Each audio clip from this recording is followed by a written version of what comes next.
From a certain point in his life, he was going to live only for himself, school, studies, classmates, and so on. All this became not for him, at least he decided so then. All these thoughts were interrupted at one moment by his interlocutor, who turned to young Mr. Lihan and asked him to look straight, because it seemed to him that they had finally arrived at the place. According to the man, they arrived at the best school of magic in the entire empire, which was called Einrogard, and the man's name was Arlog, and it seemed to him that he, as an old knight, was not quite suitable to help the guy. But still, he was very glad that he had the opportunity to see how he grew up, became a wonderful young man, and entered the ranks of Einrogard's students. At that moment, the guy had only disappointment in his head that he ultimately could not break his connection with the school, even in this life. His very good friend congratulated him on his graduation. It seemed to him that this day would never come, but finally they were able to get out of slavery. He couldn't even believe for a moment that they could survive with such professors. Li Kan completely agreed with him, because one could only remember the incident when he and the professor walked several kilometers, and he told him to join the walking club. Or when he was assigned to write an essay of several hundred pages and do it all in one night, but he simply could not refuse and again had to stay awake. But now they can finally forget about this place forever, although according to his friend, some of the guys decided to stay to work at the university as graduate students. After which his friend jokingly told him that it seemed to him that he fit perfectly into this life, so he invited him to go study further. Li Kan believed that all this was already going too far. He believed that he had already done too much for this place, so he was not going to study anywhere else. Li Kan decided that he would do everything in this life to simply live for himself and not think about anything else, so he no longer needed to be in a place like graduate school. A man driving a huge truck tried to do everything to slow down, but apparently his brakes simply failed. And this was bad news, not only for him, but also for Li Kan, who at that moment decided to cross the road. At that moment, his studies and diploma ultimately turned out to be a useless piece of paper, but his intention remained unshakable even after rebirth. After this terrible accident, Li Kan woke up in a new body, but the most important thing was that he remembered every moment of his past life. But in the next life, he became not just a man, but the third son of the strongest magical house in the empire, and he simply could not believe that all this was really true. He was reborn in another world, and also an aristocrat. It really was something out of fantasy. It was impossible to say that he actually liked all this very much, because he became the third son of a rich and powerful family, and it really couldn't have been better. Lihan believed that he was rewarded for attending the university in a previous life and for studying so hard, and it seemed to him that this was his chance to relax. But a little later it turned out that he was incredibly mistaken. After all, it is worth taking into account only the first rule of the Vardhana's house, that the first son inherits everything, but the rest of the sons are obliged to determine their own path. Fortunately, the family supports all educational endeavors, so young Li Kan asked the old knight to teach him fencing because he believed it would be useful to him in the future, and besides, there was no better lesson. Arlog even suggested that he take advantage of this and take the path of the sword, but Linux considered this not the best idea. Because he believed that he was destined to become a magician, and besides, it seemed to him that this path was more stable than the path of the sword. But then he realized that it would be better if he did not say this, because Arlog is still a knight, and it could sound too offensive and ambitious. Although the man's reaction was incredibly unexpected, because he suddenly bowed his head in front of him and began to say that he was surprised by his intelligence at such a young age. And this was not surprising, because according to him, most noble children have illusions. That is, he wanted to say that they are too ambitious at a young age, but he immediately realized that Li Kan is not like that, because he takes a reasonable approach to planning the future. Li Kan realized that at least in this case, his university helped him, after completing which, he began to soberly assess reality. And with such a sense of understanding, he knew that everyone from the knightly order to the adventurers' guild and even to the imperial family always welcomes capable magicians. And he and his family have a great opportunity to get into an institution where talented magicians are trained, and we are talking about the greatest academy of magic in the Einrogard Empire, in which the guy needed to hold out for a couple more years, and it was so simple for him, because he would have to study again, but he promised himself that he would try to do it. Arlog was confident that he would do a good job, because even the patriarch praised the talent of young Likan. But Lihan was not going to believe all this, because he said this after he was not allowed to practice magic, since it was dangerous for children. But in any case, he was grateful to the knight for his kind words. The man still believed that this was the pure truth, but on this he wished him only good luck, because the horses and accompanying people could not go any further, and Likan went to this school of magicians without much regret. But as soon as he entered the territory of this academy, the first thing he was surprised by was that there were so many people there.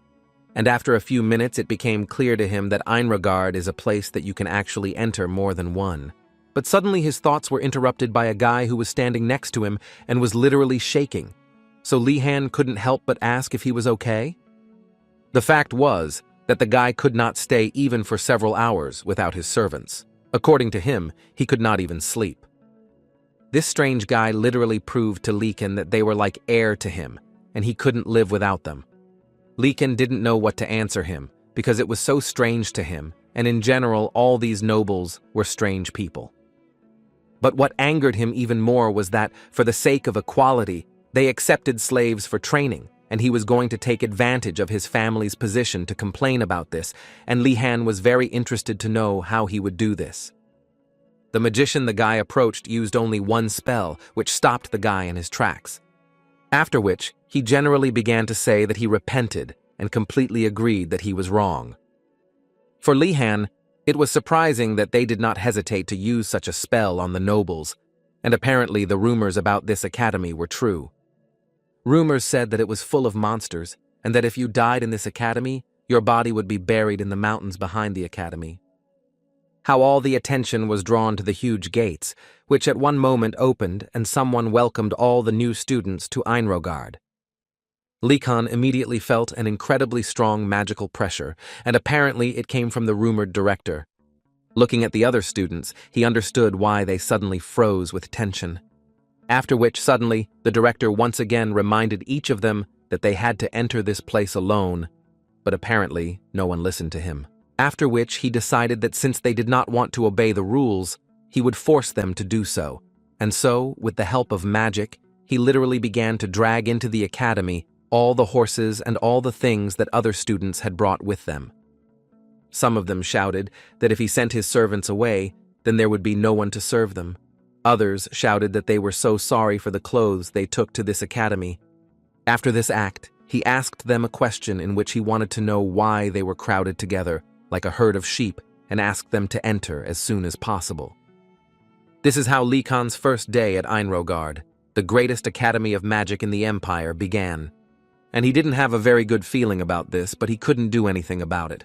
Likan followed everyone, and was completely in his thoughts until he was distracted by someone's voice calling his name, so he had to turn around to see who spoke to him. And it was a small girl who introduced herself as Ina Maken, and she was from the Maken house, which, like the Likhanov house, was the house of magicians. Lihan politely answered her that he was glad to meet you and would like to know what she wanted, to which she replied that His Imperial Highness would like to see him. The guy didn't quite understand what the prince needed from him, but apparently he'd have to come over. Although one thing Likan still understood was that they were already resolutely trying to establish connections on the very first day. He thought it was too much to call this guy Imperial Highness, because the emperor himself actually has more than 100 children. And even in the imperial family, everyone is only interested in the firstborn, and the emperor himself does not support his children in any way, so they have it even worse. But what was most interesting for Lihan was that in crowded places, full of children of great houses like here, the imperial family stands even lower than other houses. Even below Yenna Maken's house, Likan didn't understand why she behaved like this. Lihan meant that he doesn't understand why she is helping some unknown prince, but in any case, it was worth considering that this was much better than making enemies. So he shook hands and said that there was nothing wrong with making new acquaintances. The girl was incredibly glad that he thought so, because as it turned out, he was the first to react this way. And apparently it was because this prince's name is Gainando, and he insists that he is the 97th prince of the empire, although they say that he may be the 101st. But the guy himself insists that he is the 97th, and it was obvious that he simply does not want to leave the first 100 children. Likan thought about it so much that he completely listened to what Gainando was telling him. And he said something about how several guys had already rejected him, and one of them was standing there, and he himself simply didn't understand how they dared, because he was the prince of the imperial family.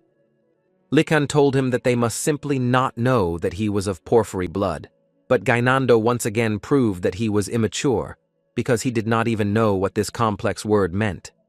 Therefore, Lihan had to explain that this word meant an important person from the upper or prestigious class, and now Gainando had a smile on his face again, because he believed that it suited him well.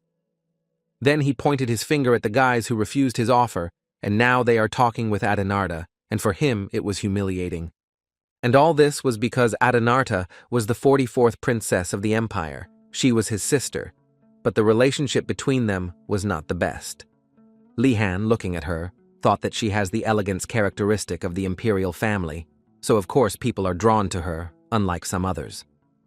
Gainando interrupted his thoughts and asked the guy to deal with her, but Likan immediately tried to explain to him that noble people do not bully other people, so he will not do this.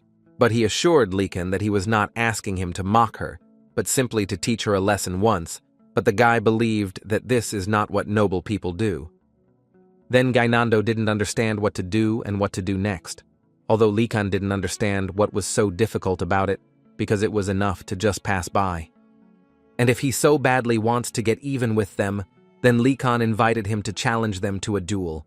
The guy thought that he shouldn't go that far, and since he is a noble prince, this time he will show mercy towards them, and therefore decided to forgive them.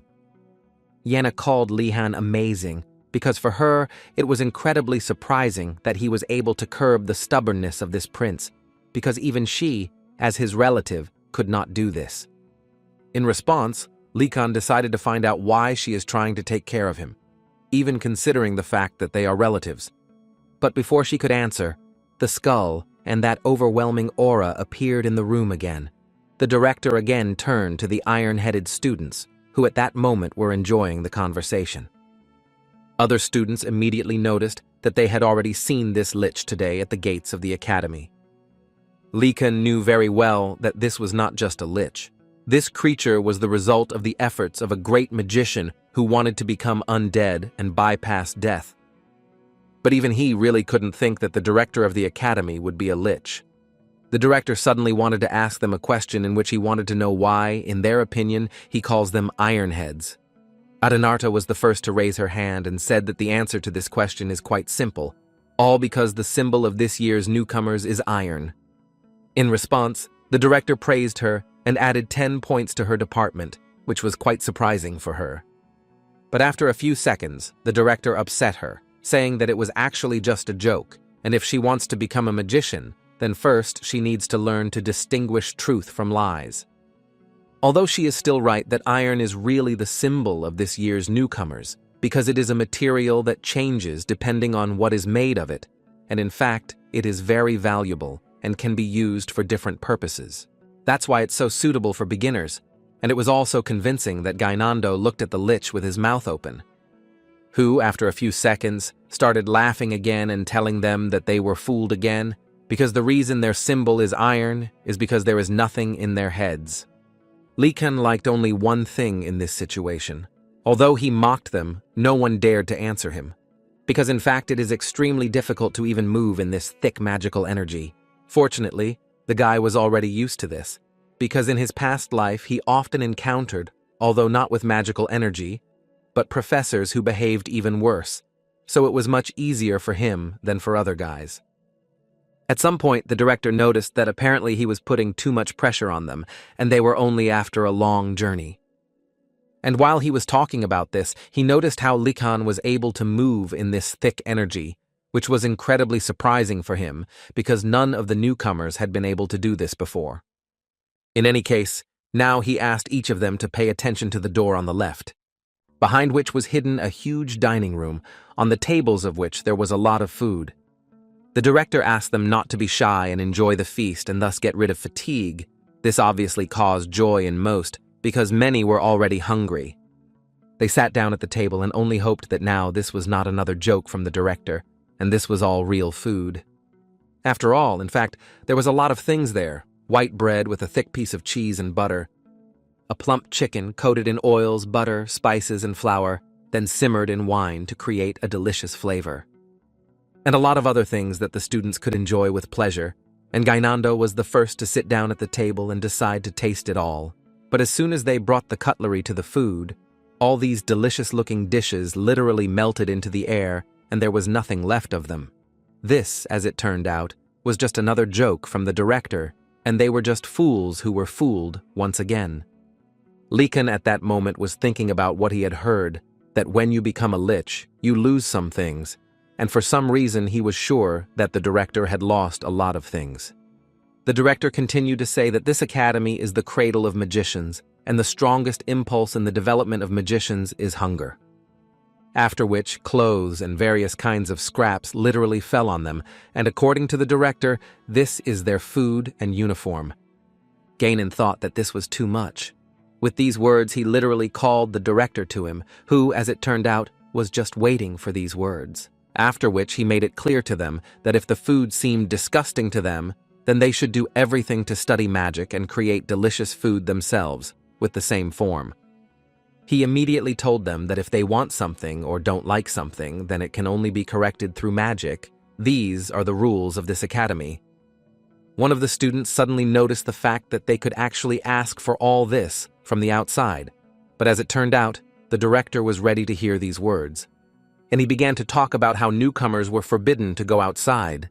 They are also prohibited from contacting senior students whom they may see at the academy. At this point, his teachings ended, and before disappearing he wished them good luck, and said that he would hope that they would become great magicians. Likan could not understand whether it was really a rule of life written down somewhere that all educational institutions must have an insane professor, and the guy, unfortunately, knew this type of people. Before the rebirth, the professor in the neighboring laboratory had the same sparkle in his eyes, and they were full of madness. Gainanda simply did not understand how they dare treat them like this, although Liharn believed that this lich was much better than the professor he had in his previous life. The prince didn't care about this lich. He was now more interested in the question of how they could live with such disgusting food and clothes. Likan at this time was thinking that in fact this place was much better than what he had before his rebirth, because here they gave out not only food, but also clothes, and he considered this place to be definitely better. Noble society knows little about the House of Vardanaz, all because they are completely absorbed in the study of magic and never participate in public activities. Because of this, misunderstandings are accumulating about them. Even now, Gainandu did not understand at all what was happening to him and why Likan stood so strangely and pretended to be lost in thought. In any case, he tapped him on the shoulder and said that when he had the opportunity, he could come and visit him. Einregard accepts students regardless of their title, provided they have talent, however. In order to prevent conflicts between sensitive teenagers, the dormitory is divided into 4 towers, according to the status of the residents. The first tower was called the Overdimensional Blue Dragon Tower, and only people of high origin could enter here. Famous nobles, such as the Emperor's children and Lihan, will live here. Next was the Tower of a Phoenix, burning from the inside. Only those who dedicated everything to the holy flame could enter here. This is a holy and righteous tower, where only priests from various religious orders can be located. The next tower was the Lightning White Tiger Tower, which only those with the rage to slay anything could enter. And in this tower live those who come from knightly houses. These people are prepared to follow 2 roads, chivalry and magic. Next door there was a tower of a black turtle, which saw the past and the future. Only those with limitless patience could enter this tower.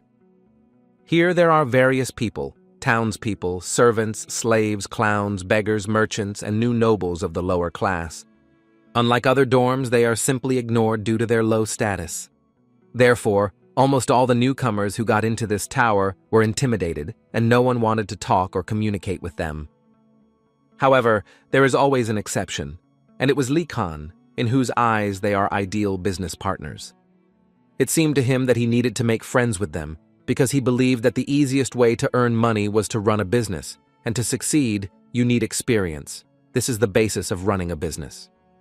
His thoughts were suddenly interrupted by a voice unknown to him, which said that he simply did not understand why there was a need to accept such low-grade people.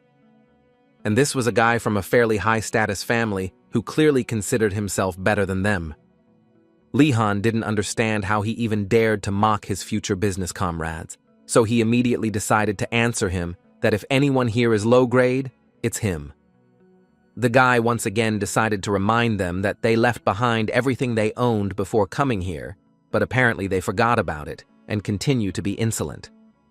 Some guys from other houses knew that he was from the Vardana's house, and such behavior was worthy for him, so they supported him. Lihan believed that this was a good atmosphere, and now all he had to do was finish what he started. But the guys from the Dark Turtle Tower suddenly started screaming because they realized the fact that this guy was from the House of Vardanas, who, in their opinion, was incredibly dangerous. And all this was because they heard that their patriarch was a dragon, and also that their family originated from ancient spirits, who were always a great danger. Likhan did not expect quite such a reaction, but Yena thought that this was normal, because he is a man of noble blood. He didn't quite understand why she was saying this. Did he really look that scary? She didn't really mean it. She told him that he showed the nobility that is characteristic of a nobleman, but even after that, Lihan didn't quite understand what he was talking about, because he didn't know how famous his family was yet. Before Likan had time to ask Yena another question, they were suddenly interrupted by Gainando, who did not understand how they could leave him alone and asked to urgently return to him. They were not against doing this, and on the way, Likan would like to find out from the girl a little more about what she had just tried to tell him about this strange night. Yena immediately told him that the matter here was only about his mother, which was unexpected for Likan. One day, Yena ran unannounced into the imperial banquet, where she accidentally poured her drink on a woman. As it turned out later, this woman was an empress, and the little girl began to understand that it seemed like the end of the Makin house, and other people at this ball believed that the fact that she was a girl did not justify her action. But the empress herself did not think so, who took the little girl in her hand and told her that there was nothing wrong with it, and besides, all people make mistakes in life. But then it turned out that Yena made up this whole story, especially for Likan, and in fact, the prince pays her a lot of money for being friendly with him. Likan decided that if this was the case, then he also urgently needed to make friends with this prince. While the guys were walking around the territory of the academy, they could not believe that it could be so huge, because there was a lake, a forest, and even small mountains. Likan now understood what the director was talking about when he tried to convey to them that they should get everything themselves. Suddenly they stopped, and Likan decided to ask Yeni what was the matter, because it seemed to him that they needed to go further, and then they would find themselves in the Tower of the Blue Dragon. But as it turned out, they were just following other guys who stopped to look at something special, which also amazed Likan. It was a small and incredibly poor tower, which apparently is one of the dormitories, but it was not clear who it was for, apparently for slaves and servants, at least that's what people from famous families said. But as it turned out, it was the Tower of the Blue Dragon, where they would live. Gainando could not believe his eyes, because the chambers of his servants were much larger than this tower. Lihan was more interested in the fact that it was very small for so many people, so they were unlikely to fit in. But as soon as he stepped into this tower, at some point everything around disappeared, and his body seemed to be transported to some additional space. He didn't fully understand what was going on here until he heard someone's rather strange voice telling him welcome. And then the most interesting thing happened. This strange voice decided to ask Likan where he was going, and where did he go. After this question, Likan began to understand what was going on and what was happening. As expected in the Magic Academy, the dormitory is a magic tower, so Lihan decided to first clarify where he could send him. This magical guide immediately noticed that the guy adapts quite quickly and it's quite pleasant to watch. In any case, Likan was informed that right now the only places he could go were firstly his room. And the second option is the iron breaking room, exclusive for first years. Likan decided to notice that in the future there will be other places where you can go, and this strange voice confirmed this information, and also added that for some places you only need to know their name, and for others you will need to know something that they won't know other. But this voice immediately made him understand that this would not happen for now, if only because the director forbade him to do this. So the guy had to ask to be taken to the room. This magical assistant accepted his wish and carried him into the room, simultaneously saying, "Welcome to the academy, young magician." After some time getting acquainted with the rules of the academy, Lihar realized that with the exception of key subjects, the rest of the classes can be taken by choice, and they will be given a month of time to decide. He also learned that the director's name was Osu Gonadalts, and this prompted the guy to think that, in fact, everything here was not so strict. In this academy, it was easier than in the graduate school that was offered to him. Besides, he liked everything here because at least here the rooms are very spacious and they have absolutely everything you need. But only Likan thought so. His friends whom he met believed that this was a damned place and there was absolutely nothing in the rooms that they needed. At this point, the rules were clear to the guy, so he thought about why he shouldn't find out what classes others had signed up for. In the restroom, he met with Yena, from whom he wanted to find out what she would like to study. To which she confidently answered him that most of all she would like to study alchemy. Since the girl had always been interested in her, and her dream was to establish her own workshop and supply products to the imperial family, for Lihan it sounded quite profitable.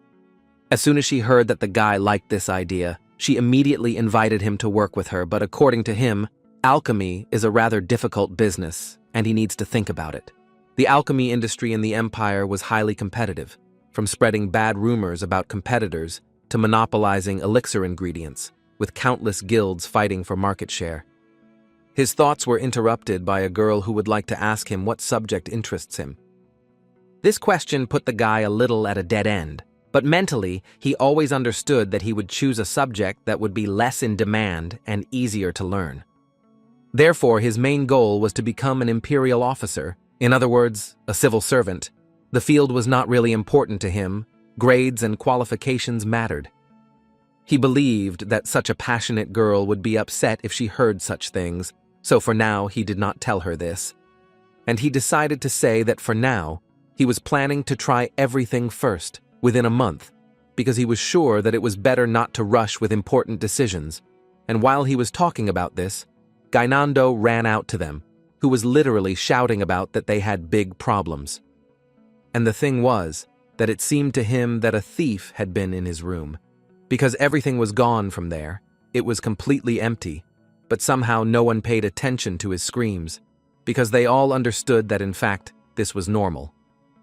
The next day they had their first lesson in basic magic, and Leecher understood perfectly well that this was the main subject in the first year of study. But at that moment he was thinking that everyone in the dorm has their own preference for how to spend their free time. But he still didn't understand what was wrong with all of them. Ina didn't understand why he was so cheerful, because they were all just hungry, and besides, their beds were incredibly uncomfortable, so they didn't get enough sleep. Liquor really didn't understand why it was so difficult for them, because compared to their past life, these were flowers. He always remembered the time when he was told that he would have to spend the allotted time for lunch at work, and so that he would not be so sad, he was given an energy bar. Likar didn't really know how to react to this, because it seemed to him that this was already some kind of slavery. Therefore, he actually had something to compare with, and in this place, it was several times better. Finally, the guys approached their audience, and they were so grateful to the gods that it was on the first floor. But as soon as they opened the doors, their happy faces immediately changed. They literally began to fall over in shock because of what they saw there. They were sure that this was their audience, but there the troll woman scared them so much. Trolls are fierce and dangerous monsters, notorious even to aristocrats who are very concerned about their safety. And yet, knowing this, Lihar also could not believe that in their audience there was a troll dressed in ordinary clothes, who was also glad to see them and invited each of them to sit down in their seats. Although they were not sure of their safety, they still occupied all the free seats in this lecture hall. After which this woman introduced herself as Garcia, and she is a half-breed. She also immediately assured them that she understood their fear, but they had nothing to fear because, according to her, she does not eat people. But then she changed her mind and said that this would happen until she got very hungry. Now Lihar had to tense up a little because he didn't understand whether she would eat them in the end or not. Of course it was a joke, but she immediately regretted saying it because the faces of these guys became even paler. In any case, it's time for them to start the lecture, and she started it with the fact that most of them have never used magic before. This is due to the fact that it is extremely dangerous, and therefore only adults are allowed to use it. But she was in a hurry to please them that they were magic seeds that received the title of iron, so the purpose of her lecture was to explain the essence of magic, and also to help them determine what type of magic they were predisposed to. She immediately warned them that the path to magic is very difficult and harsh, but she wants to become a compass for them that will show them the way. Likan was very surprised that not all the professors here looked like the director. Garcia, meanwhile, decided to start from the very beginning and therefore wanted to find out from them what magic is. One girl decided to answer that this is what magicians use to change the world with their will. Garcia noted that this is a good answer, but still, she wanted to add a little that this uses magical energy, also known as mana, the fundamental force for changing the world, and those who entered the academy are talented enough to sense this energy and recognize it. Garcia also did not forget to say that to use mana, you will need to summon magical energy with your will and carefully weave it together to cast a spell. Garcia believed that it was widely believed that this required singing or speaking, but in reality their own will was much more important, so she asked them not to forget about it. After which she said that she had actually already told them a lot, so she invited them to try it on themselves, and for this, they need to get up from their seats and take out their wands, which should help them collect magical energy. Likan was most of all. I'm glad about this, because finally they will be able to use magic. Garcia told them that while they were holding the energy, she wanted them all to imagine light in their heads. For some guys, it was too difficult, no matter how hard they tried, but it was very difficult to imagine. Yenny actually had the idea in her head that it felt like you were pulling on the reins of a wild, rushing horse, and if you lost concentration, even for a second, it would dissipate. Garcia at that moment continued to say that while they were concentrating on not letting the energy dissipate, she suggested that they cast a spell. The text of the spell contained only one word, light, but after Garcia said it, the entire lecture hall was literally seated. According to the teacher, the spell can be anything that comes to their mind, but she asked them to keep in mind that it is easier to pay attention to a short word. Likan decided to structure this whole process a little in his head, and the first point was that he needed to collect magical energy. The second point was to turn it with his will, and the third point was to cast a spell. Having completed all these points, he succeeded, and his wand literally shone, but Likan still believed that this was not enough. But the other guy's success was far from better. Some had sticks falling out of their hands, others had only some sparks instead of light. In general, Gainando's magical energy acts on its own, and he could not control it. Therefore, Garcia decided to help him a little, and extinguished his magic, which he no longer controlled. Then she added to him that if he loses control, then the magic can rebel and harm someone. But to prevent this from happening, she is there, so she allowed them to practice and not worry about anything. The second attempt for the guys was no more successful, because they never managed to do anything even close to what Garcia asked of them. Although the woman herself knew very well that the light spell is the simplest, mastering it usually takes more than a month of practice, so she was not surprised that they had no way to do it. But still, she believed that students should cope on their own, so she would not tell them about it. It came to the seventh attempt, where there was only one student left who was still at least somehow trying to do what was asked. And this student was Likan, who raised his hand to ask if he needed to continue, because as you could see, the majority had already given up, and he was left alone. Garcia was actually amazed that he was still standing and making his 7th attempt, because she knew very well that even if a first year has a lot of magical energy, they usually only last 5 attempts. In the East, some tribes call magical energy quite unusually. They call it chi. Scientists who like to show off call it ether, and some stubborn priests call it divine energy. This phenomenon, which goes by many names, is essentially the source of the magician's power, since each time they cast a spell, it must be used. It goes without saying that young novice magicians are often faced with a lack of magical energy. However, Garcia could not tell that he looked tired, despite the fact that he was trying for the 7th time, so she asked him to tell him his name, and the guy introduced himself as Lihan, and the fact that he said the first name and not the family name gained the favor of the professor, who I saw a student not trying to stand out. Therefore, with a smile, she asked him to come forward so that she could examine Likan in more detail. As soon as he was next to her, she immediately asked him to give her hand, which he did without any problems. After which, Garcia's face changed, because she could not believe that she was seeing something like that. After touching his hand, her body seemed to plunge into a huge ocean. Lihan thought that something was wrong, so he called the professor to find out what happened. She told him that everything was fine, and offered to return to class, although she couldn't even mentally imagine what it was all about. At this time, Gainando offered Yenny to save Likan, because it seemed to him that she could really eat him. She told him that everything was fine, but still asked him to come to her after class, to which he rather reluctantly agreed.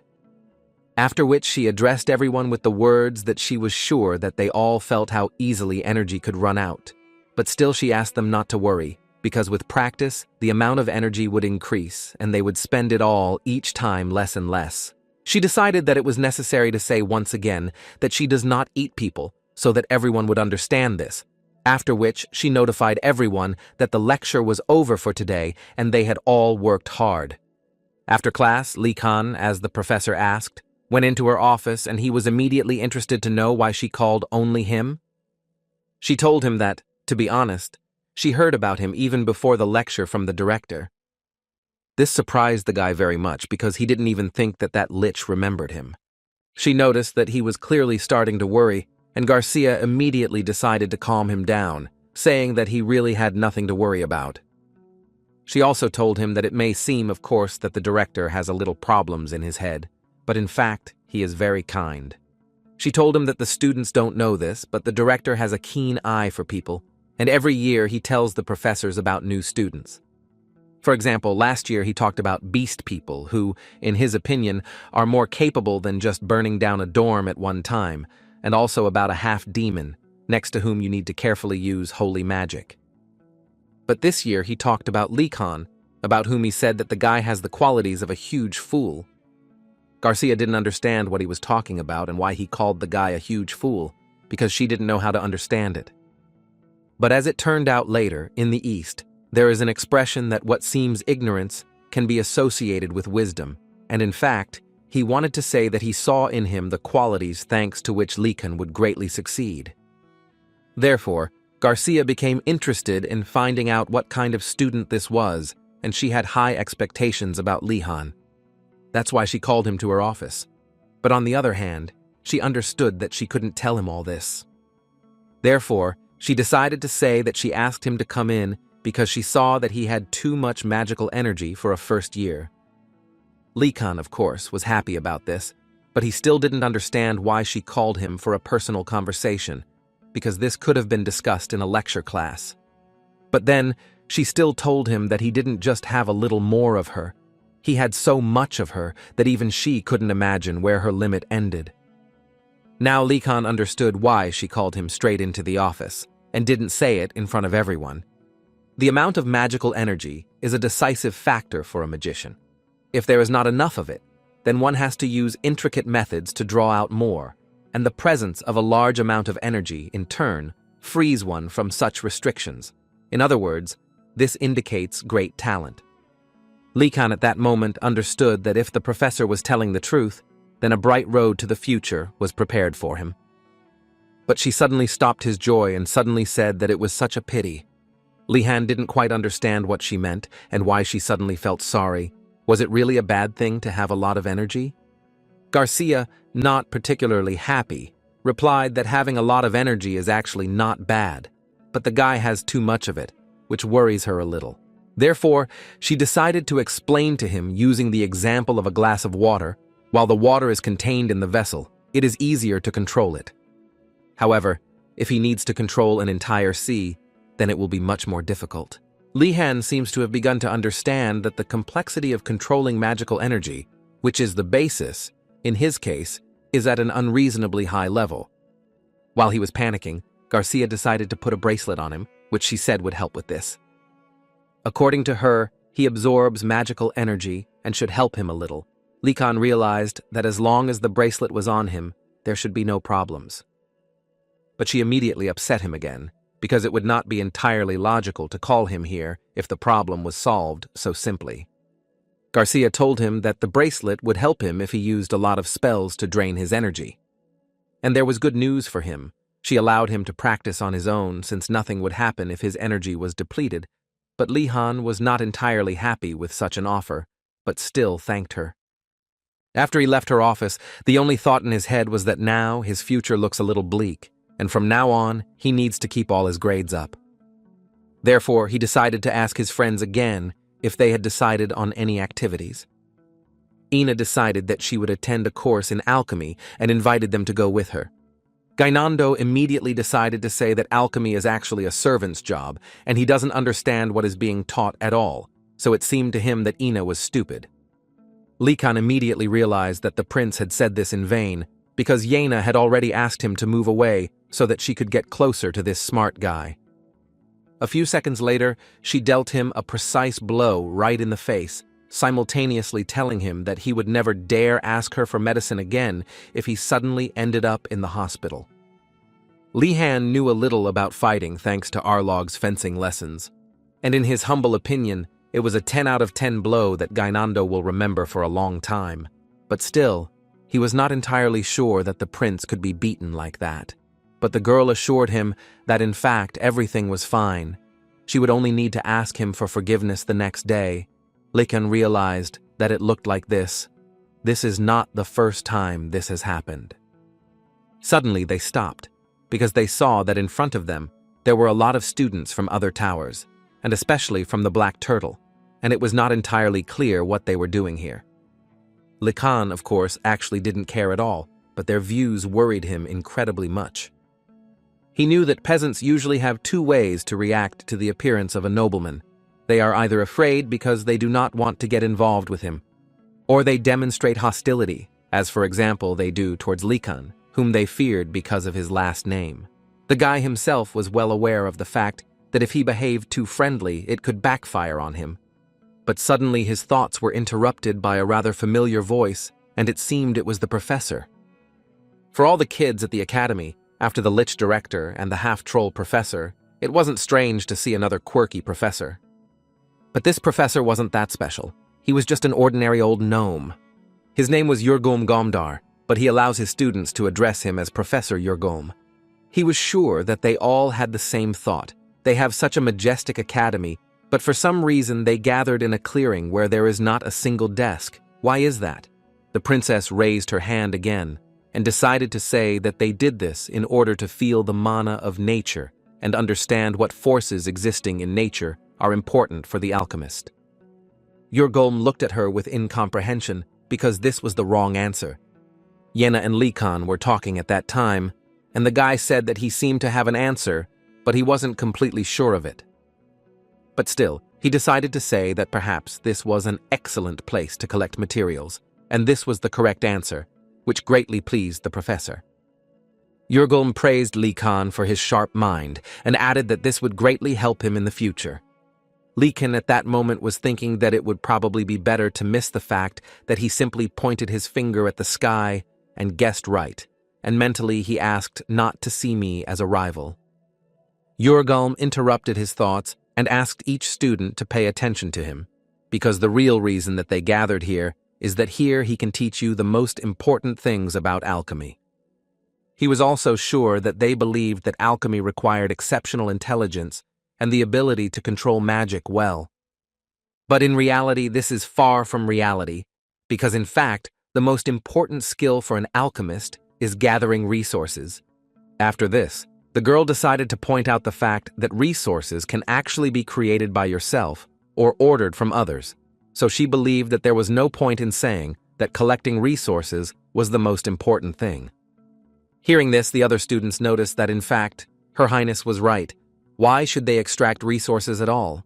But this only angered Yurgulm more, who began to shout at her because he believed that she knew nothing at all about the real world. He believed that she couldn't even grow 10% of the resources she needed on her own, and the ones she orders will be unusable. So the reason they travel with adventurers is because they are stupid asses when it comes to digging up herbs. They will ruin valuable specimens.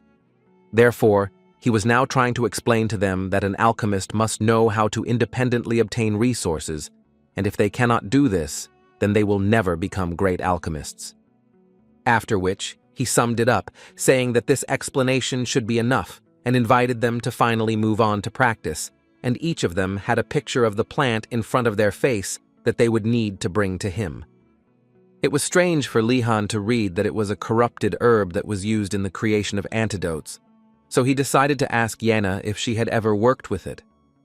Around Einrogard, despite his prestige, there are a lot of unpleasant rumors, and one of the gossips says that while learning magic, people die. Of course, it was clear to Likan that magic was dangerous and incidents were inevitable. But it was a matter of insufficient preparation. He didn't understand why send students to such places, so they decided that he and Yenna needed a third person to go to that forest, and Likan offered to take Her Majesty with them, who apparently also became interested in alchemy. It seemed to Yen that that strict princess had a rather complex character, so she was not entirely sure that taking her with her was a good idea. But Lihan decided to remind her once again that they were just looking for herbs, that's all. But when they looked in her direction, they realized that apparently they were too late, because she had already gathered a team with which to go into the forest. But what confused Lihan the most was that there were people from the Black Tower who had successfully bypassed him. Yenna noticed that the princess was quite popular before entering the academy. Other members of the imperial family know her because of her intelligence and talent. She is everyone's favorite star, so everyone follows her, regardless of her title. But still, Likan noticed the fact that those who had already found a place in the teams left, only the students from the Black Turtle Tower remained. And yet he understood that even if they hated him, it was still too dangerous to go together, so he believed that they needed someone capable to cover their weaknesses. Therefore, he turned his gaze to a rather unusual girl who seemed to be an elf. This girl's name was Nilia. She was from the Black Turtle Tower, because she herself was a dark elf and a member of the Shadow Watch of the patrol police of the northern part of the empire. And the Shadow Watch is a group of experienced hunters and scouts who are located on the northern mountain range and know its territory as your 5 fingers. Therefore, it was quite obvious that it would not be difficult for her to find such a plant, although she honestly admitted that this was the first time she had heard about the desecrated grass. But it would not be difficult to find it, she was sure of it. In her mind, Nilia thought that the forest was like a playground for her, and she was actually surprised when she saw so many capable newcomers. But in any case, she believed that now it was her turn to prove herself. Suddenly, her thoughts were interrupted by Yenna, who introduced herself, and Lihan, who were so glad to meet her. She immediately noticed the fact that Lihan did not say which house he was from, but she immediately wanted to know who they were and what they wanted from her. In response to this, Yenna immediately invited her to go to the mountains with them. Ninya ignored this proposal and wanted to find out what they really needed from her, because she knew very well that all nobles were the same. They insult everyone, calling them savages, and even if you show them kindness, they will complain about mistreatment, and therefore she saw no reason why these two should be different. Likan entered into this dialogue and tried to reassure her that they really came to invite her to go into the forest together, because he believed that walking there alone was quite dangerous, in case a monster appeared there. But she immediately told them that she didn't need their help, and therefore Likan would like to know why. although without waiting for her answer, he asked her if she really thought that they wanted to use her as bait or abandon her. The girl couldn't believe it. How did he even know about it? But still, she didn't show it, and simply told him that she wanted to go alone. But this alarmed Lekan even more, because who normal would go into that forest alone? Therefore, he was sure that this was not the main reason, because she could not know what would happen in the forest, and besides, she needed to collect resources and bring them. And in the end, he added that he was sure that she was not stupid and understood perfectly well that she was unlikely to cope alone. All these words angered her even more, so at one point she finally shouted and asked him to stop, because she was ready to go with them, if only he would shut up. Likan was very happy that she agreed, but Yena simply didn't understand what he was taught at home. Where did he get such manipulation skills? While Likan and Yena were on the ground, Ninya did not miss the opportunity and jumped through the trees. And now Yena was sure that she was an experienced hunter, and she would like to know how Lihan found out about this. The guy explained that he noticed the fact that her calf muscles are quite well developed, and she also has calluses on her palms, because she often uses a bow. Such signs can only indicate that she is a hunter. Ninya perfectly heard everything the guy said, and she was also surprised that he understood who she was only after noticing these signs. She also noticed the fact that he had a strange aura floating around him, as if he was able to read minds. But then he suddenly said that he was just joking, and added that he saw a Shadow Watch badge on her belt. Yena suddenly interrupted him and asked Ninya to go with them and not drive them away, but she didn't understand why she should do this. Likan answered her that in fact only Yena can distinguish between herbs, so if she falls from fatigue, the two of them will have to cope. But Ninya could not answer anything. But still, she asked Likan why they needed him, because she can find grass and she is a guide, and he is of no use. Likan understood that she was actually right. He was useless in this case, but this could not be said under any circumstances, so he decided to say that he was protecting them.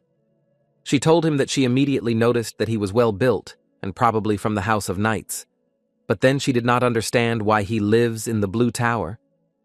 Likan answered her that he was not from the House of Knights, but from the House of Vardanaz.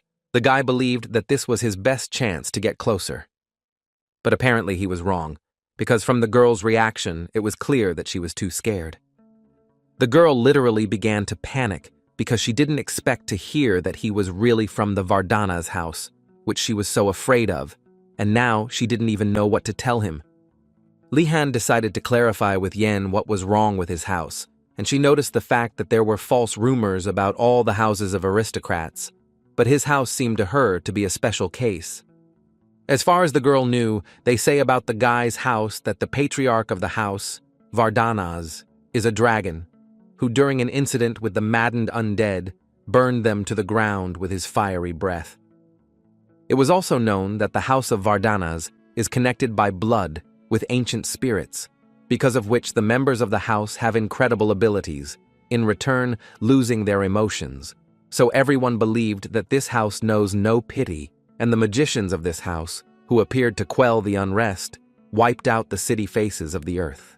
Likan had no idea that there were such legends about his house. That is, they have the image of those who, if something happens, will turn into monsters and sweep away everything in their path. But he still didn't understand why only his house was so special, because on the other hand, magicians should help people and not destroy them, and so Yena asked him not to dwell on this and move on with his life. Looking at all this, Ninya realized that she certainly doesn't know what about the rest, but the gossip that they have no emotions is definitely false.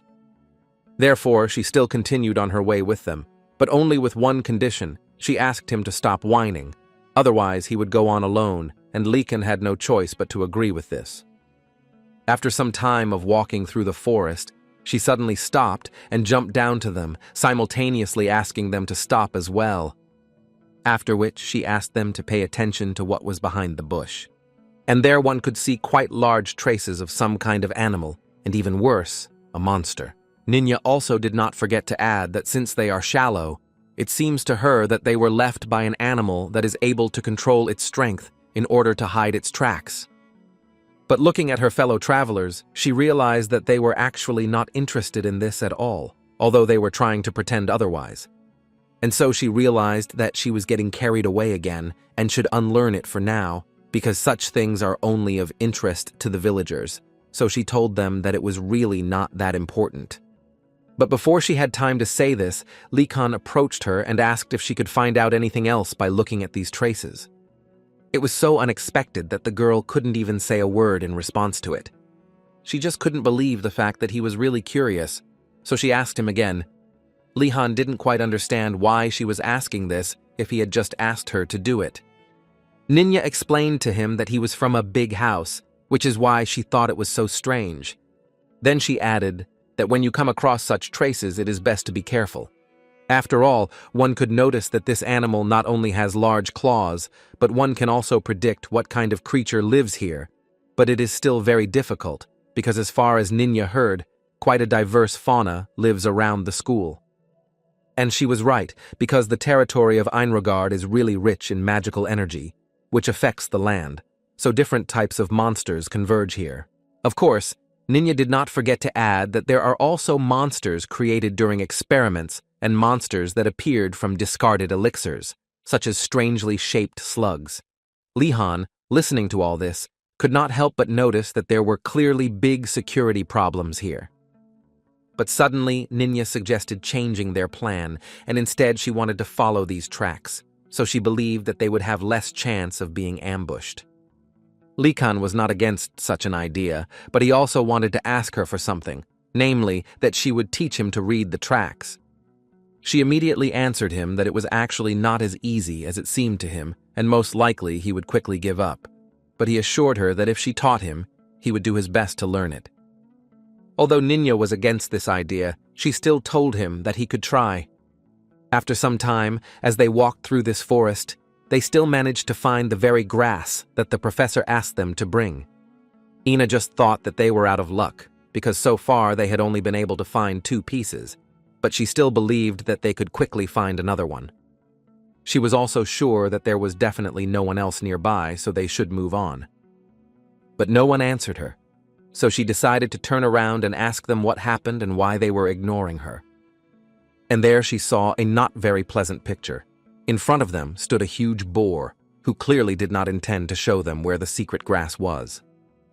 Lee Khan noticed that judging by the fact that he felt magical energy in it, this was not an ordinary boar. Ninya could have said without him that it was a monster, and they needed to come up with something urgently. The guy understood that this was too dangerous a situation for them, and so he began to take out his wand, because in fact, he didn't have any other weapon. He decided that this was the perfect moment to use his wand. But since Lihan was not yet very good at magic, he decided that in this situation, it would be best if he changed the size of the wand, which was quite easy to do. Ninya immediately calmed down a little because she remembered that Lee Khan was from the House of Magicians. And this is not to mention the fact that his house is the best in the Empire, so she was sure that he must have learned a couple of spells before entering the academy. But still, she decided to ask him again if he was confident in his actions, but the guy was not quite ready to give her an answer to this question. Ninya turned to him and said that if he was not sure of his actions, then he should take his red-haired girlfriend and run, and she, in turn, would take him away from them. Yena and Lihan couldn't believe their ears that she was so worried about them, but she believed that only she could do something like that. Leekan was very grateful to her and asked her to take care of him if the situation suddenly got out of control. In the meantime, he decided to try to fight this monster, and Ninya was incredibly interested in finding out what spell Leekan uses to defeat this boar. When Lihan was about 10 years old, he was told that the sword may be the king of all weapons, but he should not rely on it alone. He was taught that he must master different weapons in order to be ready for any situation. Only those who have achieved an understanding of the process can learn to pour mana into their weapons. This is called the aura mode. But his teacher then thought that when the boy grows up and learns the truth, he will be disappointed, because only a small number of gifted people can achieve this regime. And Leekan himself didn't understand why he was trying so hard, because he wants to become a magician who will work in the office. But he told his teacher that he was sure that there was meaning in training, as it seemed to him that they would help protect himself in the future. Arglo could not believe that their young master was not at all like other nobles who chase unrealistic dreams, so he was ready to guide him to the very end so that he would learn aura. And the incredibly hard training now should have helped Likan cope with this monster, but he decided that a fight with this big guy was definitely not beneficial for him, so he decided to strike him with just one blow, but this blow was aimed directly at his mouth. After this blow, the girls even felt a little sorry for this boar, not to mention the fact that they were incredibly surprised by what Likan decided to do. But be that as it may, this blow was accurate, and after it the boar fell, and apparently this was the end of its attack. Einregard's wand is very strong and can be used as a club, but you can't defeat the monster like that. But Likan still managed to do it, and all thanks to the fact that he used mana subconsciously, so he managed to overwhelm him. Ina couldn't understand why this lesson was so difficult. She was very tired during their hike, and a boar also attacked them. She just couldn't believe that the professor sent them to such a place, and they were still first years. But before she had time to finish speaking, they suddenly heard another roar, and it seemed like it was another boar rushing straight at them. They got closer and tried to follow this sound, and when they did this, they actually saw a boar there, which was trying to attack another group of students. There were many more people in this group than them, so they decided that they didn't need help, they definitely had to cope with so many people. Suddenly, one of them shouted that she would deal with this boar, and just like Likan, she enlarged her magic wand, and this girl's name was Asan. Yena recognized this girl almost immediately. It was her friend Asan from the Dalkad house. This house is renowned for its excellent and precise workmanship. If, for example, the House of Vardanaz played the role of advisor to the emperor for many generations, then the House of Dalkad played the role of chancellor and treasurer. Lihen had also heard a lot about this house. He knew that they were loyal people, and judging by her stance, she had studied fencing for a long time. Asan herself was confident that she would cope without any problems, because it seemed to her that she could predict all the movements of this boar, after which she went into battle and tried to land a precise blow on his body. But apparently her calculations turned out to be wrong, because this boar only received a bruise after her blow, after which he struck her with both legs, from which he successfully flew off. The monster was not going to stop there and continued to confidently attack other students. And if Her Highness had not come out in front of them, it was not entirely clear what the consequences would have been next. Yana and Ninya were surprised that she stood up to protect the guys and did not save herself. At that moment, the young princess only thought that her plan would work perfectly if she did everything as she planned. She believed that if she could calculate his movements and attack him at the time, then perhaps she would be able to strike him with an accurate blow, but apparently she was mistaken, because the boar was several times faster than she could have imagined. But before he had time to attack her, he suddenly fell unconscious, as if someone had dealt him a precise blow. Likan could only exhale, because now they were incredibly lucky that the boar never noticed him. Ninya believed that this incident should teach him the importance of approaching from the leeward side, and he, in turn, hoped that she would continue to give him such useful advice. The princess, to put it bluntly, did not expect to see Likan Vardanaz here, but still she did not forget that she should thank him for his help. The guy immediately answered her that she didn't have to thank him, because in his place anyone would do the same. Ninya didn't understand only one thing. Why did they address each other so formally? Isn't familiarity supposed to be the norm between classmates? His Majesty promised Likan that she would definitely repay him. Then Likan decided to immediately ask her for a favor, since she wanted to thank him so much. She did not expect such a turn of events and did not even guess what he would need from her, but still allowed him to speak. Likan's request was that he asked her to recommend him a subject where it would be easy to get good grades, and he asked her for this not in vain, because he knew very well that she had many connections in the academy. The girl did not expect such a request, and at first did not know how to answer this question. She literally did not understand what he wanted to say by this. She was also confused by the fact that a member of the Vardanaz house was interested in the activity for the sake of grades. Was he really testing her? Suddenly they heard some outside voice that turned to Likan and told him that he knew what item could be ideal for the guy. As soon as he heard this voice, he immediately had a bad feeling. It was a trembling in his body that was so familiar to him, and the atmosphere itself was heating him up. An alchemy teacher suddenly appeared behind him, who frightened him incredibly, and at the same time reminded him that this was an alchemy class, and in the guy's head there were only thoughts that it was as if he had met his professor from a past life. But then he immediately asked himself to calm down and come to his senses, because there was no reason to be so nervous. In addition, he himself has quite a lot of life experience, and he is no longer the immature student he was then. Therefore, he gathered his strength and answered the professor that his occupation seemed good to him if he had enough enthusiasm and dedication. But in response, he received only a malicious answer from the professor, who promised him that the guy would have both enthusiasm and passion. But with this, the professor ended his speech, and with it the lesson itself, so Likan could finally exhale calmly. Although he still did not forget to add that he was sorry that other groups did not meet these guys, Asan could not believe that he sent them to them on purpose. The professor did not understand this question. Did they really think that he only sent them to pluck the grass? According to him, the purpose of the activity was to allow them to encounter different situations while they search for herbs. And it really didn't matter whether they caught the boar, avoided it, ran away, or hid. The alchemist must be able to cope with such unexpected circumstances. Ina was a little upset that they didn't need that desecrated grass, because they actually went through a lot to find her, and the three of them did it together, all together. The professor's face immediately changed.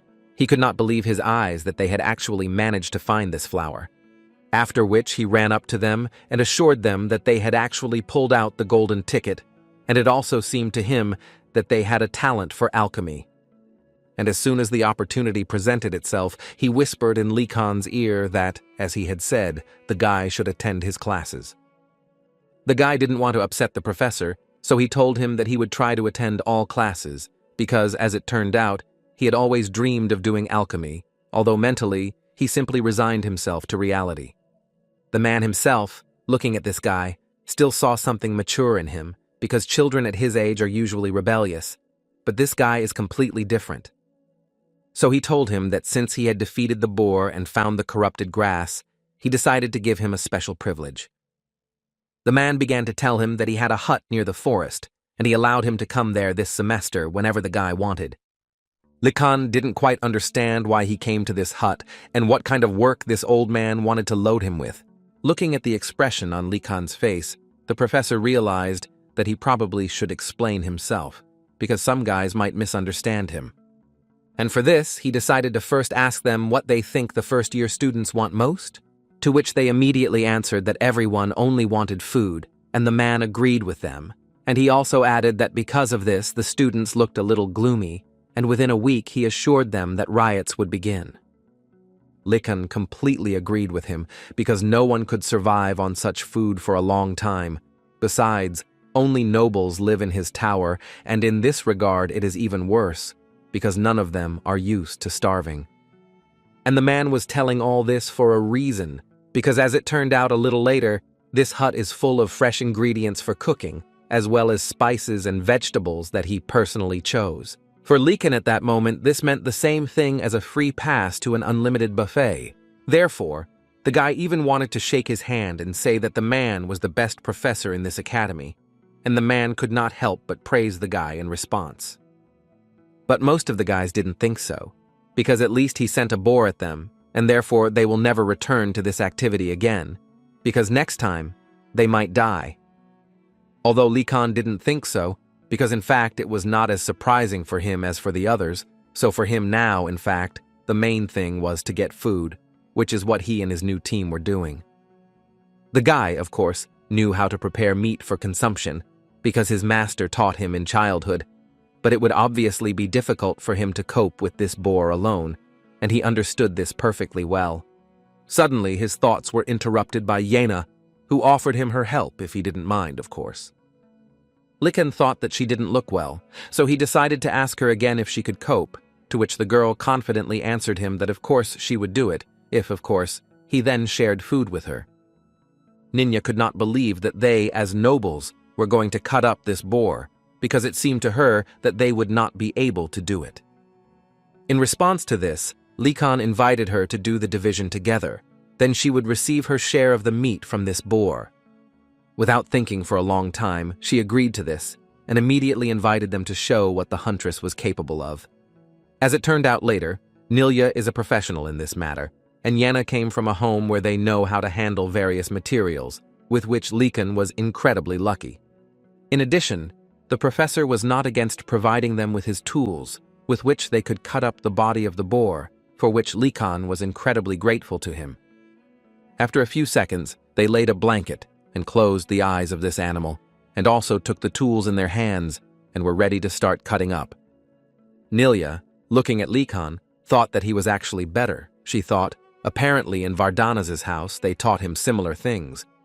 Likan decided to tell them that after skinning, they would cut the meat into pieces, then hang them on branches, and with the help of the intestines, they would make sausages. The guy was mentally thinking that he didn't know how long this damn life would last, so he decided that he needed to take care of long-term supplies. Therefore, they were able to make quite a lot of different preparations, and the professor was even impressed by the fact that the guy decided to process it all with smoke, which most first-year students do not do. In addition, he believed that this was very important, because no matter what the weather, the meat can easily spoil, so smoke treatment is just a great solution. Mentally, the man could not believe that the guy could go so far, although he had only been at school for 3 days and worked with meat like a real professional, so the professor never ceased to be surprised by him. His thoughts were interrupted by Likan, who was interested to know if the man was hungry, to which he received a small answer. The guy decided to make a small exchange and therefore asked the man for butter and bread, and they gave him meat in return, which the professor simply could not disagree with. A few minutes later, the table was set, and there was a sea of delicious food on it, which each of them missed. There was even jam, which Professor Yurgulma brought as a bonus. Ina decided to be the first to try this jam, and after a few seconds, she simply could not leave it. It was too tasty, which was quite pleasant for the man to hear. Well-cooked meat, sweet jam, rich, buttered bread, a peaceful, calm river, new friends. This is how Lekan's 3rd day at the Magic Academy passed. After they ate, even after processing with smoke, they were left with a lot of unprocessed meat, and they did not fully know what to do with it. A solution to this problem was suggested to them by Nilya, who said that perhaps they should share this meat with other guys at the academy. Likan immediately thought that he could sell them this meat, and it was just a great idea, although this was not what Nilya proposed. The guy immediately began to say that most students from the Blue Tower have a lot of money, and this will not be a problem for them. Likan's motto was, "Plow like a horse to live in abundance," and Yena's motto was, "Save every coin for the workshop," so they are different from the others, but both are incredibly similar to each other. Nilya couldn't fully understand this and simply didn't fully believe that they really wanted to sell everything. They didn't understand why she was so surprised by this and suggested that she do the same, but she's not like them, and so she immediately made it clear that she would give it away to her friends, just like that. Likan believed that this was only her business, but it still seemed to him that she would later regret it, and Yena completely agreed with him. Friendship is actually temporary, but coins are eternal. At this time, she began to think that they had both talent and passion, but they looked like those who should expect trouble. The overdimensional Blue Dragon Tower is located away from the main building and always welcomes students with the scent of fresh leaves, but today was different. After all, Likan and Yena decided to have a picnic, although it was not entirely free. The guys had not eaten anything meat for too long, so it was clear from them that they were very hungry and would not mind having a snack. Likan asked them to come in and sit down because they had prepared it especially for them, so they shouldn't be shy and stand still. The guys couldn't believe their luck. They were literally drooling when they saw the fried meat. But before they were about to sit down, Likan warned them that first they must each give a silver coin. It was too meager for them. They didn't even think before giving the money, because in fact they couldn't even remember how much time had passed since they ate meat. It literally immediately dissolved in their mouth, and some of them, they couldn't even believe that they shared something so precious with them. Lihan did not even expect that their business would go so well, because according to his calculations, They earned 3 times more than it would have cost outside the academy. But on the other hand, they didn't even feel sorry, because they understood that it was almost impossible to get meat in these parts, so this was a pretty fair price as it seemed to them. Gainando just woke up. He probably slept for more than a day, but all this screaming woke him up, so he still went out to see what was happening. His thoughts were filled with food. It even seemed to him that he would soon die from hunger strike, and then he saw beautiful pieces of meat that seemed to be waiting for him. Lekan interrupted his stupor and suggested that he go get something to eat, because he was probably hungry. The guy couldn't believe his luck that he could eat it too. There was no need to ask him for a long time, so he immediately sat down at the table and was about to bring the first piece of fried meat to his mouth. But he was stopped quite in time by Lekan, who had previously demanded from him 1 silver coin for a piece of meat. Gainando did not expect that they would take money for it, although Lihan thought that he knew that the pride of the nobles is not to take something for free.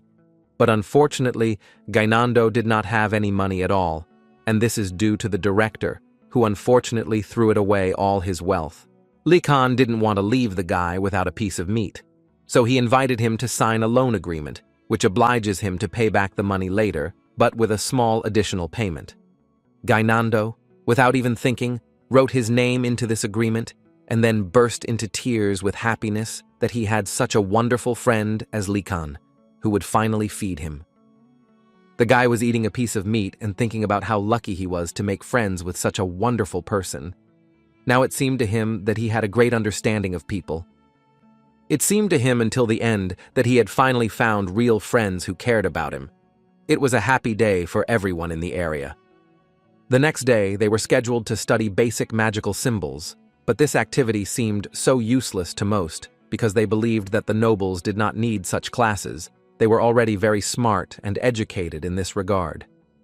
Li Han, listening to all this, didn't even think that people could lie to themselves so sincerely, when suddenly their conversations and thoughts were interrupted by the fact that the study room was closed and then filled with green light, which was accompanied by a very familiar voice that wished all the students good morning. Lekan couldn't believe his ears. He really didn't want this voice to be what he was thinking about. But unfortunately, his worst fears came true. The director was the professor of magical symbols. The first thing the director began to say was that he saw how well they ate, although it seemed to him that they would need much more time to get food. One of the students suddenly asked him a question. Did he really think that they had to look for her themselves? The director made it clear to this guy with just one look that he said something wrong and was glad that they were learning quite quickly and no longer asking him stupid questions. The Lich knew one thing, that newcomers come every year, but what remains constant is that the newcomers from the Blue Dragon Tower always remain the weakest and slowest. The fastest is usually the Black Turtle Tower, followed by the White Tiger Tower.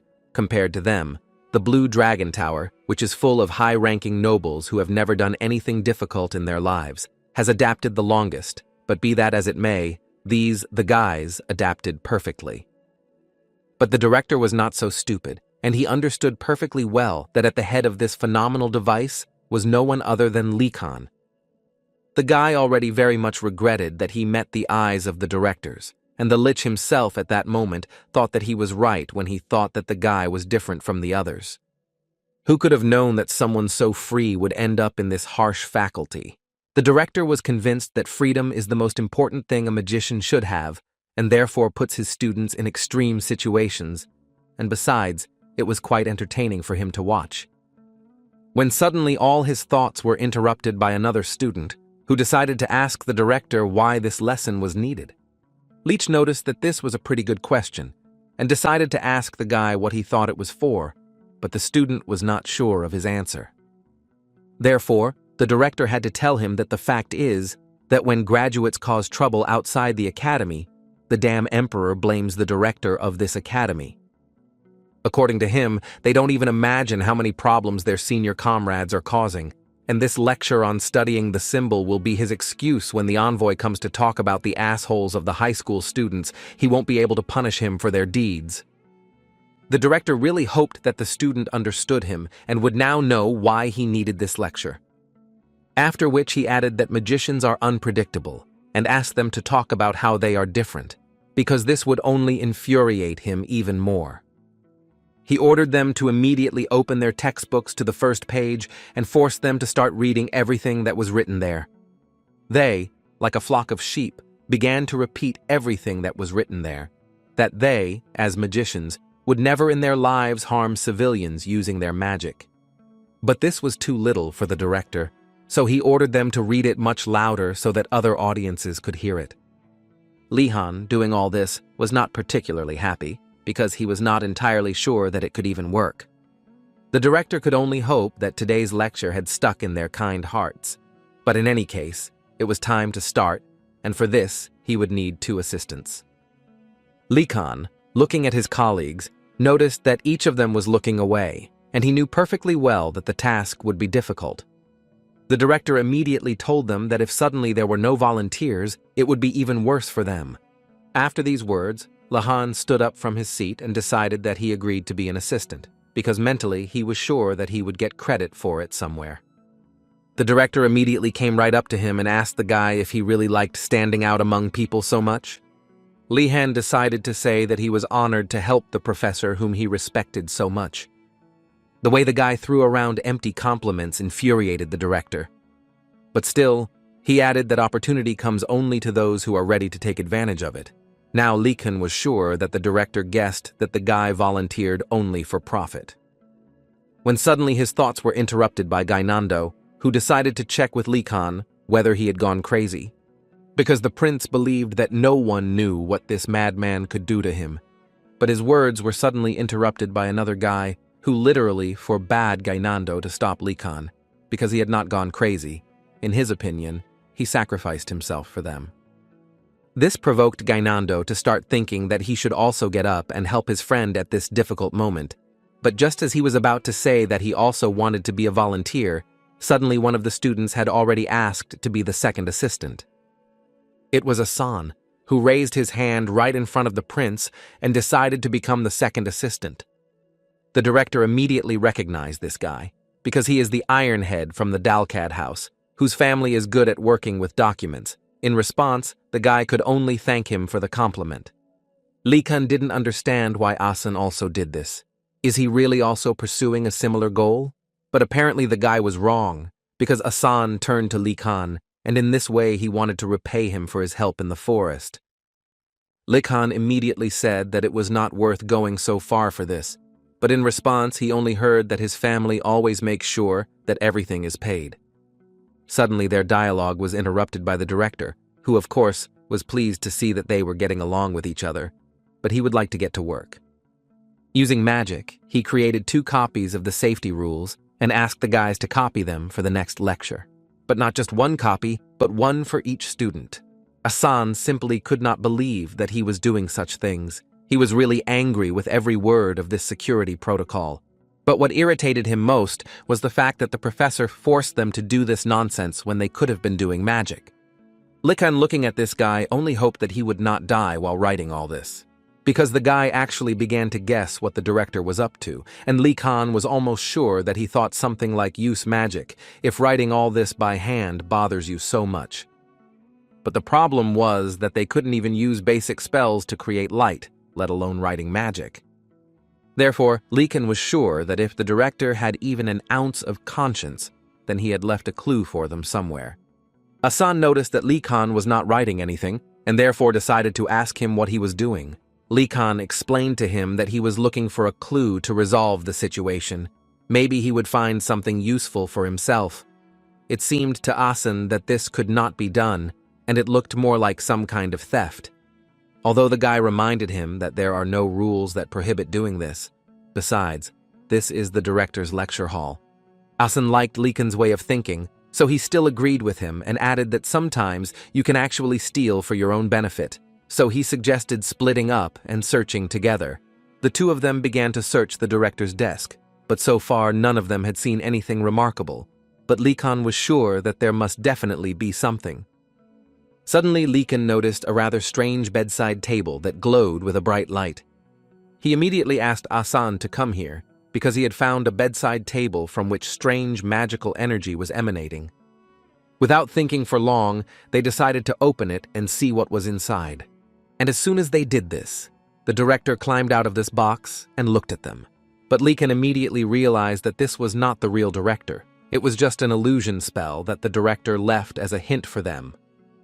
After which, the director's illusion began to say that the fact that they opened the box meant that they had already finished with the meaningless work and began to use the heads for their intended purpose.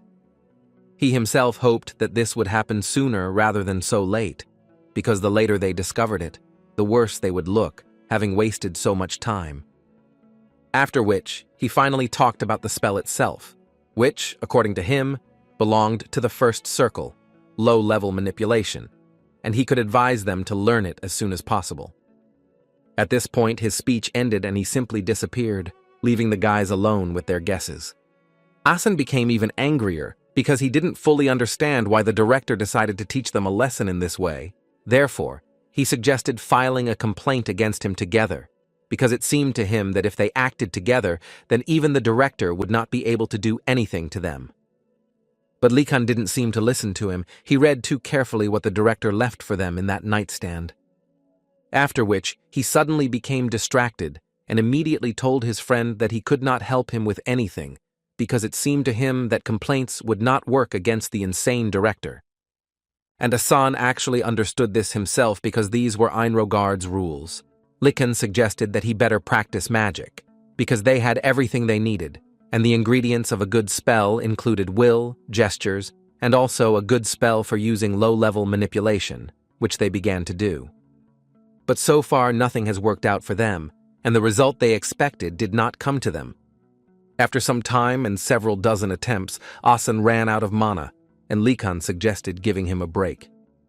The guy himself understood perfectly well that magic is not a simple thing. It looked like light movements to him, but everyone collects energy differently. At moments, it even seemed to him that he was like a clown performing in front of a bunch of people. But now is not the time for this, and he decided to convince himself that now he needed to concentrate and imagine that this was his last chance, as if there was a minute left before completing the task.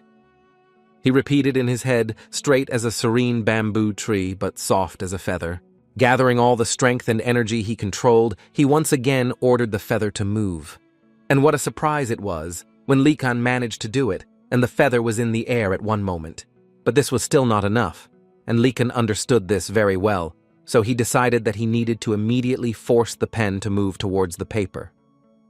Although as soon as he moved his hand, the feather shot out of the window like a bullet and broke it, most likely he expected to see not such a result. Therefore, he decided to reread the paper on which this spell was described, and after a few minutes, he could notice that there were two difficult points in it.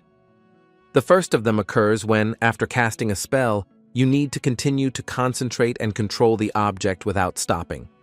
But at this stage, he was able to finish the most difficult part of the spell, and now control should be easier. So he decided to try again, but this time with more control. Likan tried to do everything as slowly and unhurriedly as possible, when suddenly the office doors began to open.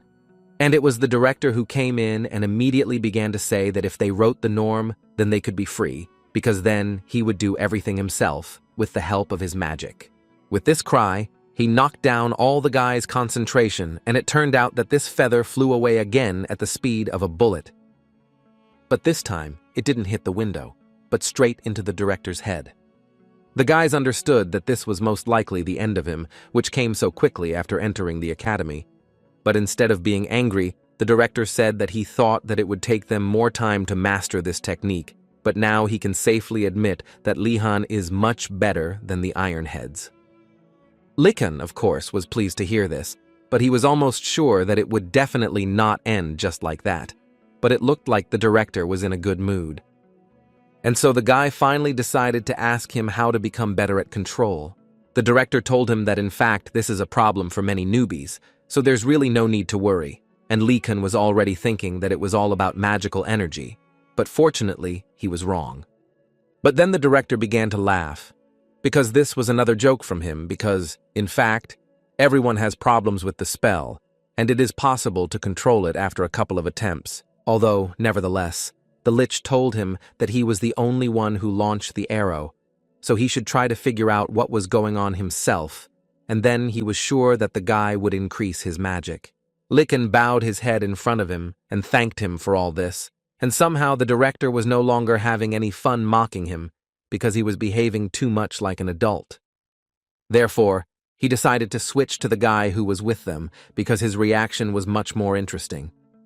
But still, he decided to tell them that magic is such that the more you use it, the better you master it. So there is essentially nothing to be afraid of. And now he asked them to go to dinner.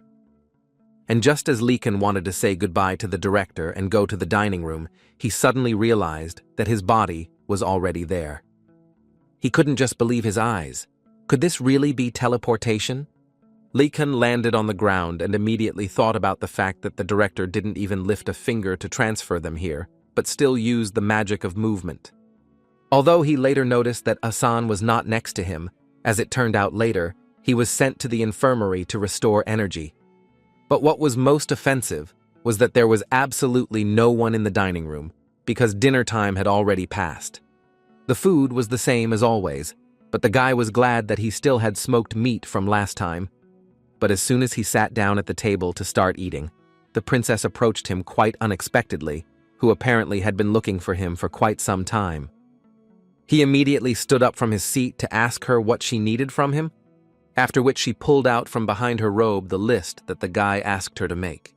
Lihan was surprised that she didn't forget about it, but in any case, he was incredibly grateful to her for it. But when he looked at this scroll, he realized that this is not a list of subjects that are easy to get good grades in, but a list of popular subjects.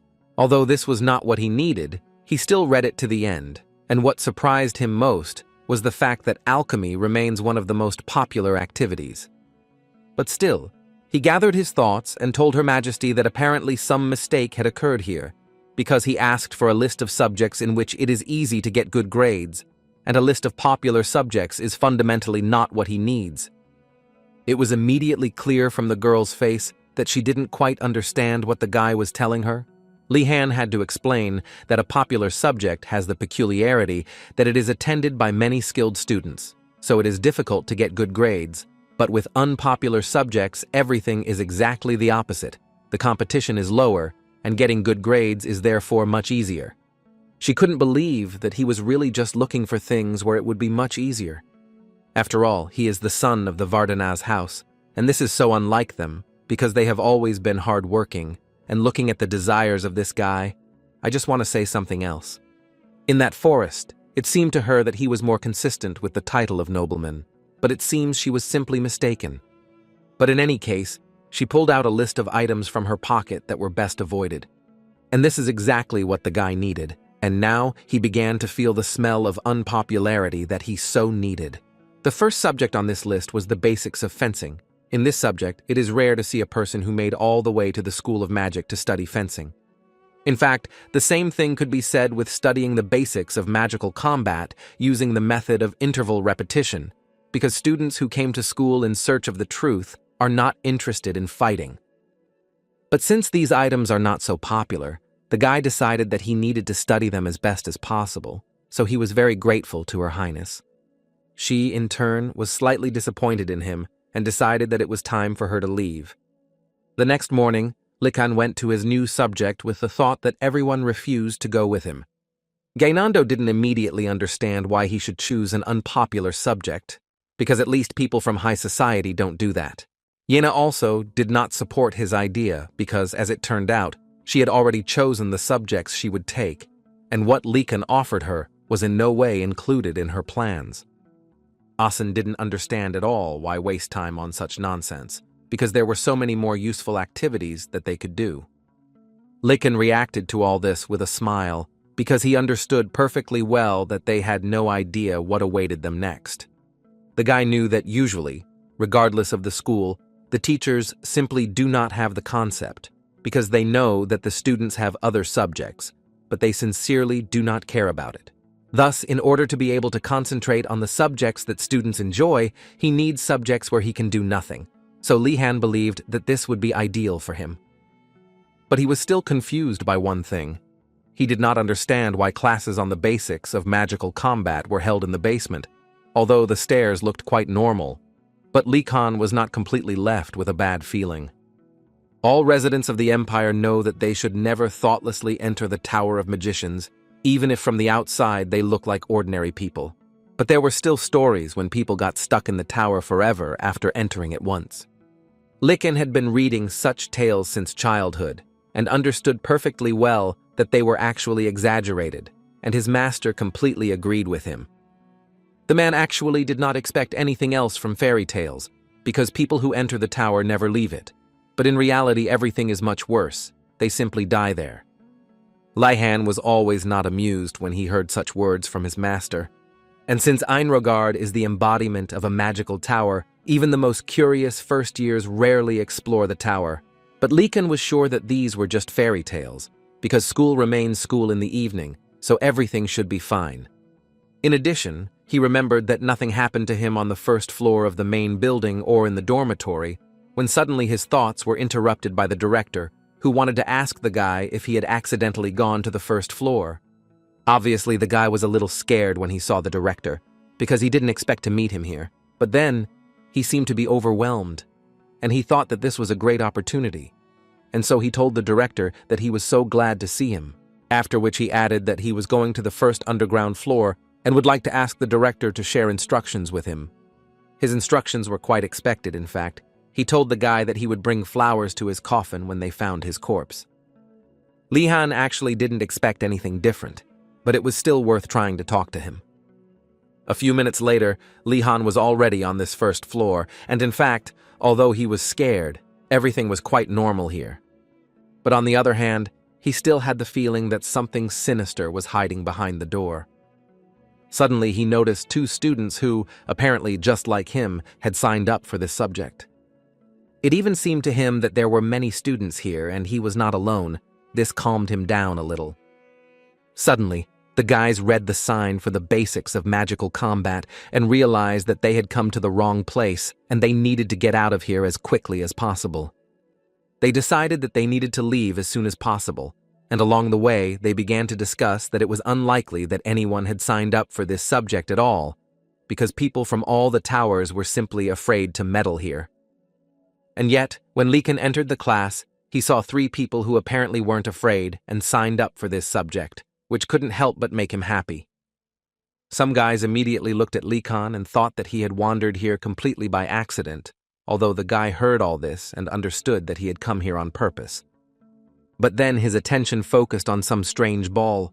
What is it for? Suddenly, all his thoughts were interrupted after he heard a strange voice coming from the corner of the room, and most likely, it was the teacher. Likan didn't even notice him, as did the other guys who were also in the class. As soon as the guy began to examine him more closely, he almost immediately noticed pale skin, a melancholic look, long fangs, and all this made him think that this man was a vampire. But guesses were quickly interrupted when this man introduced himself as Vagrek. He is a teacher of the basics of magical combat, using the method of interval repetition. And with a rather downcast face, he hoped for fruitful cooperation. After which he decided to move on directly to the topic of the lesson, and began with the fact that on their desks there are balls made of heavenly spirit stone, which is very sensitive to magical energy. He also added that when the stars are in a certain position, they release holy energy, and the star spirit stone is able to absorb it. After such a short theoretical course, he immediately invited them to move on to practice, and first of all told them to stand up and pour magical energy into the balls in front of them, although it seemed to Likan that this would not work. And he actually had such thoughts for a reason, because he couldn't even cope with simple spells, but still he overcame himself and tried. Before they had time to touch, suddenly all these balls flew into the air in an instant. Likan understood that he had done nothing for this. Most likely the teacher was to blame for this, but still he could not believe that he could do it so simply.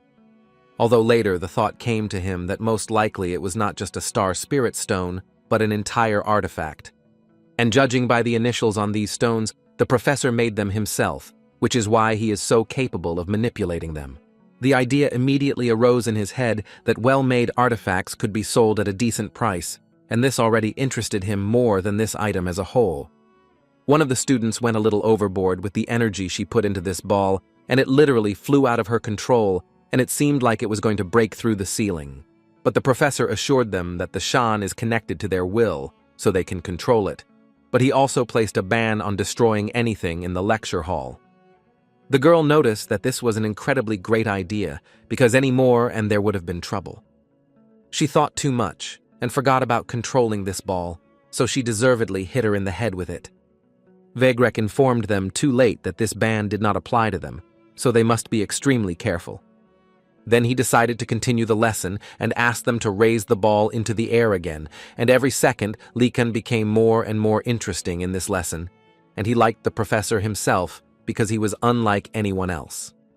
Vagrek at one point asked them to make this ball start spinning around itself, and Likan had problems with this, because even when controlling such an artifact, he has some problems and does not move as the guy wants. One of the students managed to do this at one point, and the ball began to spin. But the professor remained just as cool-headed, and therefore asked him to do it again so that he could see it clearly. Lihan didn't really want to do this all day, so he decided to ask the professor how long they would do this. Vagrek did not understand why this question was asked at all, if the answer is obvious that they will do this until they manage to do it perfectly. After that, some of the guys suddenly wanted to go to the restroom, so they asked the professor about it, but he immediately made it clear to them that there was no need to ask him about it, because here they are free people and do whatever they want.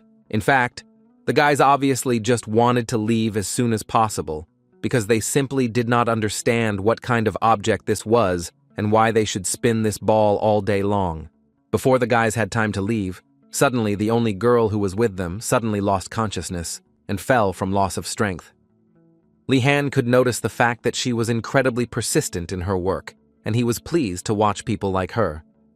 But still, he understood perfectly well that he should help her come to her senses, because she most likely lost consciousness for a reason, but because she simply ran out of internal energy. The girl could barely speak, and then tried to say that she had simply run out of her mana, and therefore she needed help. Likan actually understood this even without her, although it was surprising to him that she did not pretend to escape from this lesson. So he took her arm and told the professor that she had lost consciousness due to the fact that she had exhausted her supply mana. Vagrek did not change his face at all and could only say that it would be nice for her to continue drawing the circle when she recovered.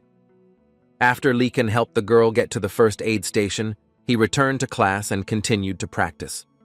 And he did this until he became interested in finding out how grades would be given in this lesson, so he decided to ask this question directly to the professor. For Vagrek, this was again a fairly obvious question. Because grades will be given as required by the rules, the evaluation is carried out starting from the first place, regardless of how many students were present. Likan actually counted on this, because apparently no one else would take this class except him, and therefore this subject was just a jackpot for him. After all, it seemed to him that if he just held out until the end of the quarter, he could easily get the highest score for discipline. This is exactly the item that he was looking for. Now he just needs to repeat it, and he will do it with joy. It was quite interesting for Vagrek to observe that Likan still had not gone anywhere. The fact was that every year students come to this subject like the tide, but they also disappear like the ebb. Last year there was no one at all, but Vagrek didn't care about this at all, because according to the contract, he must teach the subject every year and not collect those who want to attend it. In fact, every day he sat alone in the lecture hall and left when the class time was over. However, now it seemed to him that an unusual freshman had appeared and disrupted the usual routine, an adult and handsome man who, judging by his habits and speech, came from a great house. Vagrek did not know about the amount of magical energy Likan had, but he easily noticed that he was special. Vagrek also hoped that Likan would continue to attend classes, because then he would finally be able to move on to the second lesson of this subject. After this lesson, in the restroom, Likan asked to listen to his friends, and he said in all seriousness that this subject simply could not be missed, because they could be guaranteed to get good grades in it, simply for being present. But it was clear from their faces that he did not convince them at all, because they were not entirely interested in this, although Gainando asked Likan what exactly they teach. The guy happily talked about how he needed to use his mana to lift the star spirit stone that the professor had prepared and practice drawing a circle with it. Gainando wanted to hear what would happen next, but Likan replied with a smile that that was all, because they didn't do anything else, which surprised the guys a little. They didn't quite understand what was so important here, but Likan immediately interrupted them and said that the main thing here was that he could get his grades, which he so badly needed. That's all he was interested in at the moment. Yena would never have thought that Lihan was such an unusual guy who would only think about himself. She actually understood very well that it was not for her to say such a thing, but in her opinion, he was too much obsessed with profit. Likan wasn't too upset that they wouldn't go with him. Besides, it was time for him to run to the next subject. They were very curious to know what next subject he chose, and what was their surprise when he said that he would study the basics of fencing at the Academy of Magic. It seemed to them that this was an incredibly useless activity that could only be done at this academy. But Likan did not listen to them and went to the courtyard at the southern entrance to the main building, where there was a training ground where fencing was taught. And his guesses turned out to be correct when he entered the main gate and saw several guys there who apparently also came for this subject. Moreover, most of these guys were from the White Tiger Tower, which are mostly from the houses of knights, which means that they are good at swordsmanship and take it seriously. Therefore, Lihan thought that the basics of magical combat were handed to him on a silver platter, so he was not so upset that there were so many people in fencing, and besides, he had been steadily practicing fencing. But he stood out too much for the other guys, who almost immediately saw that he was from the Blue Dragon Tower. Moreover, they recognized this guy because they knew that he was from the House of Vardanaz, and apparently he came here because his mentor taught him fencing for the sake of general development, but they all thought that he underestimated fencing too much. Lihan immediately realized that they weren't treating him very friendly here, and he also heard that they were all too proud of their skills here, but he still didn't expect that he would encounter such hostility. But on the other hand, he understood perfectly well that this is actually not so important. After all, they are still just teenagers.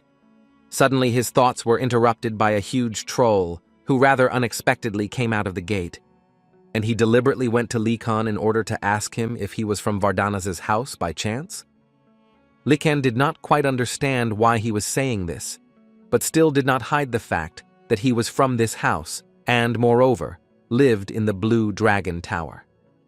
After which, the orc began to say that it seemed to him that the guy was in the wrong place because they were seriously engaged in fencing here and not teaching beginners.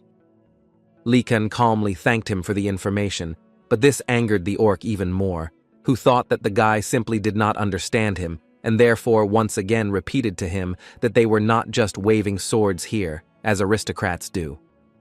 Then he added that he could be seriously injured in sparring, and no one here would give in to him just because he was a nobleman. Likan waved his hand in response to this, and said that he would try to restrain himself in the battle with the orc so as not to injure him. These words quite obviously hooked the orc, and so he began to boil like a kettle. And if the professor had not come out at that moment, then most likely he would have gotten into a fight, but the teacher called them to come to him in time. One could see surprise on Likan's face, because he did not expect to see such a picture. The fact was that the fencing teacher was Professor Ingerdell, and what surprised the guy was that he was an elf. After which, the elf added that he was sure that they had all already learned fencing here, and most likely came here to improve their skills, or not to lose the ones they had already developed. Therefore, he suggested that they immediately move on to practicing existing skills, instead of learning from the very basics, and this was good news for Lihan, because he was really only interested in his grades from the very beginning. Suddenly, all his thoughts were interrupted by some small elf from the White Tiger Tower, who came up, it seemed, just to say hello. Looking at this elf, Likan immediately thought that he looked like an elf who was popular with girls, but his thoughts were suddenly interrupted by the same guy who asked Likan, "Or is he from the House of Vardanaz?"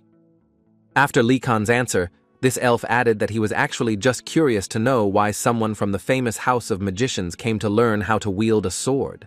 But for Likan, this was again very obvious, because he believed that few people would choose this activity, so it would be easier for him to earn good grades. Although in his mind, Lihan thought that if he told the truth, then this guy would hardly understand him correctly. So he decided that it would be easier for both of them if he pretended that he only cared about grades. This elf, as it turned out, is called Giselle, and he is from the house of Morad, but he asked Likan to call him Morad. Likan immediately turned his attention to his hands, which were calloused, although it was worth noting that outwardly he looked like a sissy. But of course he didn't tell him that, but simply replied that he was pleased to meet you. Although, on the other hand, Likan understood that there was nothing more to expect from his house, so he simply shook his hand. The Morads strictly adhere to the rules and protect the North. Being in harsh conditions, they are literally ready to resort to any means, methods, and tricks to achieve their goals. At least that's what Lihan thought until he met Morad, who is completely different from them. But he remembered how people reacted to him and realized that rumors are actually not always true, so you shouldn't listen to them blindly. The art of the sword is a blue stone. It was taught to Likan by Arlog, and based on the name, one can guess that it is effective and easy to use, but the training was so difficult that the nobles did not really take up them, but Likan still managed to master them. Because he believed that if you convince yourself that you can handle it, then it will be so, when suddenly his thoughts were interrupted by the master, because he became interested in knowing whether Likan uses the art of the blue stone. The professor immediately noticed that he had a well-developed background, and therefore began to think that most likely the guy was from some house where fencing was valued. But his face immediately changed to surprise after he heard that the guy was from Vardanaz's house. The master simply could not believe it, because the guy was able to master the basics, even being in a house where magic is more valued. Therefore, he first decided to clarify with the guy himself why he decided to study fencing, to which he received an answer from Likan that he was convinced that this was a vital skill for an aristocrat, but it was impossible to say from the master's face that he believed him. But in any case, Likan understood that the most important thing now is grades, and if he says something wrong now, then most likely he can say goodbye to good grades. Likan decided to say something that would raise him in the eyes of the teacher, so he said that he thought so before, but as he progressed in his study, he realized that he could not help but come here. From the expression on the master's face, it immediately became clear that he liked this answer quite a lot, because he changed his face and showed a characteristic hand gesture. But then the professor still asked the guy for forgiveness and added that he actually accidentally voiced what he was thinking.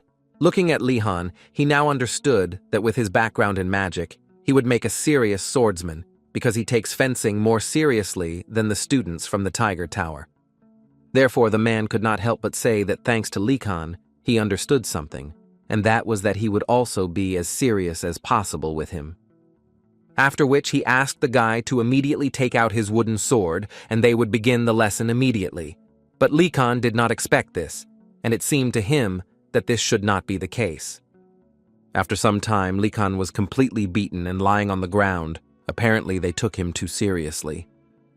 The master, who was probably his opponent, stood over him and told the guy that the art of blue stone is like a boulder, and he thought so because his strong point is that he will not waver, no matter what happens. The master only asked him not to forget about it, but for today he suggested finishing the lesson, and from Likan's state, it was clear that he didn't mind. For Likan, today the lesson was completed and he could go to rest. Although in his mind he was thinking about how much his body hurt, it seemed to him that he had been hit more than 1,000 times in every point of his body. It was only worth noting how the master took advantage of his weak points and gaps in defense, which is probably why Likan was there until the end of the battle. Although Likan realized that the professor was taking him too seriously, because in the future it would be the White Tiger guys who would become real knights, but he treated them much easier than he treated Likan. If Arlog is like an unshakable stone, then Ingerdel is like a stream of water, despite his prosthetic arms and legs. And while Lena was thinking about this, Ingerdel was telling his subordinates that if they use the cloud art, then they need to alternate hands more, because the difficulty of two swords is that they are difficult to master, so he asked them to be more thoughtful when they use them. What about the art of the top of the moon? He could say that it is a fast and sharp art in which one must use the body to strike. Lahan really enjoyed watching how this professor treated each student, because not only does he know absolutely every martial art, but he also gives each student personal advice. But even in this case, Likan could not understand why he could not leave the feeling that he had been beaten more than anyone. When suddenly his thoughts were interrupted by Ingerdel, who rather unexpectedly asked Likan to come to him. The guy was worried that the teacher called him to him, but he was not the only one who was called by the elf, because the second person was Durgyu from Choi's house. And this second person was precisely the ogre with whom Likan did not get along from the very beginning. But the most interesting thing was ahead, because as soon as they approached the teacher, he told them that they would now have a duel. The other guys didn't understand why they were the ones, and in general it seemed to them that this fight would not be entirely fair. But Durgu liked this idea incredibly much, so he did not argue with the professor. The master liked that none of them resisted, so he gave each of them a wooden sword with which they would fight. Likan at that moment understood perfectly well that his enemy was most likely waiting for this moment most of all, but now the guy has no intention of retreating. Moreover, as a child, he could have spent his time playing, but instead, he learned to fence and got bruises, but never gave up. And he did all this just for moments like these, to stand on equal terms in a fencing duel. Ingerdel actually chose them because they seemed to him the most capable. Every experienced knight knew that it was impossible to master the art of the sword through theory alone. Only by practicing hundreds of times and conducting real battles can one see the path of the sword. For example, if a knight has learned to reach his opponent's neck, but he doesn't know how to do anything else, then it will not be so easy to reach his opponent. Knights use theory only as a basis, and understanding and applied skills as a supporting factor, to extract the absolute power of sword art. And according to the professor, these two are not only able to reach this stage, but also put faint traces of magic into the swords, which means that they are especially gifted as knights. Therefore, today they will be able to prove it, and the master asked them to take their places and begin the duel. Looking at Lihan, the teacher thought that he had a good level of swordsmanship no matter what house he came from. In addition, he was almost sure that the guy had experienced enormous pressure from his home since childhood, but he was very serious about this.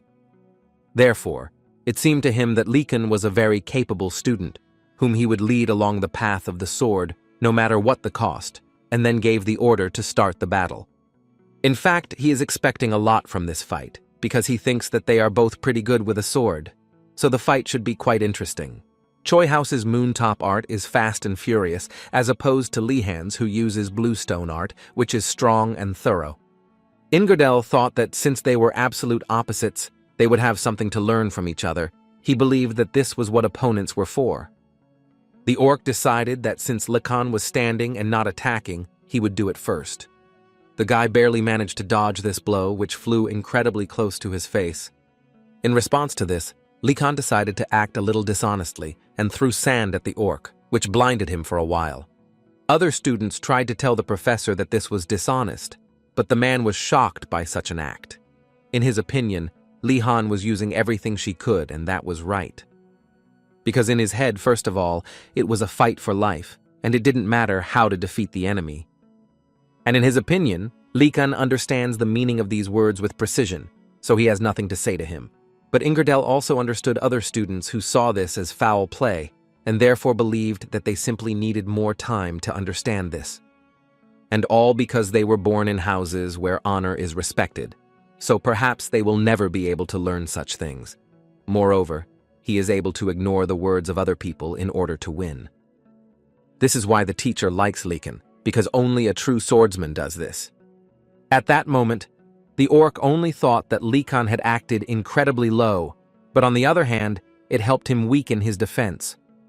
Likan, at this time, was not going to stop there and continued to attack, because he was sure that the orc still could not think clearly and would most likely miss the blow again.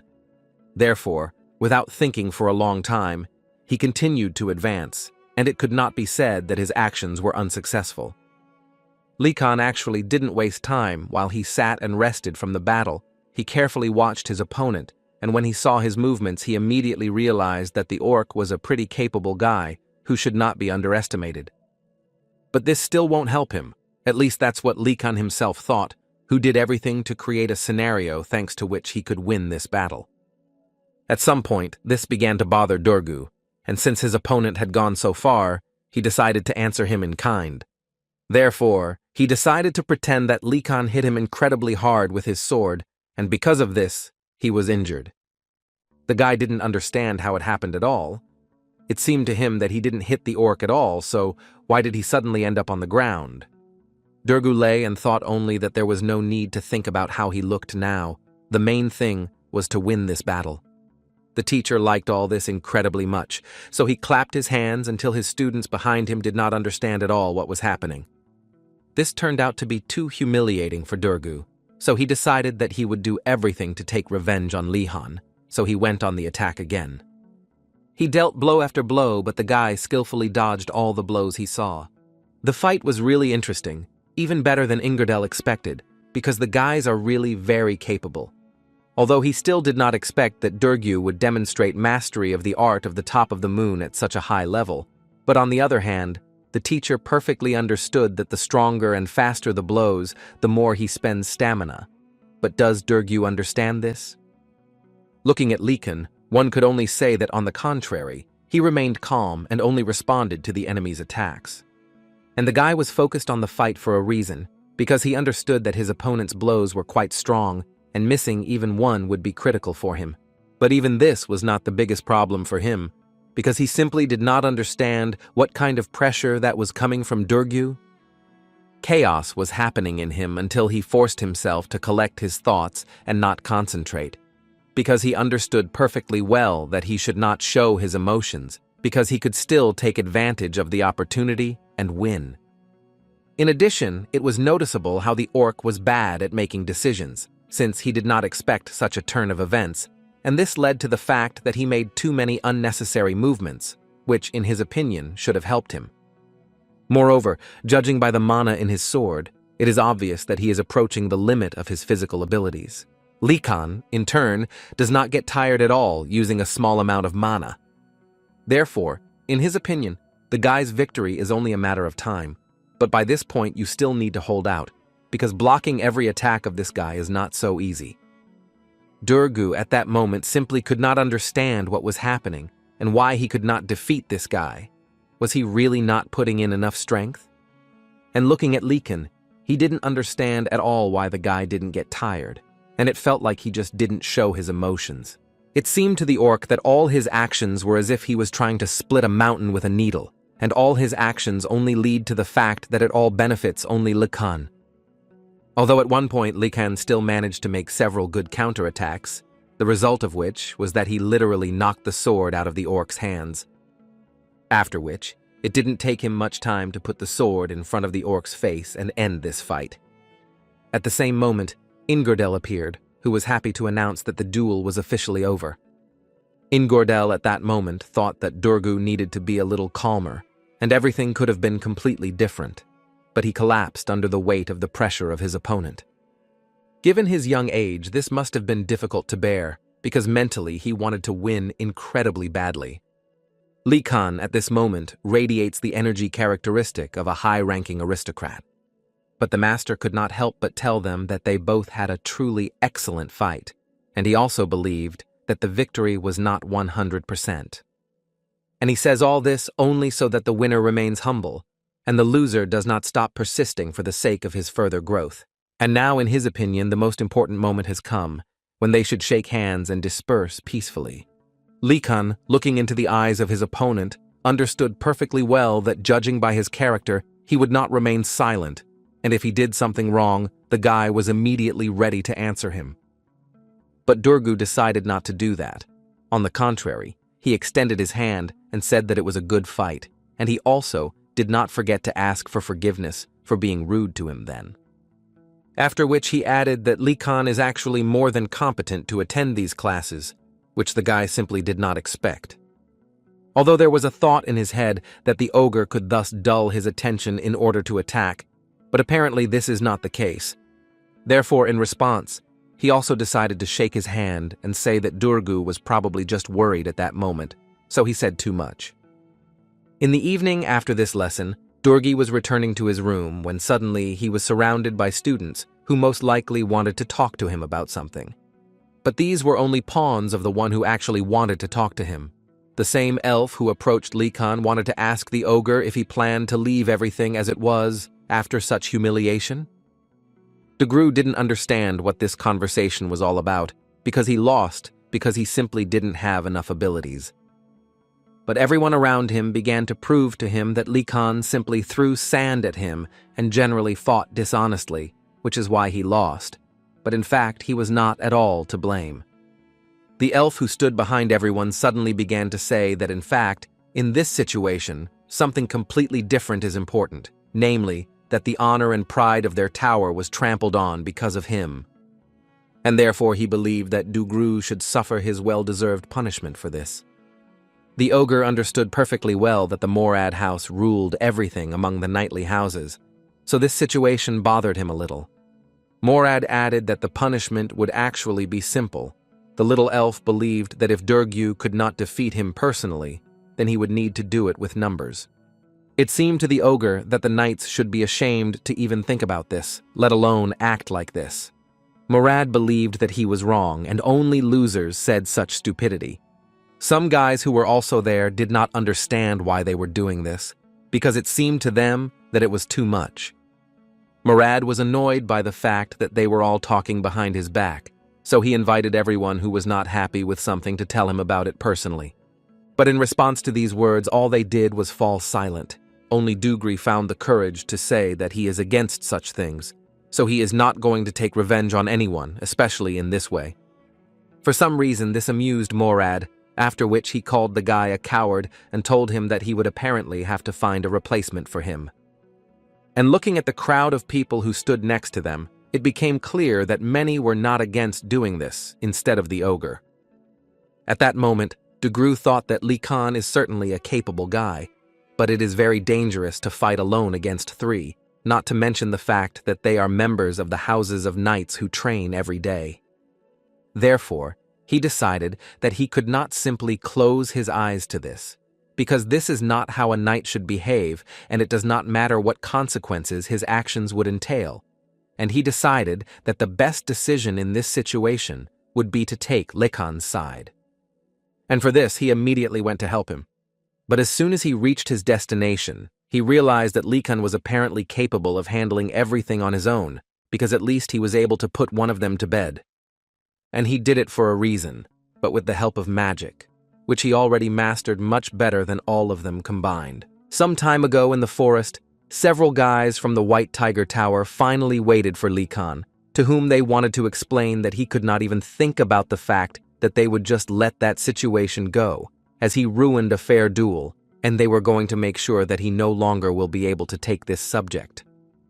Likan at that moment was not sure that the reason really was what happened in the duel, but in any case, something needs to be done, and therefore, to begin with, he decided to scare them a little. So he turned around and asked them just one question. Are they really so stupid that they do this, knowing what kind of family he comes from? This angered them even more, because it seemed to them that it was quite mean to try to intimidate them with this, but they immediately told him that they were not going to retreat for this reason alone. Likan just wanted to look at their reaction, and judging by it, these guys have something that they incredibly strongly believe in, or someone who is imposing this belief on them. It immediately seemed to him that someone was behind them, and they believed that if they did something, they would still be taken care of. But with all this, he just wanted to say that if they had at least half of their brain, they would not have gotten involved in something like this to begin with. Therefore, he decided to ask them directly who sent them. Is this some kind of great house? Why is it difficult to ignore the order? One of them immediately started shouting at Likan and asked him to shut his mouth for now, after which they decided to surround him and thus prevent him from escaping. Likan himself understood perfectly well that no matter how stupid they were, 3 against 1 is still too dishonest.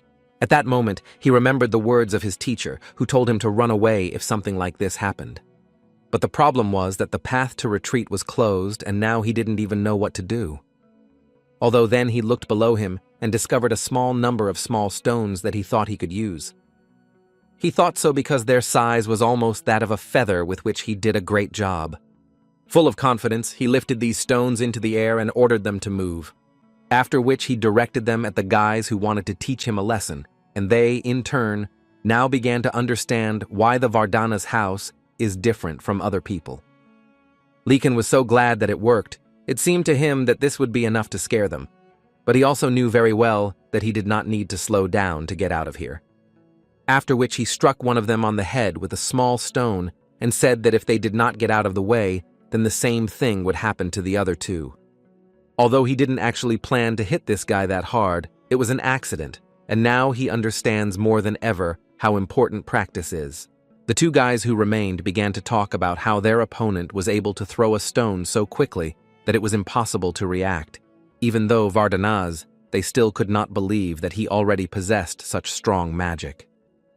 Lycan was still thinking that he didn't plan to get to this point, but still he had to tell them that if they wanted to die, they could come closer and not be shy, while he maintained a calm appearance, as if he was really ready to destroy them. The ogre simply couldn't believe his eyes. What did he just see? Lycan didn't even notice how Ryuju approached, but still decided to check with him, or did he also not come to fight with him? The ogre immediately told him that he had come to help him, and Lycan simply could not believe his ears. Did Giselle really treat him like that? The thing was that the White Tiger Tower is different from his Blue Dragon Tower because all the houses in their tower are quite powerful, so living there is more like a social event. But what confused Lycan most of all was that a certain hierarchy had already been established in the White Tiger Tower so early on. While Lycan was thinking about this, Ryuju drew him the same Giselle they were talking about, so that the guy would roughly understand who they were talking about. Lycan couldn't quite believe that this was the same guy he saw at the fencing lesson. From the first meeting, it seemed to him that this was a good-natured guy, but now he understands perfectly well that appearance can be deceiving, and the ogre could not help but add that in the case of Giselle, appearance and character are not connected at all. Although the ogre still didn't understand why Lycan even calls Giselle a guy, Lycan, at that moment, continued to think about his own things, and it seemed to him that he had found the reason why he was treated this way. It was strange for him that they reacted to the duel like that, but the ogre only confirmed that the duel was actually just an excuse, but there were many reasons why they did so. And the very first, and probably the most important, is that Lycan from the house of Vardanaz and the ogre believed that this was why they started hunting him. After all, if Lycan, a native of the great house, could be defeated, then the authority among the first years would greatly increase. Now the guy understands that Giselle essentially just considered him a trophy with which to raise his authority. Ryuju suddenly decided to say that what really bothered him the most was that Lycan would most likely continue to show his good side, and then the students from his tower would feel hostility towards him. And people like Giselle know how to kindle such emotions in such people. At least, that's what the ogre thought, who told Lycan all this with the idea that he would just know this and be careful if he still decided to continue attending fencing. While Lycan was walking home after this hard day, he couldn't get out of his head the thought of how Ryuju told him that he needed to try to avoid the subjects that White Tiger students attended. Then Giselle would not be able to do anything to him. Lycan, of course, was not going to argue that this was a good proposal, but he already knew that he would not even think about following it. And the first reason was that it is quite difficult to find a good subject in Lycan's understanding. And the second reason was his pride, because he did not understand at all how they dare to play political games with him. Therefore, without thinking for a long time, he decided to answer them in kind. So he entered the restroom and told the guys that he was attacked by students from the White Tiger Tower. And according to him, they did this only because he was from the Blue Dragon. Mentally, Lycan was proud of himself, and he wanted to see how they would react to this. His friends couldn't even believe it. It seemed to them that these guys were completely out of their minds, because there was simply no other reason why they did this. One of them even suggested that everyone should not sit here just like that, but call everyone upstairs, because it seemed to him that this was no longer a joke. It would be nice if they raised their hand against Gainando, but they must avenge Lycan. Gainando didn't understand at all what he had to do with it, and why wouldn't anyone marry him like that? Lycan couldn't even imagine that they would be so angry. It's even more than he thought. This even crossed some normal boundaries, because they were going to contact the others, and even some offered to find weapons. Apparently now Lee-kan will have to calm them down, if of course he manages to do this. But they didn't seem to listen to him at all, because they believed that they all owed him here and should do everything to help Lee-kan. They were still grateful to the guy for bringing meat for them, and it was Lee-kan who saved them from hunger. The guy, of course, could not tell them that it was simply his plan on which he made good money, and at that time they continued to gather. Now that there were enough of them, they were ready to go and kill these arrogant students from the Tiger Tower. Lihan at this time could not believe that he had made such a mistake in his calculations, and underestimated how much the Blue Dragon Tower hated the White Tiger Tower. Although, on the other hand, there was nothing unusual in this, and it is quite natural to hate someone in whom you increasingly notice your equal. Suddenly, at one moment, their hike was stopped by Asen, who asked them to stop and listen to him before going anywhere. After which he tried to explain to his friends that one should not act rashly, because people from families of knights live in that tower, and if they rush there emotionally, they will definitely lose. Lee-kan completely agreed with him, so he supported him with both hands, saying that he was indeed right. But apparently the guy was a little hasty with conclusions, because before he had time to say that they could just leave it alone, Asan simply shouted that they needed to set up an ambush and then attack. Now he understood that it was incredibly stupid to hope for anything. They succumbed too much to emotions. So he had to intervene and tell them straight out that he wasn't asking them to actually avenge him. Lee-kan asked them to understand that this matter concerns exclusively his honor, and therefore only he himself will deal with it. But his friends still believed that they were cunning, mean, and petty, so it would be difficult to deal with such scum alone. Lee-kan, in response to this, reminded each of them that they all came from respected families, and it would be incredibly shameful if they stooped to their level. These words made the guys think, and even for a second it seemed to Lee-kan that it worked, but he was not going to dwell on these words. And so he decided to get to the main point, after which he began to say that if they themselves entered into battle with them, then together they would be able to answer them. Lee-kan believed that they were all just cowards, so they would probably attack as a group. They fully supported him and believed that he was right, so they decided that they would stick together and be vigilant.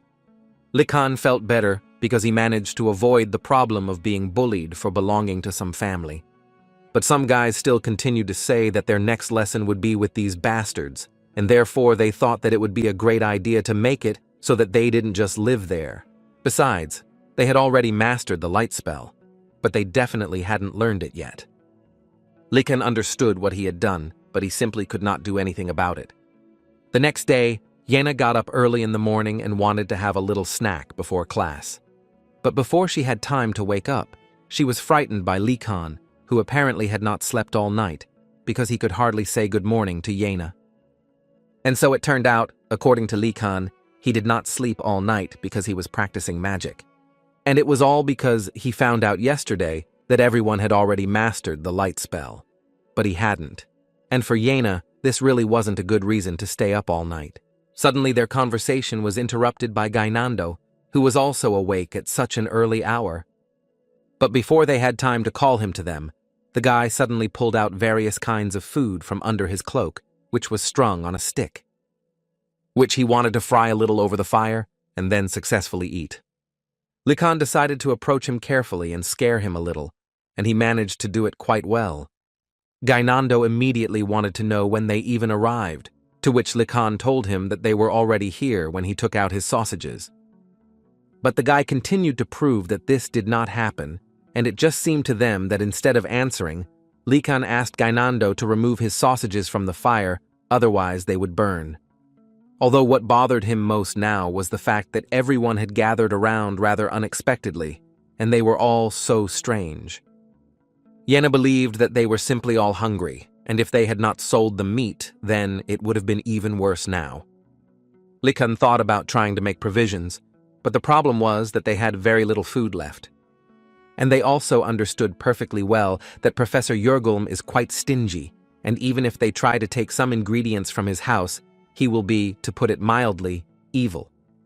They both understood that it would not be possible to endure it on the sly, and it was also impossible to come up with a way to do it. Professor Garcia takes an interest in her students, so she immediately noticed the unusual changes that occurred in them. Firstly, it was noticeable to the naked eye that a week after admission, they were too hungry. Secondly, there was tension in the relationship between the towers. She of course understood that everyone had different backgrounds, so the competition was fierce. But the tension between the blue dragon and the white tiger was even stronger than usual. But on the other hand, she did not forget that the director always said that the more they compete, the stronger they will become. Although she could not completely agree with him on this matter, it was also difficult to say something to the director. She would really like them all to get along with each other, because then it will be much easier for her to talk to them. Garcia began by saying that last time they studied the light, and therefore she would like to clarify whether someone had mastered it, and Likan raised his hand without hesitation, although he did not even look at who was raising it with him. At that moment, he thought that after spending the whole night studying it, he somehow succeeded, because he did not want to lag behind the others, but it took all his strength. But at some point, his thoughts were interrupted by the realization that except for him in the entire lecture hall, no one else was holding his hand. He didn't understand what was happening, because it seemed to him that they had all already mastered the light as they said, but they only admired his talent. Likan immediately leaned towards the same guy who had boasted to him that he had already learned the light. This guy answered him with a smile that so far he had only understood the basic principle, but had not yet mastered the spell itself. But he believed that he too would soon succeed. Likan now understood what was happening, and he did not understand how he could fall for this, because aristocrats always do this. They would like to show off once again. Apparently he tried in vain, although Garcia didn't think so, because she was pleasantly surprised that at least someone managed to master this spell. But as it turned out, not one person from the Blue Dragon Tower was able to cope with this, but two, and the second was the princess, and it seemed to Likan that he again had a chance to get closer to the princess. Although from his gaze it seemed to the guy that he had done something wrong again. Suddenly Asen called Likan to tell him that it seemed the princess believed a strange gossip about him. If you believe Asan's words, then the essence of the gossip is that they claim that he is only interested in grades, not knowledge. Likan pretended to be surprised, although he perfectly understood that this was not gossip, because he was really only interested in grades, not knowledge. He understood that this was true, and he actually had nothing to say, although looking at Asan, who was clearly furious, he understood that he clearly needed to justify himself. Asan, in turn, was disappointed in the princess, because the problem is not who spread this rumor, but that the princess managed to buy into such an implausible lie. Although Likan didn't understand him, because here it's really up to everyone to believe it or not. These words once again proved to him that Likan is incredibly friendly. Now he believed that their tower was full of children of great families, but Lihan for him was the most noble. Asen mentally asked for forgiveness from his family for not wanting to go to the academy, but now he understands perfectly well why he is here, to find friends like Lihan. In any case, the time has come to show them how they mastered the light, and the first was Likan, who did quite well. Next was the princess, who did not lag behind, and she also managed to do it perfectly. Garcia could not even expect such an excellent result, because she, like no one, knew that students rarely master this spell in the first week, so she is incredibly glad that she was able to meet such talented students. However, now she would like to appeal to others, who, according to her, should not be discouraged, and this should only serve as motivation for them to work further. Light magic is the basis of everything. It is like the first step that will allow them to get an idea of what magic is, which is what Garcia was trying to convey to them. At that moment, Likan was not entirely sure that anyone was listening to the woman at all. And he didn't just say this, because it was enough to just look at how they behaved. Garcia also noticed this, and for now, rather calmly asked them all to calm down and return to their seats. One of the students of the White Tiger Tower said that this is actually just a spell and should not boast about it so much. But he was immediately answered from the Blue Dragon Tower, saying that in the White Tiger Tower, there live 0 students who cannot even master such a spell.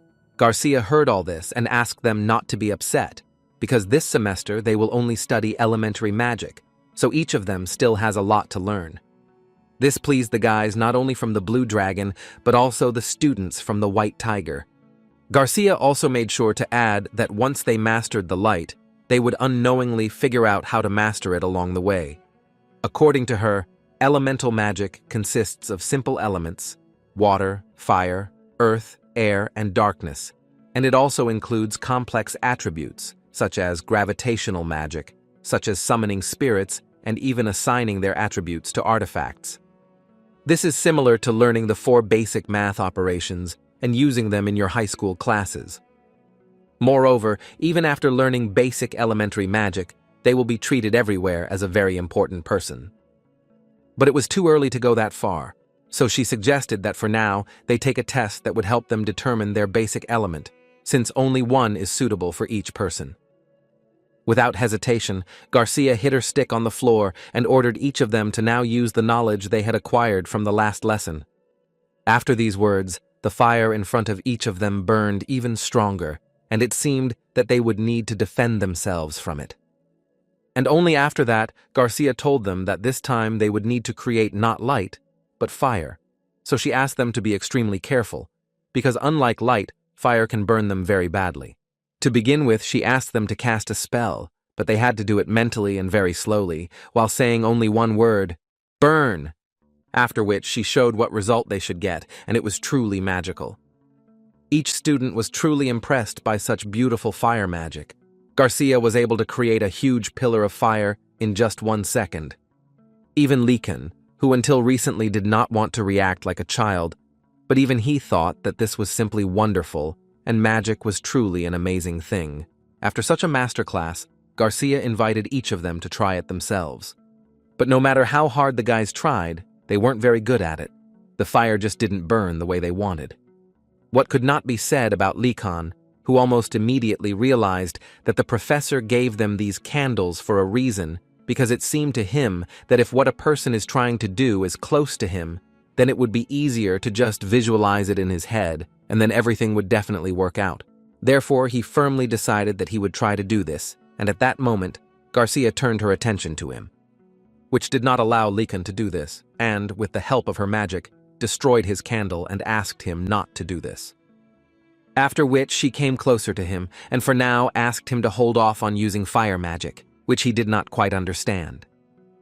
The guy was immediately upset, because he had already planned his path to creating cool magic.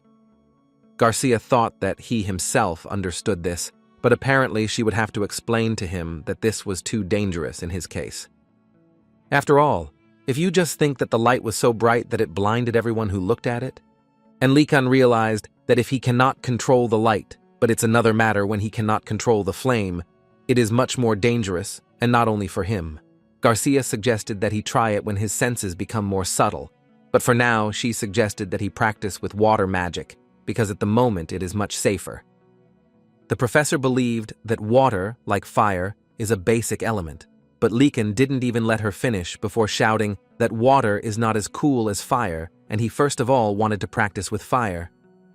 Although then he quickly decided to take back his words, because he remembered who he was talking to, and moreover, a law professor.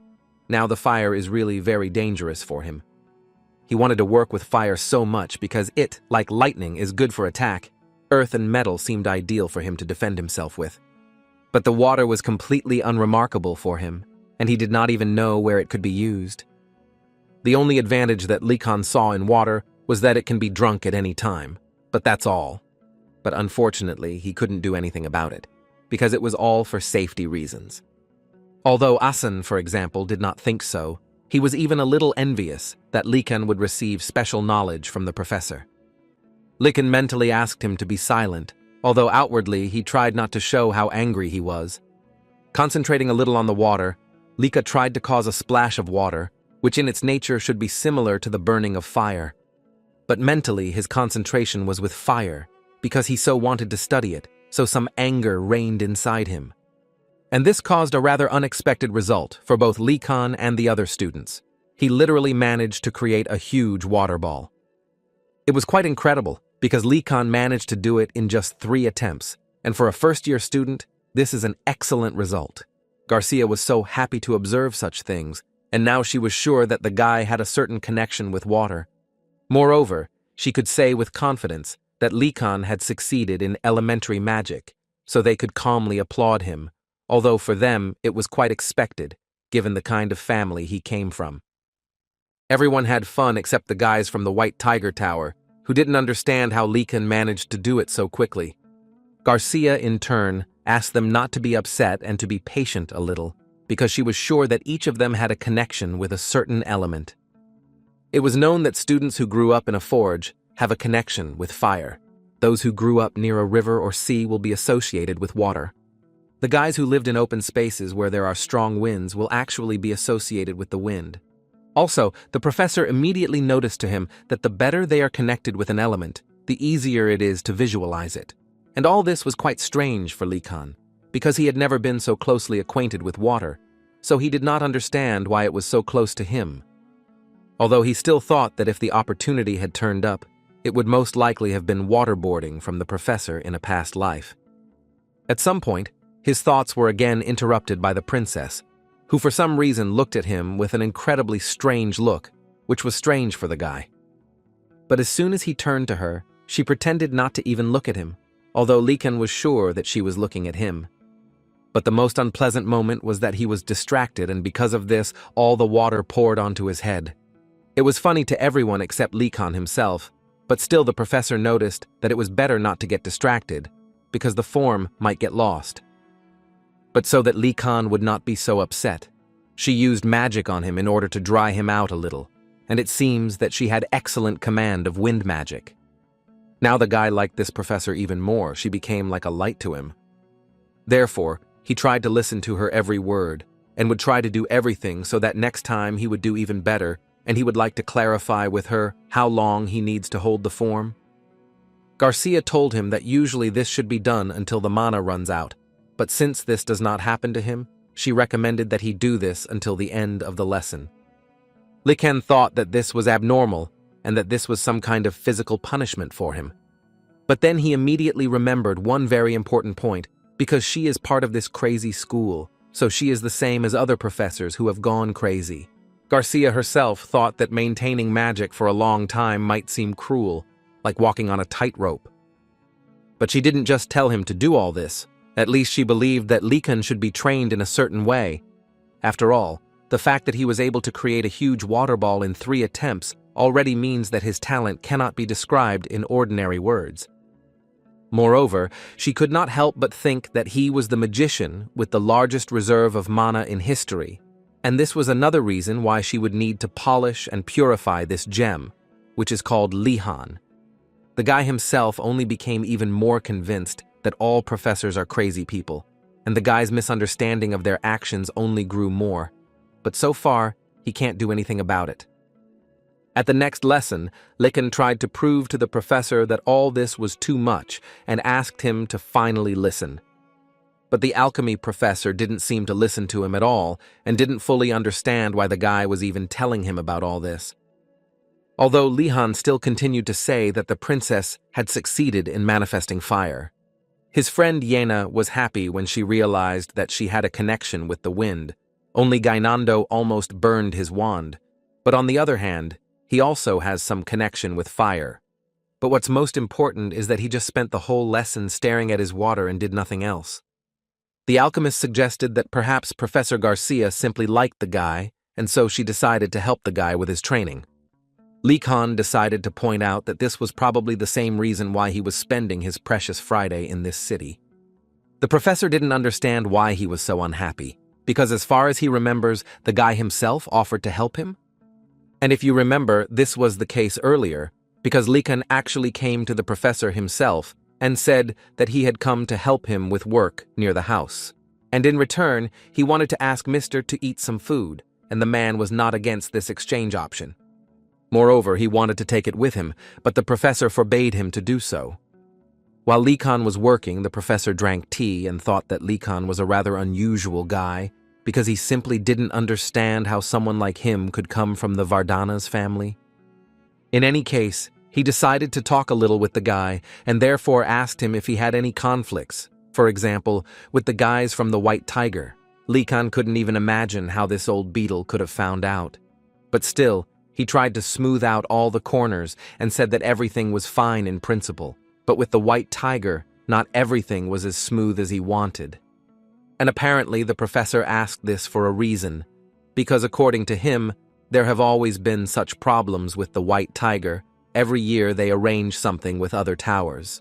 Likan told him that he immediately understood that there was a strained relationship between the towers, but he still wanted to know if it was okay to have fights at school when they already had a lot to do at the academy. The professor could only laugh, because it was actually obvious to him that this was not normal, and he immediately advised him to simply ignore them if they tried to start a fight again.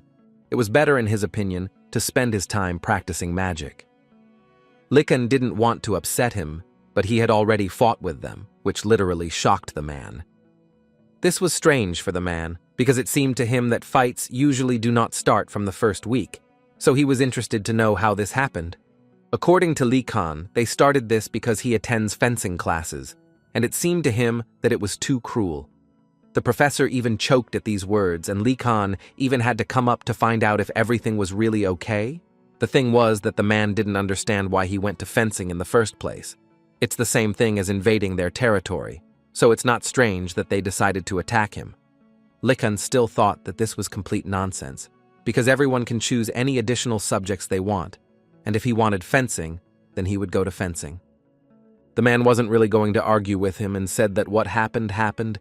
The most important thing is that everything is fine with the guy. But he also did not forget to say that he was not sure about magic, but these guys were definitely good in battle. Likan couldn't help but agree with him, although he still thought that attacking with 3 of them was quite unfair, because it was a little difficult for him to deal with them. The alchemist could not believe his ears that he was even hearing something like that, because he did not understand how Likan managed to remain unharmed.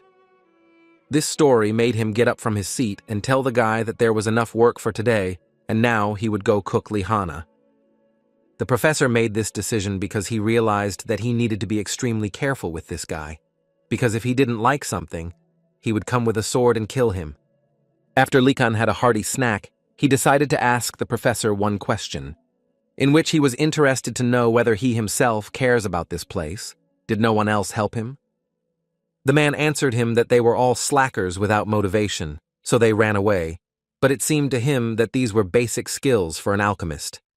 In his head, Likan didn't understand what he meant by the word basic.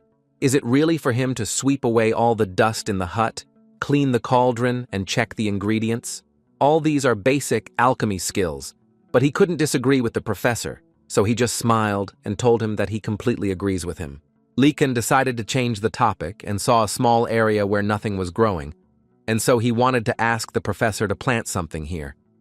The alchemist was not at all opposed to the guy planting whatever he wanted. According to Likan, he would like to plant cabbage or onions, which he likes so much. The professor agreed, but he asked Likan to say that he did not plan to sell them later. Unfortunately, the guy couldn't say this, because that's exactly what he wanted to do. But he didn't understand how the man even knew about it. Do senior students really do the same? The man immediately answered him that he was the first businessman here. There were no others, but in any case he didn't care, and he told the guy that he could do as he wanted, but the professor himself did not approve of this. But Likan had only one thought in his head at that moment. Would it be possible to cook something with cabbage and onions, because just gnawing on vegetables alone would be uninteresting? Therefore, he decided to ask the professor directly whether it was even possible to cook something from cabbage and onions. The professor suggested that he prepare a stew with these ingredients, because on the territory of a vast empire, food cultures vary depending on the land. The basis of the cuisine of the western region where the Verdana's family lives is bread and cheese. Oriental cuisine is close to Korean in taste habits. Likan already knew this. He was more interested in asking the man whether he liked the stew, to which the professor replied that he liked it very much, but he tried not to eat it. This was quite strange for the guy, so he decided to find out what the reason was. The professor told him that this is Oriental cuisine, and he does not like Oriental gnomes. The guy continued to ask him questions. He was interested to know what happened between him and these Eastern gnomes. The man explained to him that the fact is that his distant relatives live there, who always find fault with him when they meet and often do this for no particular reason. And as an example, he decided to tell the story that recently regeneration potions were expensive and his relatives believed that it was best to sell them. But the professor did not do this, so they began to tell him that this is why he earns so little. Likan realized that it was better to continue this topic, although in his mind he thought that the people of the East were quite strict people, but he did not expect that they were so strict. When suddenly his thoughts were interrupted by a question from a man who wanted to ask the guy what his plans were for this weekend. The guy understood why the man was asking him this question, and most likely the professor wants the guy to come work on weekends as well. Before he could say a word, the man was ready to bet that Likan would now say that he did not have time to come here. But before the guy gives his answer, the professor asked him to think about what will happen to the starving students in a couple of days. Although later he still added that there was really no point in worrying about this, because he believed that the student would always find a way to survive. For example, natives of the Black Turtle, in his opinion, will find fruit to snack on. Students from White Tiger Tower will hunt and feed themselves meat. But he wasn't sure about the Blue Tower. It seemed to him that they were thinking too long. But on the other hand, we shouldn't forget that very talented people usually live in this tower, so most likely in just a couple of days they will find a good solution. Likan noticed that the professor forgot to tell him about the Phoenix Tower. What will happen to them? The man believed that this did not apply to them, because they are the kind of people who are not so easily intimidated by hunger, and most likely they simply will not solve this problem. Because in the Phoenix Tower live followers of the Order who trained to live modestly in the temple, and when things got hard, they just prayed. Likan knew only one thing. He would not want to live like this. This faith is too amazing for him. But for himself, Likan decided that on the weekend, he would go hunting and get into a fight again. Then he would try to make sure that there were more friends than opponents. After such an answer, the man believed that he simply did not have the option of not encountering them, but he assumed that perhaps he would not stumble upon them, and perhaps they would also choose a different path. But Likan did not quite understand what he was talking about. What kind of path? The professor, after thinking for a while, finally said that they always have one backup option, which is to simply run away. The School of Magic is an impenetrable fortress, surrounded by walls and enchanted. But despite this, every year someone tries to get out.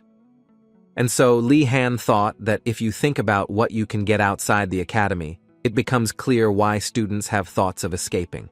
New clothes and shoes, bread, butter, cheese, and jam, and other essential items that provoke students to escape. Suddenly, all his thoughts were interrupted by the professor, who noticed that the guy had that strange expression on his face again, and it seemed to him that Likan was again thinking about something suspicious. But he immediately asked him to wake up, because the reason why tigers always try to run first is that they are very frivolous. Likan wanted to clarify from all this said, or did someone manage to escape? The professor thought about the fact that in fact, some managed to do this, but everything did not go as planned. However, he understood that Likan was unlikely to listen to his advice. So he just turned around and told Li Han to forget about everything they had just discussed and asked his boyfriend to do whatever he wanted. Besides, he believed that it was much easier for young people to overcome difficulties. But Likan understood why the professor reacted so sharply, so he decided to tell him that he actually did not plan to run away, but the man was not going to believe him because he believed that it was written all over his face. Dyuju, meanwhile, stood in a rather strange room and listened as these strange priests told him that he had better concentrate and cooperate with them. But the ogre cannot be deceived so easily, so he asked Likan not to go that far. The guy immediately took off his hood, and he was actually not surprised that they failed to scare the ogre. Gainando couldn't believe that they knew each other, because he so wanted to scare Choi Duju, but they didn't succeed because of Li Han. The ogre, in turn, answered them that it was a very bad attempt, if only because for him they were just small squirrels, whom he was never afraid of. This angered Gainando even more, because he was actually very upset to hear such things. Likan, while opening the curtains, asked Gainando to calm down and not make a scene out of it. At that moment, Yena suddenly began to say that she had been curious for a long time, why Li Han suddenly decided to go so far. the guy explained to them that the point was that the other tigers would misunderstand Choi if he suddenly made friends with the students from the Blue Tower, and in general, it seemed to him that Dudju was already in bad standing with them. Choi first of all wanted to say that he was so pleased that Lihan had thought of so many things for him, after which he added that they really thought poorly of him in the White Tiger Tower. But Likan asked him not to worry, because he was sure that everything would be fine, and so he thought, because the guy invited the ogre to become his spy in the White Tiger Tower. But the ogre did not like this decision too much, because it seemed to him that this was some kind of dishonorable title. Lihan responded by reminding him that he himself said that he would tell him if Morad was up to something suspicious, but Choi simply wanted a more noble title for his position. While Gainando was listening to all this, he couldn't understand why the ogre didn't like the word spy so much. What was so bad about it? But from just one look from Dudju, the guy understood what the problem was, and immediately agreed with him that if you think about it, it really does not sound correct. Therefore, Likan had to say that since he was doing this for the sake of honor and justice, then from now on he would call him a secret informant. Moreover, Likan believed that he alone carried this cross in the name of the fight against lawlessness. For the ogre, these words sounded like a challenge that he simply had to accept and do everything to really fight as a secret informant against the evil that had come to their house. In any case, it sounded incredibly worthy to him, and he agreed to be that informant for Likan. Likan himself was glad that they were able to come to an agreement with him, and therefore he could only hope for fruitful cooperation. While Yena was listening to all this, she seriously thought about what Likan was taught at home in the first place. But now, it was not so important, and Likan invited them to take comfortable seats, because he was going to get straight to the point, after which he told them that the reason why he had gathered them early on a weekend morning was to develop an escape plan from school. Yena and Gainando were incredibly happy to hear this, which could not be said about the ogre, who did not understand what they were talking about and why he was saying all this. Dudju tried to ask him again whether he was serious or if this was just another joke. Likan knew that the ogre would be against it, so he prepared 10 reasons in advance that would convince him. But as it turned out a few seconds later, Dudju also really wanted to get out of this prison, and he was shocked that Likan also wanted this.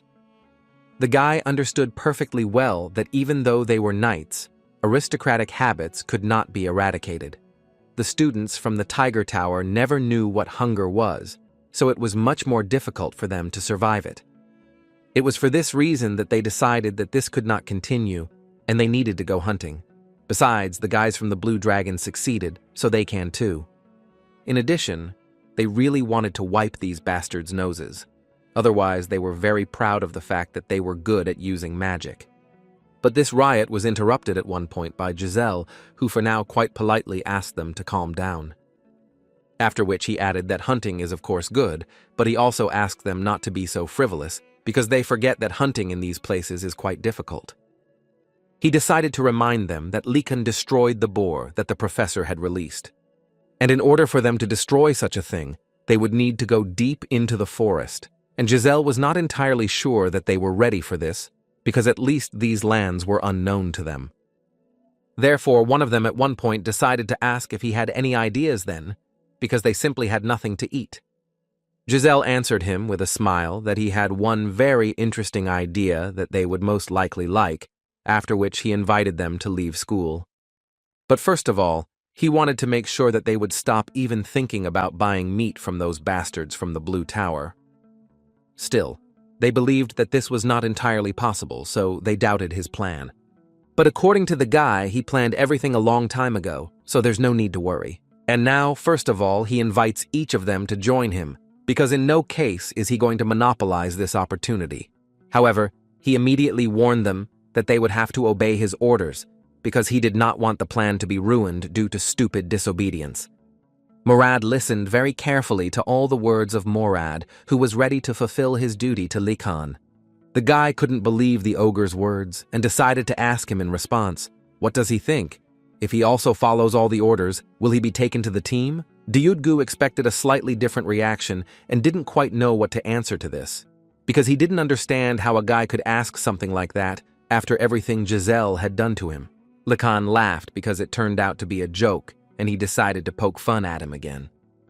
In any case, it's time to move on to the plan, and initially, Likan planned to devote time to finding a way to escape.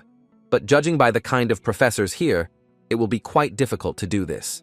But Morad had already said that he had some kind of plan, and this prompted Lion to think that there was a loophole somewhere that he simply did not see. In addition, Morad is clearly not such a simple person as, for example, Gainando, and it will be much more difficult to deceive him. After all, he is smart and cold-blooded enough to take advantage of the students in his tower, and since the beginning of the semester, Lihan was almost sure that he had some reason to be overconfident. Therefore, it seemed to Lihan that they simply had no other choice but to simply follow him and find out what his plan was. Doge immediately thought this idea was incredibly stupid and incomprehensible, so he reacted that way. Lihan didn't understand why he was so angry and immediately wanted to know if he had a better idea. The ogre thought that this was a little shameful, so he reacted. Likan immediately asked him to think again, but at the same time added to him that now he and Morad are on opposite sides of the barricades. But Dyudgu did not fully understand what he was trying to convey to him. After which Likan told him that there is an expression, "Know your enemy as you know yourself," and now it seems that the ogre began to understand what Likan was telling him. Likan, putting his hand on his shoulder, said that this is his strategy, and he believes that at the moment it is the only one. In the eyes of the ogre, Likan was like an angel, and he simply could not refuse him. It was too convincing for him. Therefore, he still answered Likan that it seemed to him that this could still work, and they should try to do it.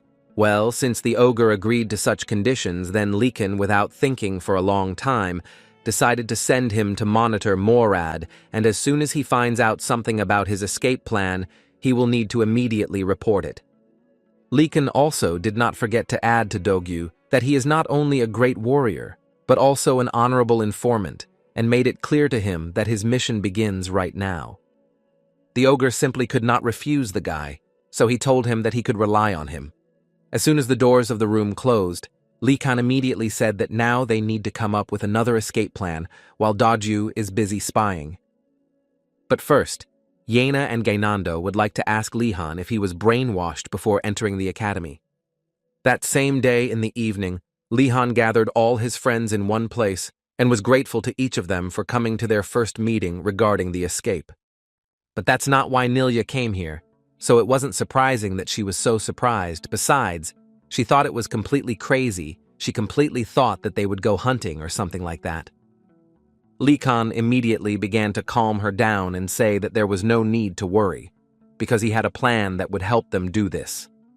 Looking at him, she herself understood perfectly well that Likan from Vardana's house would hardly have gone for it without a plan, because she believed that he was really different from other students.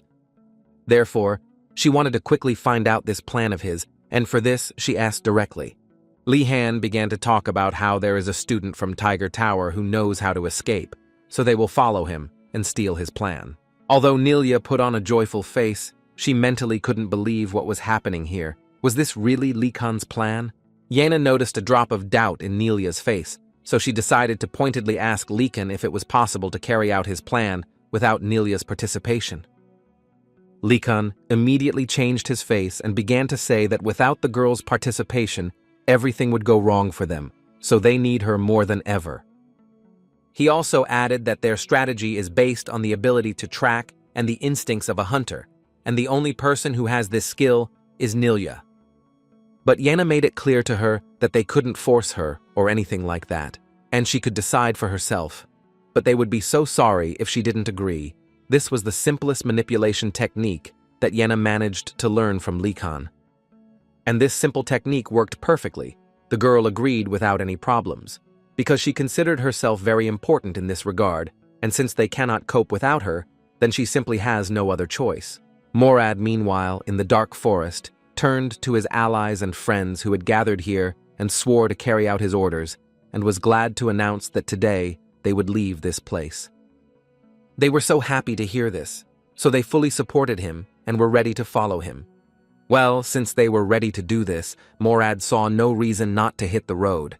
And he was so confident in his success only because he had this map with him, which would help him not to go astray at one fine moment. Giselle, a month before entering the academy, sitting in his palace, forced his courtiers to bring him something more useful, because there was simply no benefit from what they brought to him. His servants immediately turned around and went to carry out his order, simultaneously asking him for forgiveness for what they had done. While he was waiting for them, he decided to delve into the books that they had already brought him, and at some point found a piece of paper, on which it was written that this is a map that will help escape from Einrogard Academy, and there was also a message from the first owner, who wrote that the one indicated on this map is the only way. This is the best road that he and his friends found and used to escape. Then Giselle thought that this was needed only for those who could not cope with the program at the academy, but now he was glad that he still took this card with him. Likan finally informed his friends that they could move out, and it seemed that the cost would not be as simple as it seemed to Likan, because they were clearly going to climb the mountain. Gainando still didn't understand why they were going to the mountain, because it was so dangerous there, and besides, there was a passage next to the castle gates. Likan decided after these words that he decided to ask Daju to look after Gainando, because for some reason it seemed to him that the guy was afraid to go with them. The guy didn't understand at all why this was said and what does it mean that he leaves him to Daju. Likan decided to explain to him that, for example, Nilya is extremely good at climbing mountains. She and Doju are confident in their endurance, and Yena is accustomed to mountain paths as she often walks along them. But as for Gainando, Likan believed that the guy was not at all suited to climbing mountains. After some time, Likan still turned out to be right, and Gainando could hardly talk, and then constantly asking only for water, which is what Likan said. But now he understood that this was not really that important, and the thought was constantly circulating in his head that walking along unfamiliar mountain paths was quite difficult and incredibly dangerous. The only fact that pleased him was that Nilya was with them, because without her they would hardly have been able to track down the White Tiger guys. It even seemed to Likan that he himself was of no use either. But he was not upset about this, but it was better to write down everything that was happening around him. He had acquired such a habit from his previous life. When suddenly Nilya screamed and ordered everyone to stand, it seemed she heard the danger. She explained to them that the tigers were behaving quite strangely, because at one point they simply stopped and apparently did not fully understand what to do next. Gainando suggested that perhaps they had already reached their destination, and he did not forget to notice the fact that it was much easier than he thought. Likan understood that it couldn't be that simple, and most likely something just happened. Suddenly, goosebumps ran through his body and a very terrible wind enveloped his body, and this could only mean that danger was very close. The guy suggested that these could be monsters, but Nilya assured him that there were no monsters here. At least she checked everything in the area. Likan seemed to have begun to guess what was going on here, and simply hoped to the end that his assumptions were wrong. But when he heard the director's voice, he realized that apparently, to his great regret, he was right, and, according to the Lich, it was just a trap into which they all successfully fell. After which he immediately turned to Giselle and said that he had in his hands one of the fake cards that he had distributed throughout the academy. It was incredibly difficult for the guy to believe this, because it seemed to him that he had received it before coming here. But apparently all this was just a trick for the students, which the director came up with. And today, for this mistake, they will all receive a life lesson that they will not forget for the rest of their lives.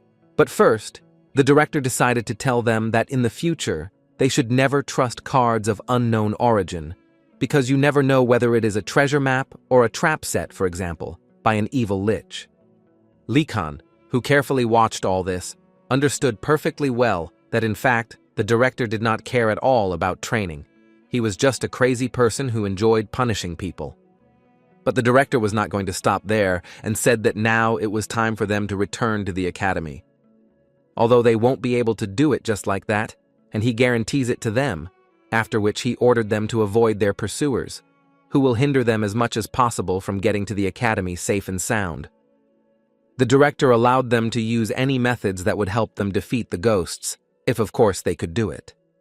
But he also immediately warned them that if they were caught, they would be found guilty and receive their well-deserved punishment. And if they don't catch them, the director promised to pretend that he didn't even see them here, so everything is in their hands. First of all, the guys chose the option of escaping, because they believed that there was no point in fighting these monsters because they were too weak. Lee Khan's squad also decided that it would be best to run away too, although Lee Khan was a little confused about what was happening. But it seemed so only at first glance. He grabbed Nilya's hand and asked her to be quiet, because that way they could be heard. She didn't understand how he could be so calm, because it seemed to her that if they were caught, then it would be the end for them. Lee Khan believed that in fact everything was fine, because it seemed to him that they didn't even notice them, and if they caught them, then in the worst case they would just have to stay in the punishment room. This is a room with instruments of torture, from which it is impossible to choose. Well, at least that's how Nilya imagined this room. But Ina calmed her down, saying that she actually has a very wild imagination, and this room, according to her, is not as scary as its name. Lee Khan at that moment was standing behind a tree and looking at these demons. He tried to come up with an option that would help them get out of here, but so far nothing had come to his mind. Suddenly, he heard a voice that suggested getting into formation, because this is the only way they can destroy them if they suddenly want to get closer. And this was the voice of the guys from the White Tiger, who realized that simply running away was not an option, and therefore decided that they should try to fight them. The viewing of this strange picture was suddenly interrupted by Daju, who approached Lee Khan with the words that he actually saw only one way how they could get out of here. And to do this, they will need to close their eyes to all differences and rally forces for their common goal. Lee Khan actually completely agreed with him, and could not help but tell the ogre that this was a rather deep and correct thought. After which Lee Khan added that as long as they bought time for them, they would be able to fulfill their part with the escape. They were all in favor except for Dyuju, who did not mean this at all, but simply could not say anything against it. Lee Khan believed that first they needed to break through the weakest part of the encirclement, and fortunately, the tigers bought them time. But the problem was that the director did not stop and continued to summon monsters, and there were too many of them. The guy thought that this was some kind of test, since they wouldn't be blamed if they didn't get caught. But it seems that the director initially had no plans to let someone get away, and he would do everything to make sure they fell into the trap. Although Lee Khan still harbored hopes that the director simply thought that this level of difficulty was just right for them, so he continued to summon monsters. His thoughts were literally torn between trying to escape again or just going to surrender, because those who split up or tried to escape had already been caught a long time ago, and it was unlikely that they would be able to do anything about it either. After some time of observation, Lee Khan noticed one very important thing, namely, that the pursuers were not interested in this direction, but he did not understand why. And one of the reasons for this behavior may be that the director simply did not notice them, and then they have a greater chance of getting out of here unnoticed. There was complete chaos going on in Lee Khan's head until the thought came to his mind that the director was not actually here. Just like when he and Asan climbed into his nightstand and his clone or illusion appeared, and if Lee Khan is right, then they will only have to run in the opposite direction to the White Tigers to remain unpunished. In any case, he understood that in fact they had no other option, so the first thing he decided to do was tell his friends that he had figured out how they could get out of this trap, which at first made them very happy. But they had such a positive mood exactly until he said that they needed to climb further into the mountains. Half an hour later, they continued to walk high into the mountains, which seemed quite strange to them, but they had no other choice but to listen to Lee Khan. Nilya continued to do her work, and once again reported to Lee Khan that there should be no monsters ahead, so you can continue walking. They walked a little further, and Lee Khan decided to arrange a short halt so that everyone could rest and recuperate. Yena was still a little nervous that skeletons might follow them, but Nilya calmed her down, saying that she had already checked several times and there should be no pursuit of them.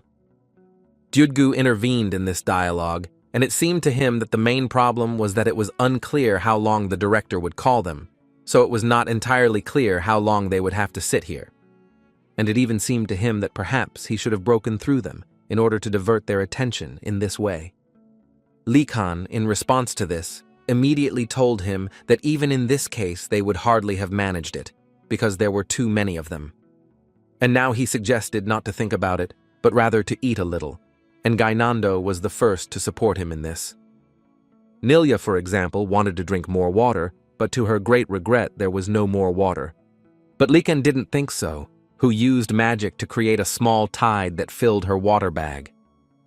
Nilya couldn't quite believe that he used water magic. She had only heard about it, but in life it was even more beautiful than she could have imagined. Now the girl would also like to take possession of it, because this way it could be useful to her on the hunt. Suddenly her surprise was interrupted by Yena, who asked someone to light a fire because she was incredibly cold. And Nilya, who had only recently mastered the magic of fire, coped with this task perfectly. But even in this case, the first time she managed to create a fire, next to which they can now warm up a little. After which she told Li Kan that she was a little jealous of him, that he possessed water magic, and she would also like to learn more about this magic than fire magic. Leihan didn't expect to hear something like this, so he even cried a little about it. He did not explain the reason why he was crying. Leihan simply told the girl to be grateful for the magic that she possesses. Having warmed up a little near the fire, Li Kan and Nilya decided to go away to see if the director was still calling monsters, and what was Li Kan's surprise that this psychopath was still calling them. But Nilya was only worried at that moment that the guy was calling the director names, and it seemed to her that you definitely shouldn't do that. Li Kan turned to her and said that she must understand one very important thing, namely that magic comes from a free mind. So he asked her to never restrain herself in expressing herself. These words made her stop being afraid of the director, so she, without much fear, shouted that the director was an evil person whom the world had not seen, and she also believed that this crazy skeleton would be eaten by wolves.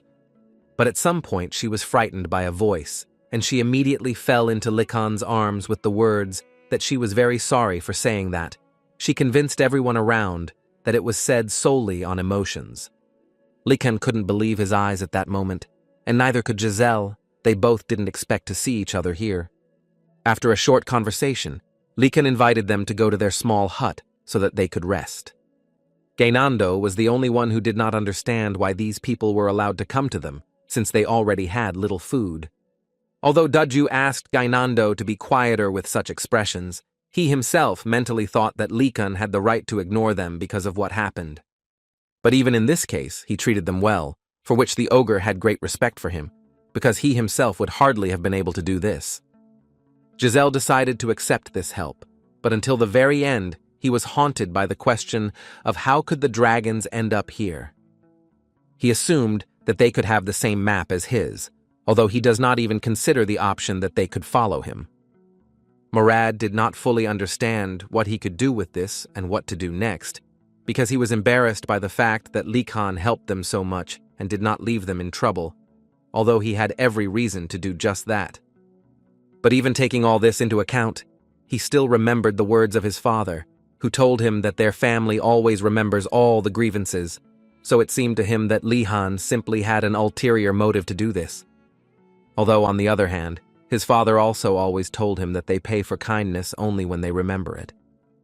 Based on this, Morad decided to establish a good relationship with the guy, after which he could take a little time to decide what to do next. But before he had time to ask what happened and how they ended up here, suddenly one of the White Tiger's guys fell unconscious. This scared everyone because it was very unexpected and no one fully understood why this guy suddenly lost consciousness.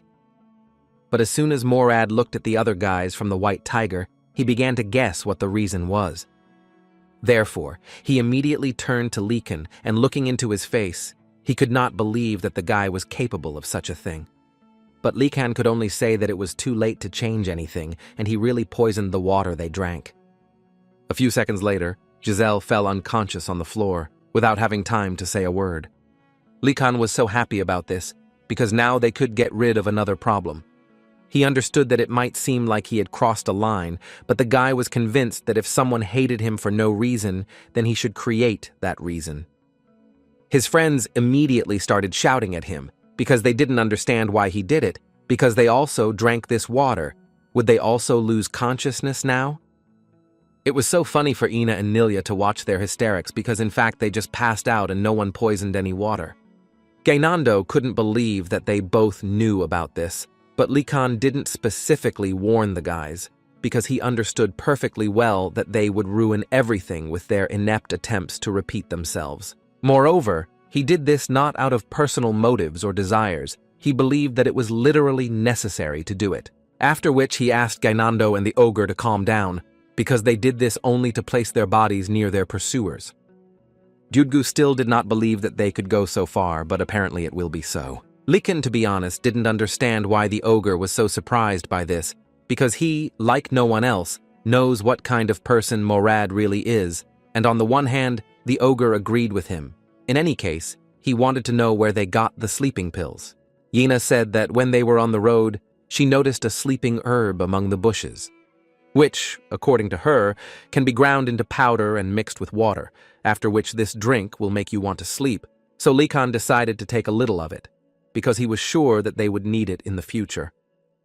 But she didn't even expect that they would need to use her in such a situation.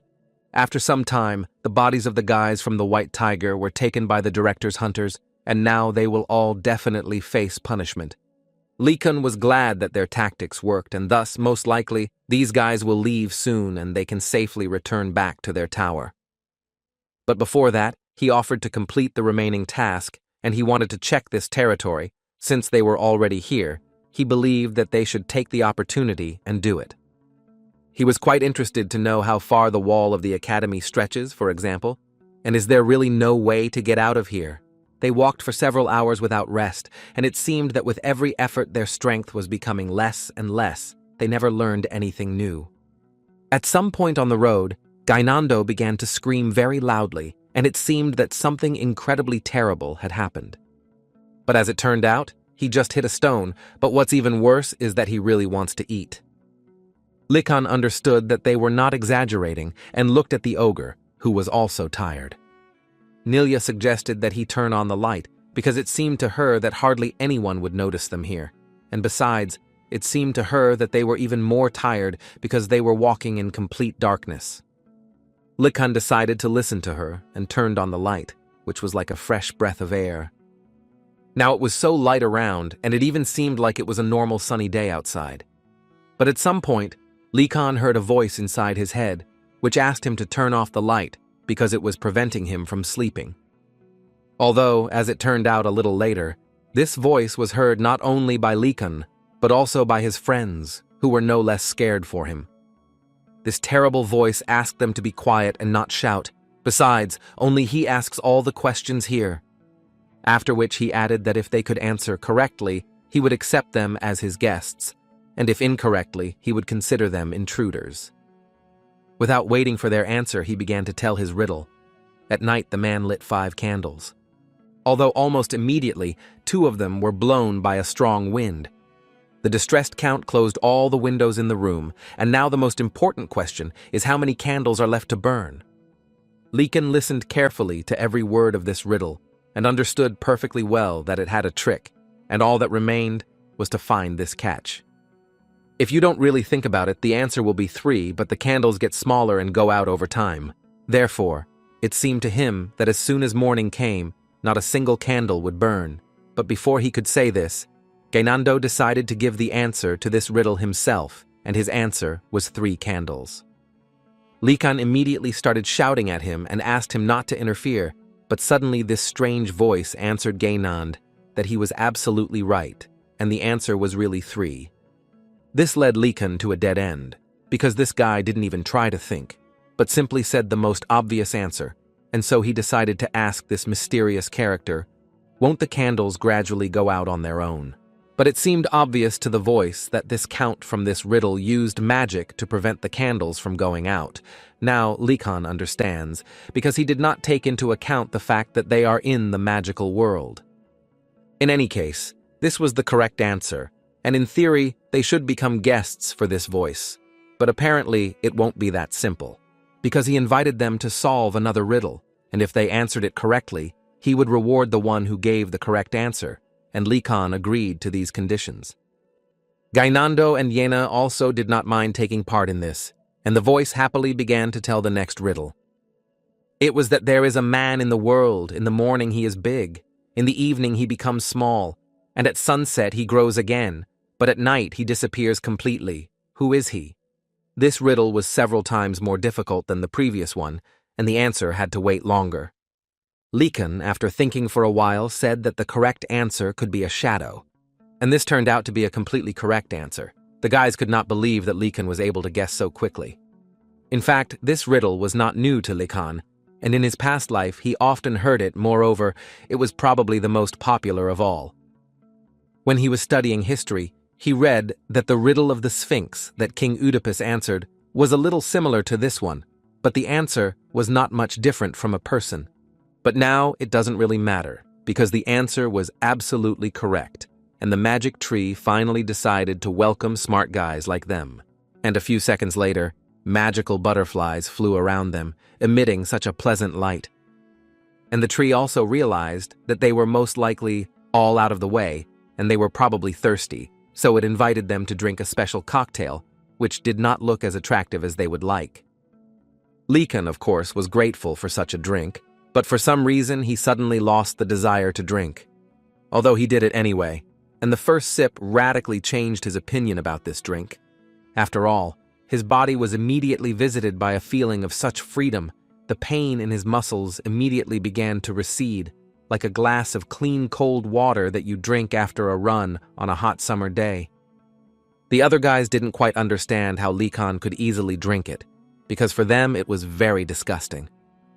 According to the magic tree, it was tree sap, which Likan liked very much. He even asked for another mug. But before that, the tree asked the guy to introduce himself, because he still doesn't know his name. The guy was gladly ready to do this, and the first thing he said was his name. But this was not enough, and the tree asked him to say which guy is at home. But when he said that his home was Vardanus, the calm atmosphere immediately changed to alarming for reasons that were understandable to Likan. Although this was only for one moment, then the tree added to the guy that judging by the fact that he said his first name before his last name, it means that he will definitely become an excellent magician. Now the tree would like to know from them what brought them here in the middle of the night, to which Likan, without much regret, lied that they were just enjoying a night walk, and Yena simply did not understand how he could lie so easily. But apparently it's not easy to deceive the tree, and it immediately decided to clarify why they decided to escape from the academy a week later. Likan realized that there was no point in continuing to lie, so he decided to say that something just happened. And then he decided to ask this tree for advice. The tree understood what Likan was asking him for and decided without thinking for a long time to answer him that in fact there is one way to get out, but for beginners it is almost impossible, so his advice was not to try to do it. Then Likan became interested in finding out from him how far the walls of the academy extend, and if you believe the tree, then this is also not something they can find out. Moreover, the tree told them that the walls are enchanted and they will immediately regret it as soon as they touch them. Now the guy understands perfectly well that escaping through the hole in the fence will be simply unrealistic. His thoughts were interrupted by a tree that asked the guys not to run away from the academy, especially not to do it thoughtlessly. And he thought so, because for now the forest is calm, but in a few weeks it will awaken and monsters will appear in it. This was the end of Likan's questions, and he immediately thanked the tree for the information. The tree, looking at the guy at that moment, thought that his eyes were not moving at all, and most likely he was eager to set off. And so the tree was confident that it would be quite fun for him to watch. But still, the tree was not going to let the guy go just like that, so it asked him to stay a little. And the reason was that the tree wanted to give the guy a gift that he deserved for solving the riddle, and it was a small artifact. And as it was known, for magicians, artifacts are literally their arms and legs, and among them the most valuable are magic wands and similar items. Now new students are extremely dissatisfied with the chopsticks they were given at school. And at that very moment, Likan became the first of them who was able to receive a new item. As soon as Likan took this artifact in his hands, such a cozy and refreshing feeling immediately spread through his body. The tree at that moment was carefully watching Likan, thinking that he was truly an unusual boy. And it was not just like that, because there are spirits in this staff, and it would be difficult for a child of his age to sense it. The tree also did not forget to tell Likan that the more he uses it, the more he will be able to learn about the powers that it hides. Likan asked him to tell him what was hidden behind this staff, but the tree assured him that there was no need for this, because over time he would understand it himself. Mentally, the tree continued to think that this guy reminded him of the Vardanus madhouse, whom he met in the last century, although he really shouldn't have expected anything else from the blood of the Vardanus. There was nothing more to add on this tree, and it told the guys that it was time for them to return. But before sending the guys back to the forest, the tree asked Likan not to use magic here, because it could awaken other trees that would not be so friendly towards them. In this case, Likan did not understand how they could get out of here, to which the tree asked him to remember the riddle that they managed to solve. This would be the answer to his question. When they left the territory of the spirits, all the undead had already disappeared, and while the sun was shining, they descended from the mountain. After which they each went to their own room and laid their tired bodies on the bed. But before Likan had time to fall asleep, suddenly someone started breaking on his door and knocking very loudly. It was Arnaz, who asked to forgive him for his rudeness. The matter was not incredibly urgent. According to him, the psychopathic director decided to arrange something outside. Likan realized that apparently he would not be able to sleep today, and the director most likely wanted to identify those students who managed to escape from the undead. Then he decided that he needed to act even calmer, so he replied that he would wake up the guys and they would go downstairs. After they all got out of bed, they immediately went to the gathering place where, for unknown reasons, the director organized some kind of celebration. To Likan, it looked like a festival, but he simply could not fully understand what was happening and what was this festival about. It didn't look like the director was simply trying to discover them, but then the open question remained, what was he up to? Suddenly, Likan's thoughts, and, in principle, the attention of all people, were attracted by the director, who asked them for a little attention. He wanted to tell each of them that today priests from the empire came to their school, and first he would like to ask each of them to applaud them. Likan, of course, clapped these people without any problems, but he didn't understand why the director greeted these people so warmly. One of them thanked Director Osu for such a warm welcome, and she was also incredibly grateful to him that, despite being busy training these young talents, he was able to devote time to them.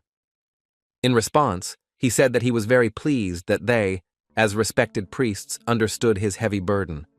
Therefore, he decided that they could convey messages for His Majesty, after which he began to say that they could use additional funding for coverage.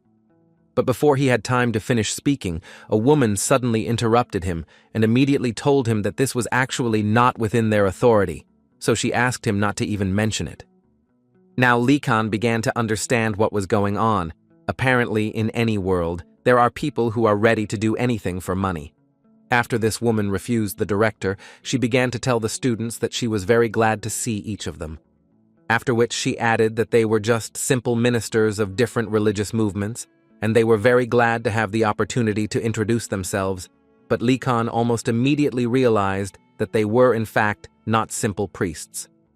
And he thought so, if only because looking at them it was noticeable that they had an incredibly huge reserve of mana. In addition, by its nature, she was different from others to him. But before he had time to think about what it could be, he was suddenly interrupted by the director, who wanted to ask the guy if he was interested in all this. Likan didn't even understand where he came from here, but the director did not pay attention to his fear and already began to tell him that the priest's mana is so unique that it deserves the title of holy power. Now it was clear to the guy where this feeling came from, as if mana was everywhere. The director was surprised that the guy felt it. And then Likan realized that he had actually said a lot of unnecessary things, but the director himself decided to ask the guy why he was always trying to hide his talents, because it seemed to him that in this academy, there were not even a few people with such sensitivity to mana as his Lihana. The guy himself believed that he still lacked a lot, but the director once again repeated to him that this was not so, and he wanted to convey to the guy that it was time for him to start showing his talents and skills to the fullest. Likan at that moment did not understand at all what this old lich was saying, and what did he want to say by this? Therefore, the guy decided to change the topic a little, and for this he said that he was seeing priests for the first time. This was not surprising for the director because he is from the Varnadas clan, and therefore it was not surprising for him that he had no experience of communicating with them at all. And he explained all this by saying that they are too smart with him, and therefore they have no faith in fate. In simple words, they are too smart to believe in the gods. Likan at that moment remembered that his father really compared the sacred power with the result of an empty, fanatical faith, and taking into account all the rumors that were circulating about them. The guy was sure that they were also talking about how they put the priests outside the gates. Now he has even more. I didn't want to reveal my last name to these people. But the director thought that they were really pathetic when they thought that the students would buy into some kind of food. Although, looking at all this goodness and the food that these priests brought, Likan decided to ask the director what religions he would recommend to him. Lich did not expect this from the guy. It seemed to him that Likan was listening to everything they were talking about here, but apparently this was not the case. But then the director noticed the fact that the guy said religion, and this gave him the understanding that the guy plans to join several religious organizations. And the guy's smile on his face after these words spoke for itself. Apparently, Likan again had a plan in his head that would bring him some benefit. The director had not been so impressed for a long time, because it seemed to him that the guy's intentions were quite obvious. He wanted to join several organizations and profit from each of them. It seemed to the Lich that this was ridiculous, but he still liked it all incredibly much. It was just wonderful. Therefore, the director decided to recommend Ore and Prezing to him first. Lovers of self-sacrifice gathered in this group, so he should definitely be warmly received there. Then you can go to Oren Kalaso. They, in turn, worship a god who loves chaos and change. They will not care whether Likan believes in other gods. He also did not forget to tell him to take a closer look at Oran Capolio. Their god is the patron of swordsmen. So it seemed to the director that they wouldn't drive an eccentric child like Likan out of there. While the guy was writing all this down, he couldn't believe that the director found out that he was taking a swordsman's course, although on the other hand, he is the director, and most likely he knows everything and about everything. In any case, Likan understood that in this case, things would not go well for him, because in his experience, special attention from teachers had never ended well for him. At this point, his thoughts were interrupted when the director decided to leave, and therefore said goodbye to Likan, and the guy, in turn, could thank him in return. The director also added that he needed to check on the students in the punishment room, and therefore he hoped that Likan would make the right choice. In response to this, the guy wished him a good journey. But only after the director disappeared did Lihan realize what the director said, and apparently he was talking about the guys from the White Tiger class, so he decided that he should be even more careful. When suddenly his thoughts were interrupted by Yena, who approached him and wanted to know where he was going to go. Likan confidently told her that he was thinking about visiting the Order of Pretzing. This surprised the girl quite a lot, because she didn't even know that he was so interested in church affairs. But he interrupted her surprise to add that then he would go to Calasso and Capoleo. Now she understood what he was talking about and what he was really interested in, but she never had time to tell him about it because Likan decided to ask what was in her basket. Instead of answering, she decided to just show him, and so she took out a piece of cake, which she offered him to eat. Lihan was shocked when he saw this treasure and wanted to know where the girl got such a treasure, so she had to tell him that it was from the Flemish order, who worship god alchemy. Yena also said that her family had been providing them with financial support for a long time, so they recognized her immediately. It was a little strange for Lihan, because this was the first time he had heard of such a relationship between families and the church. But on the other hand, he was offended that his family did not donate money to some order. At this point, Likan decided to say goodbye to her and went to his destination, where he would like to receive the blessing of Lord Prezing. Those who met him were so shocked that he himself came to them, so they were incredibly happy about it. Other students were surprised when they saw Lihan join one of these orders, given the rumors about how his family treated priests, but the guy at that moment said that he had actually been interested in their teaching for a long time. They were very happy to hear this, so they did not detain him and immediately invited him to enter their hut. But what surprised the guy most of all was that one of the priests asked for help from a girl who looked like a half-breed demon. And this was the rarest race among half-bloods. If among a person's ancestors there was someone who entered into a contract with a demon, then there is a possibility that one of his descendants may be affected by a special effect. Usually people judge half-demons for their appearance, but they usually do not reciprocate and simply tolerate insults directed at them. The priest decided to introduce this girl to Lihan, and her name was Digiling, and she was a new student of the Burning Phoenix Tower. Also, the woman could not help but add that she did not suspect that there would be another believer besides Digiling. In response to this, Lihan stated that it is simply impossible not to believe in Lord Prezing if you know about his great will. Although the only thing in the guy's head was that there are two most important points when joining the order, and this is what he can get from it. And what will he need to do for this? At first glance, Likan, this order may not look very good, but he was interested in the fact that they have a bunch of artifacts from which he feels mana, and they could be useful to him in the future. Therefore, a question arose in his head in which he was interested to know whether the Order of Pretzing was related to the creation of artifacts. When suddenly his thoughts were interrupted by Madame Madrid, who was called to look at the new potential believer. But as soon as she left her room, Likan began to feel dizzy from some kind of pressure that was incomprehensible to him. And this pressure existed until this woman came close to him and said that her name was Madrid, and she was very pleased to meet him. Likan greeted her with a smile, although he mentally did not understand how she, so small, could radiate such oppressive energy. But what surprised him most was that she left incredibly huge traces behind her. Madrid noticed the guy's surprise at her trace, and she immediately decided to tell him that in fact there was nothing to be surprised about, because the fact was that it was because of the artifact that she was using. She also added that it is enchanted and is capable of increasing the weight of the wearer several times. Likan decided to ask why she needed something like that, but the answer did not surprise him because the woman convinced him that all this was for the sake of the will of Lord Pretzing. He did not expect anything else, but still decided to clarify with her what she meant, to which she replied that in fact Lord Pretzing was the one who took the pain of the whole world. And therefore, according to her, they are obliged to share this pain with him, and this is possible through the use of cursed artifacts. Lihan for a moment felt like he was just going crazy while listening to all this. He couldn't believe that he actually listened to the director's words and came here. However, she could not help but add that this path was difficult, and she would understand him if he was not ready to do this. But on the other hand, according to her, she could not be sad, because she had actually already prepared a welcome gift for him. According to her, even though it is called an artifact, she doubted that anyone would want to wear something that absorbs mana. Likan was about to leave, but suddenly stopped, because he suddenly wanted to know what curse was on this artifact.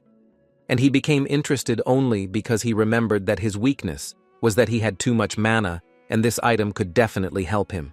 Therefore, he immediately ran up to the woman and wanted to find out from her what about the other abilities of this artifact, because he was sure that this was probably not all that he could do.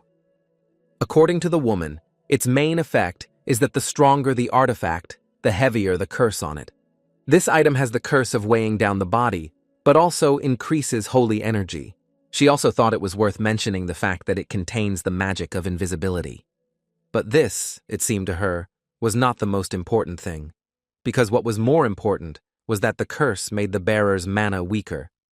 As soon as Likan heard this, he didn't even let her finish and said that he was aware of everything and was completely ready for this test. The woman could not believe that he agreed, because she was practically sure that as soon as she told everything about this subject, he would definitely refuse. Now she was even a little ashamed, because how could she not recognize sincere faith in him? She almost cried, and therefore asked him to accept this artifact, and she also added that they would always be glad to see such a wonderful brother in their church. And this artifact turned out to be a belt for those who honor Lord Prezing, and it is this belt that imposes the effect of invisibility. As soon as Likan took this chest, two priests approached him, who mentally thought that new followers always suffer from the consequences of curses. and this time it seemed to them that it would be the same, so they understood that they needed to be more careful. But what was their surprise when Likan put on this belt without much doubt, and immediately wanted to know how to activate its ability. Two assistants immediately wanted to ask him how he felt. Likan didn't really understand why they were so nervous, because everything was fine with him, and he was feeling well. Madrid could only smile back at him, because at that moment she was thinking that Lord Prezing had actually sent them an amazing student, so she explained to him that there were detailed instructions for beginners on exactly how to use this belt. Likan immediately reached into this chest to get this small piece of paper, and as it turned out, all that had to be done was to ask him to hide it in the night. After which the guy literally disappeared, and now they all understand what this artifact is actually capable of. Likan himself did not expect that this would actually work, but most of all he was surprised that it was not partial invisibility, but complete, although on the other hand, this was to be expected from such a powerful artifact, given the curse in it. And all that needed to be said, that this cloak showed him again, was to say open to the bright day. But the problem was that Likan felt absolutely nothing. It seemed to him that there was simply no curse as such, so he decided to tell Madrid that he could take the big burden of their lord. She simply could not believe his words, and could only say that it touched her so much, and Lihan in her eyes was worthy only of praise. But still, she tried to explain to him that there was no point in overexerting himself yet. It was too early for him, but Likan continued to insist on his own, so he continued to talk about how he should take away as much of his suffering as possible. As a result of these long disputes, Likan was unable to achieve anything and was allowed to take only one belt. But on the other hand, he understood that even this artifact would be very useful during the escape. When suddenly his thoughts were interrupted by a phrase from Madrid, who seemed to have finished telling how Lord Pretzing's church was born. After which she added that this should be enough for today, and although Likan did not listen to anything and did not understand anything, he still had to say that he really liked the lesson. Looking at this board, he thought that in the end, everything was going as usual, and all he could do was simply wear the curse of this belt and thereby help himself. But before leaving, Madrid decided to stop him and asked him to take a small gift from them in honor of his courage. And this gift was a small basket, which contained quite a lot of different good products that the guy would definitely need. Now in his mind, Likan believed that coming here was still a good decision. He also felt a warmth in his heart, which he had not had for a long time. But apparently, this was not all that they wanted to give him, because at some point, a half-breed demon patted him on the back and asked him to take this basket of food as a gift. Likan didn't understand why she was giving it to him, because it seemed to him that it was digiling food. But according to her, she is only a servant of Lord Prezing, and she does not need such wealth. After which she simply turned around and began to leave without adding another word. On the other hand, Likan understood that nothing else should have been expected from the Phoenix Tower. After all, they are very different from the others. The other 3 towers were doing something, but nothing was heard about this tower at all. As soon as Likan was about to leave, Madrid suddenly turned to him again and asked him for a small favor. This favor was that she would like to ask him to take care of Digiling, because it was immediately noticeable that this child was too cruel to herself. Likan did not quite understand the meaning of this request, because he was at least from another tower. But after the woman gave him another basket of food, he immediately changed his mind and began to think that in fact, there was no difference. After that, Lihan went outside and caught up with Digiling, whom he wanted to talk to. And most of all, he was interested in the question of what it was like to study in the Phoenix Tower, because as everyone knows, they don't really communicate with the other guys, and they are very interested in what they do in their free time. But the answer was too boring, because the girl said that they pray in their rooms in the morning, evening, and even sometimes at night. According to her observations, some guys even go to the forest or mountains to pray for the whole night. As far as Likan knew, there was a curfew on weekdays, and it was a little surprising to him that they were allowed such outings. Digiling told him that in fact their tower almost immediately received special permission for such events. This made the guy smile, because he realized that believers don't care about the curfew, and this could be played for his own personal gain, and Lee Kan understood this very well. He even thought that if he put on a robe, he would have several times more time for activity. Therefore, he decided not to wait long and immediately decided to ask the girl if he could get clothes for believers. She didn't quite understand why he needed it, because his curse was unlikely to be alleviated by wearing such clothes. Lee Kan immediately made it clear to her that he did not need her for this. As it turned out, he just wanted to better understand the teachings of their Lord. Digiling told him that since he was so inspired, she would have no problem preparing everything for their next meeting. The guy hugged her lightly and wanted to thank her in this way. Although the only thoughts in the guy's head were that his escape was getting closer and closer, and soon he would be able to be the first student who could do this. He also decided to ask the girl how they were doing with food lately. Without much doubt, she immediately answered him that she was completely satisfied with what she had now, and she would not want to change anything. But Lee Kan reminded her that Sister Madrid was worried about her and that she needed to think about herself at least sometimes. The guy even decided to tell her that Madrid asked him to look after her. These words made the girl a little upset. In any case, Lee Kan had one very interesting proposal for her. He suggested that she eat together at least once, and it seemed to him that this would be quite enough to calm her sister down. Besides, he didn't understand how he could just let go of the person who brought him such a precious gift, so he decided that as soon as they shared the meal, Digiling would feel all the grandmother's care for her grandchildren on Thanksgiving Day. Meanwhile, in the professor's office, the alchemist drank tea and enjoyed the taste, because today it was much tastier than usual. But still, he would like to know why the director gathered them today. Garcia immediately assumed that we would be talking about basic horse riding training. In addition, she herself was interested in the question, did the director find a teacher for this? The alchemist always thought that this basic training was conducted by Professor Bendosol. Garcia realized that apparently he was not aware and immediately decided to tell him that Professor Benzol had disappeared while going in search of a unicorn. And judging by the fact that there is still no news from him, Garcia is starting to think about a rather bad outcome. But the director asked them not to worry because he actually found a teacher for this course. At such moments, each of the professors assured the man that he was indeed the director of the academy. But the alchemist was more interested in finding out who would teach this subject, because it seemed to him that it must be someone very capable, since he would be entrusted with one of the main courses. The director once again assured them that there was no reason to worry, because this person would be the thunderous step of Choi Dar. Garcia was glad to hear this, because she believed that she really could be trusted. She was a fairly experienced magician. They also knew that she was a fairly famous explorer, and, if they were not mistaken, it was she who discovered many territories both inside and outside the empire. But not everyone was happy with this decision, so at one point the alchemist still couldn't stand it and started screaming, because he sincerely didn't understand why her. And the reason was that it was Professor Urgalm's aunt, and he didn't love her too much, just like she didn't love him. And all because her whining is so disgusting that even the Eastern gnomes hate her.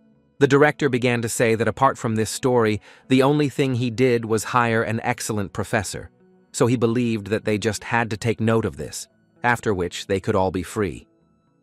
The next day, the students went outside to finally enjoy the new subjects at the academy. Each of them had been waiting for this for so long because they had heard that basic training in horse riding was simply flawless. Lihan was also among these students, but he didn't understand why they were so lively. Well, he understood that of course there was a reason, because it seemed to him that there would be no problems in this subject, because this is what they were accustomed to since childhood. Because horse riding is the basis of every nobleman, and most likely their classes will be even too easy. Suddenly their joy was interrupted by some incredibly vile sound, which at first was coming from nowhere. But as soon as they raised their heads, they saw a huge bird flying straight at them. Although it seems that she found a target for herself that she wants to take with her, and that target turned out to be Gainando, who was screaming and still trying to escape. But all this was useless, because this bird was still able to grab him and take him with him. While everyone was panicking because of this, Li Kan asked them to calm down and bend down, because as far as he knew, they should not be seen by this bird, so it was better not to even move. Which they did, although mentally Li Kan still couldn't believe that such things no longer surprised him. But even so, she would like to know where this bird even came from? When suddenly he heard one of the White Tiger students screaming about where the director was and why he wasn't protecting them. Weren't they in the academy, which was completely protected? They immediately tried to calm her down, but she clearly said that they had better let her go because she was already tired of this school.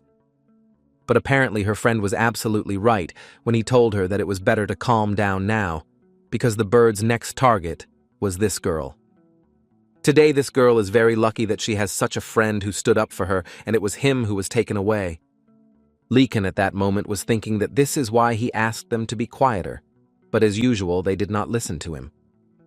But still, it was still strange to him that this bird still left the one who made the noise. Although then it finally dawned on him what the matter was, apparently it was all about the hair.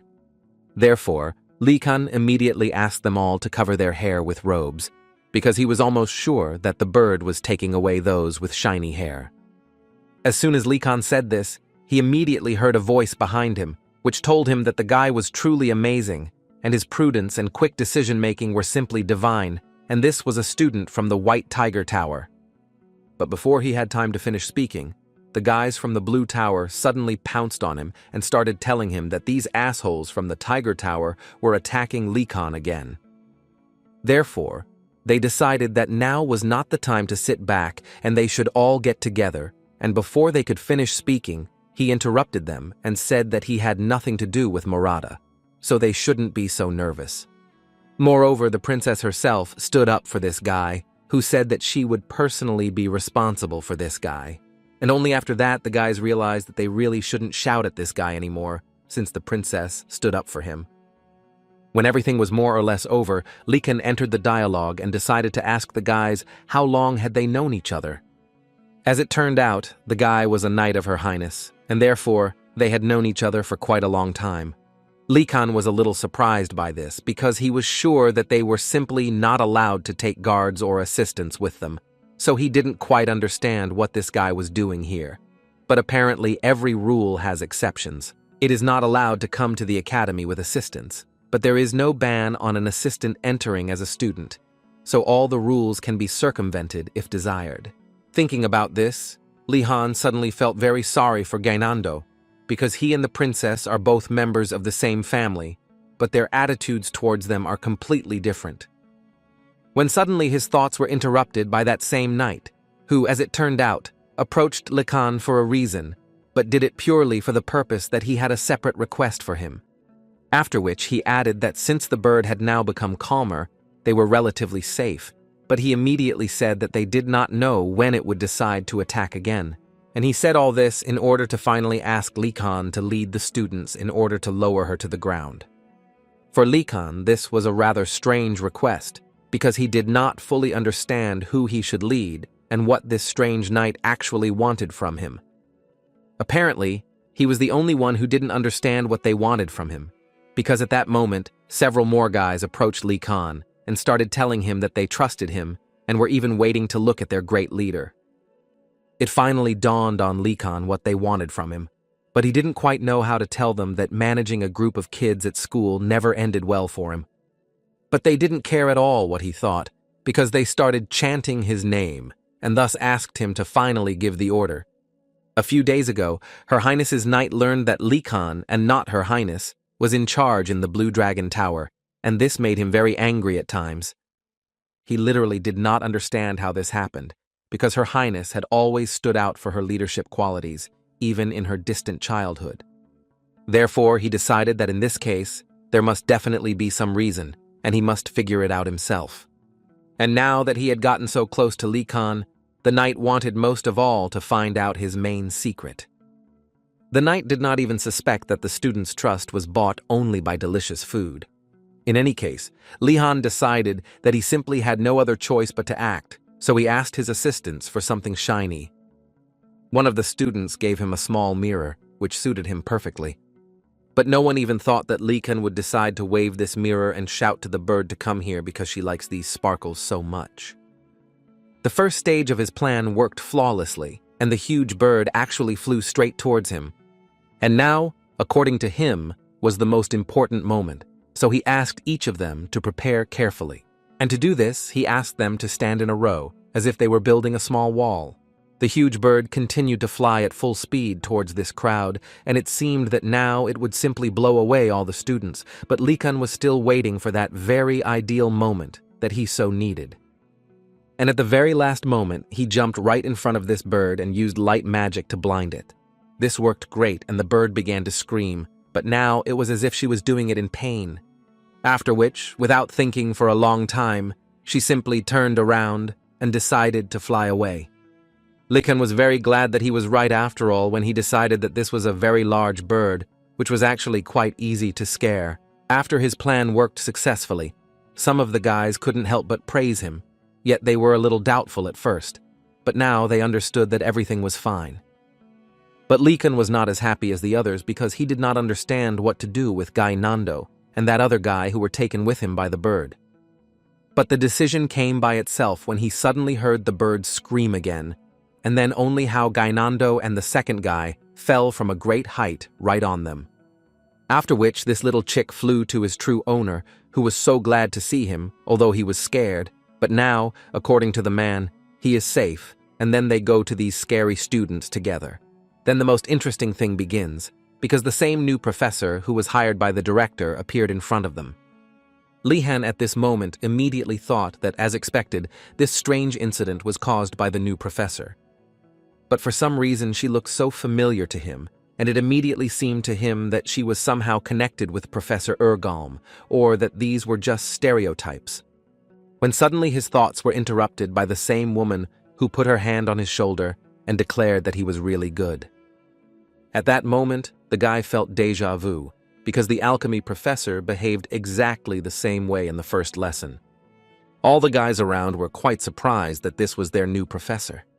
Likan immediately understood this, so he decided to ask a question in which he was quite interested in finding out whether Professor Urgalm was her relative. This question made her laugh quite a lot, because she didn't fully understand how he guessed, because in fact she was his aunt. This was quite unexpected for Likan, but then he decided to calm himself down and reassure himself that he simply couldn't attract the attention of professors anymore. But apparently other guys will do it instead of him, who at that moment approached him and began to tell the professor that he is the best student of Professor Urgalm. The man simply adores him, even often invites him to his place. Likan immediately turned around and tried to say that this should not have been said, but apparently it was already too late. As expected, these words interested the professor quite a lot, so she immediately decided that she would need to turn her attention to this guy. After these words, Likan decided to turn around and look at the professor's reaction, and he immediately realized that apparently it was too late to change anything. Therefore, he decided that since the cards lay this way, it would be better for him to make a good impression on her. But before he could say a word, she suddenly began talking about how she was known as a thunderstep. Then she added that this course was supposed to be taught by Professor Benzadol, but he disappeared while going in search of the unicorn, which incredibly shocked the guys. But then they realized that she was the same thunderous step, the great explorer, the same woman who conquered the demon Begamon and opened the crater of spirits. Likan at this time did not understand why none of them was even embarrassed by the fact that someone had disappeared at all. They only noticed the fact that there was a thunderous step in front of them. She thought that all this was not important, because first she would like to know, or has anyone already guessed why she came to them today with this baby? Lihan, looking at this bird, guessed that the massive body and aggressive maneuverability are abnormal for ordinary birds. In addition, they are able to control thunder, lightning, and tornadoes. Thunderbirds are fearless monsters. But what's most important is that Likan simply didn't understand how she could bring such a monster. It seemed to him that the Empire should do an inspection at the academy. Who in the crowd, in response to all these stories, decided to ask, or should they learn how to saddle Thunderbirds this semester? This question caused her to laugh incredibly, which did not stop for a long time, because she believed that even in 10 years they would not be able to learn this. After she calmed down a little, she pointed her finger at Lee Khan and asked him to try to guess why she took this bird with her. The guy thought a little and came up with one answer that might seem correct to him. So he said that perhaps she took this bird here in order to see how they would react to such situations. Her Majesty's Knight, who was still standing next to Lee Khan, thought that this was complete nonsense, because at least this was not a survival course. But as soon as he said this, the woman immediately confirmed that Lee Khan was completely right, and she also did not forget to add that apparently her nephew noticed him for a reason, which greatly surprised the knight.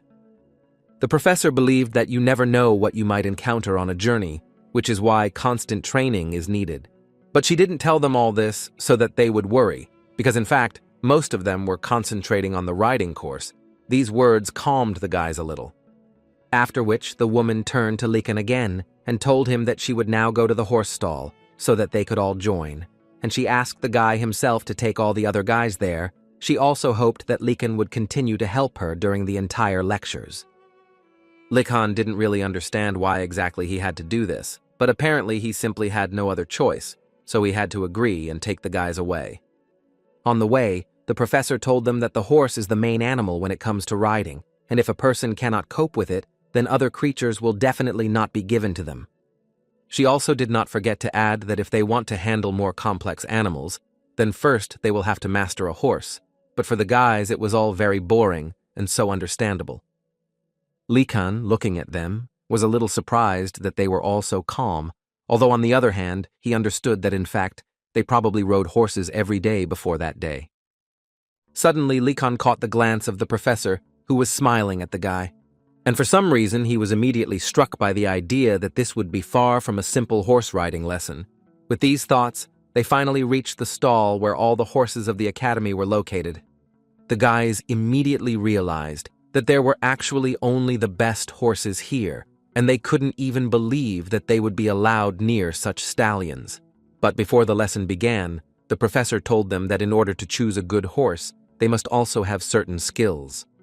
After which, she took out a small glass with chopsticks from her bag and began to say that now she would ask each of them to come up and determine the order. As a result, Gainando, who pulled out the longest stick, won this not entirely exciting game.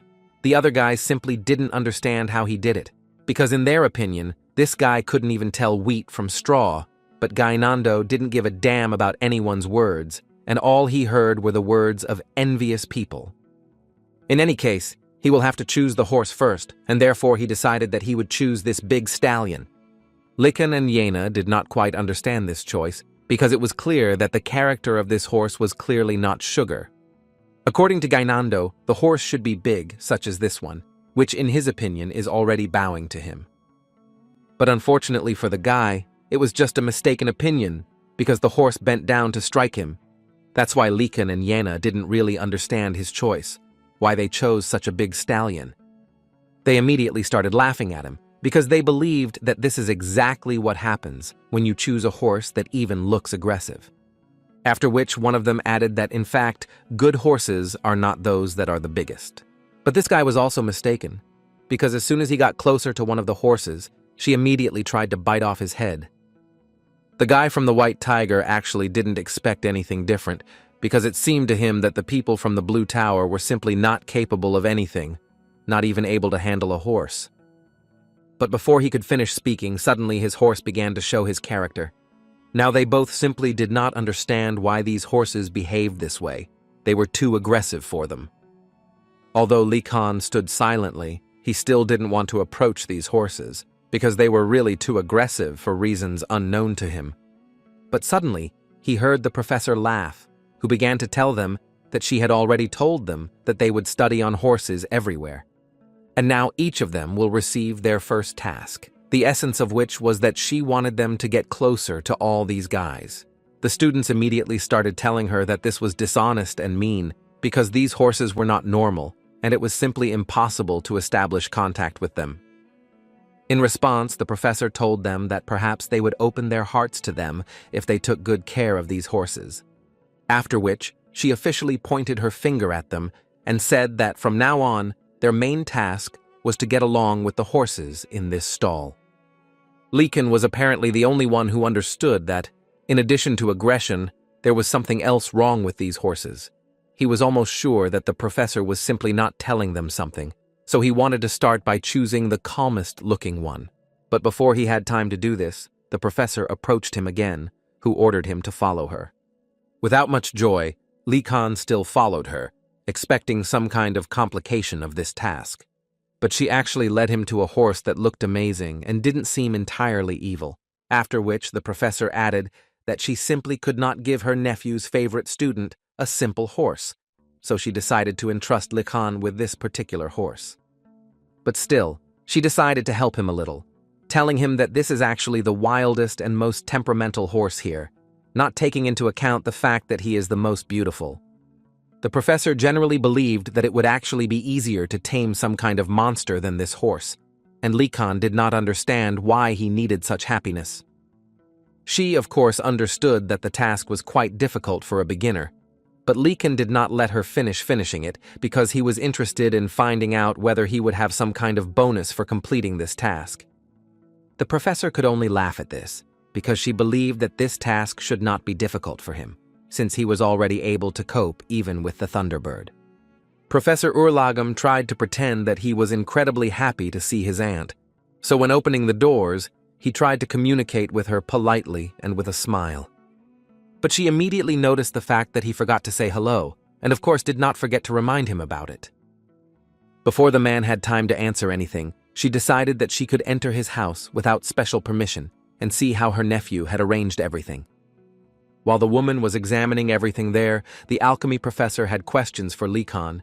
He wanted to find out from the guy what he was doing here, and as it turned out, it was Leekan who brought his aunt here at her request.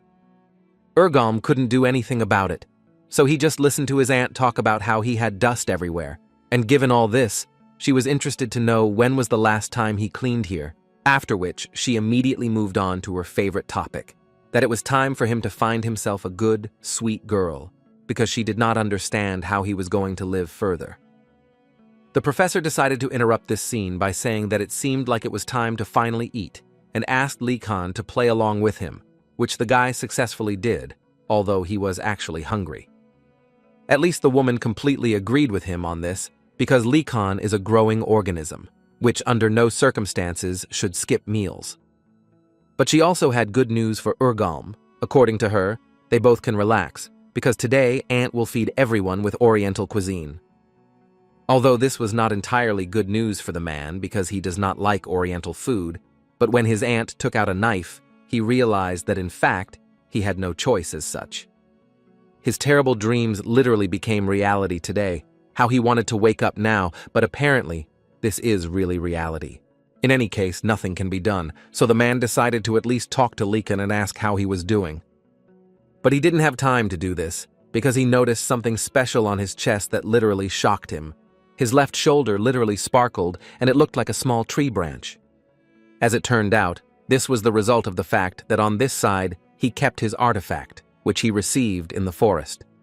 Urgalm was slightly surprised that the guy had already managed to upgrade his equipment, and even he felt the energy of the forest looking at this artifact. That's why he was most eager to hear the guy's story. Where did he get this magic wand?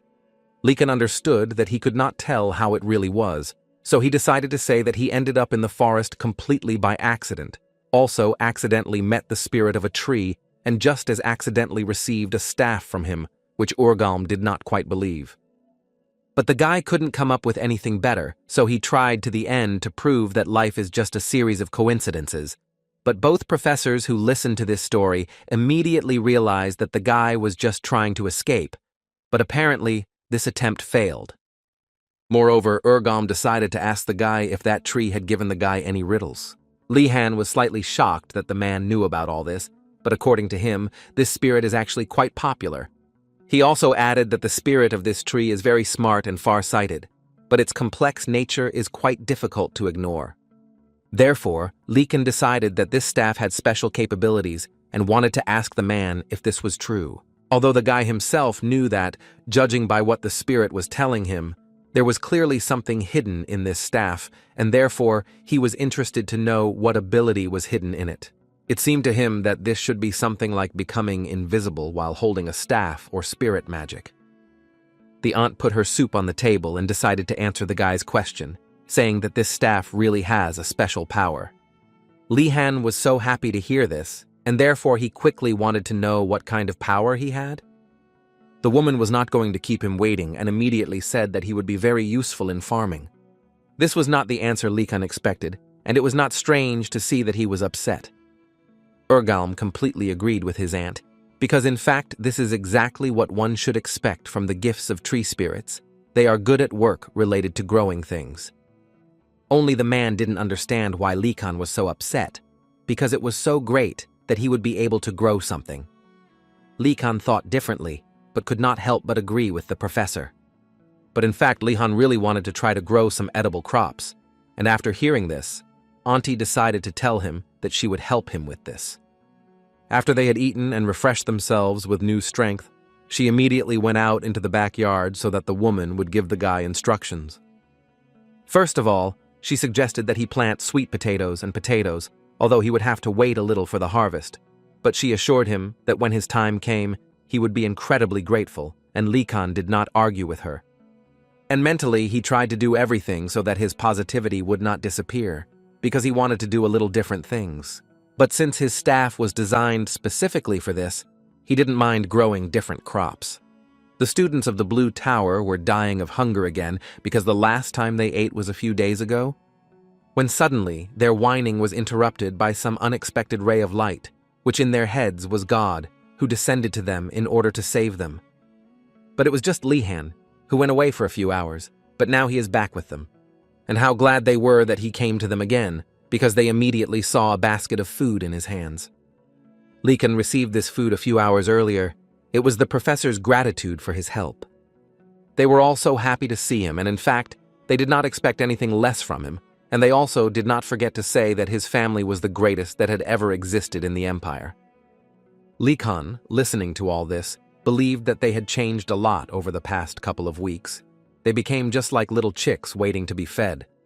Having placed this basket on the floor, Li-kan asked them to wait a little while he cooked soup for them, and then they could eat normally.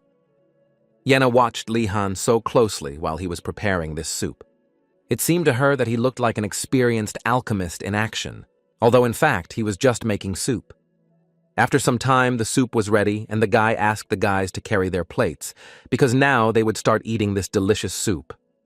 A couple of minutes later, they were all eating soup and enjoying life, and Yenna, as the executive secretary, was writing everything down. But Li-kan decided not to stop there and went to another person in the room. It was Her Majesty, to whom Li-kan decided to personally take a bowl of soup so that she could taste what he had prepared.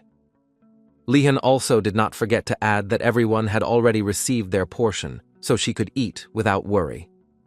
The girl was not entirely sure that she needed to eat this at all, but she still decided and did it.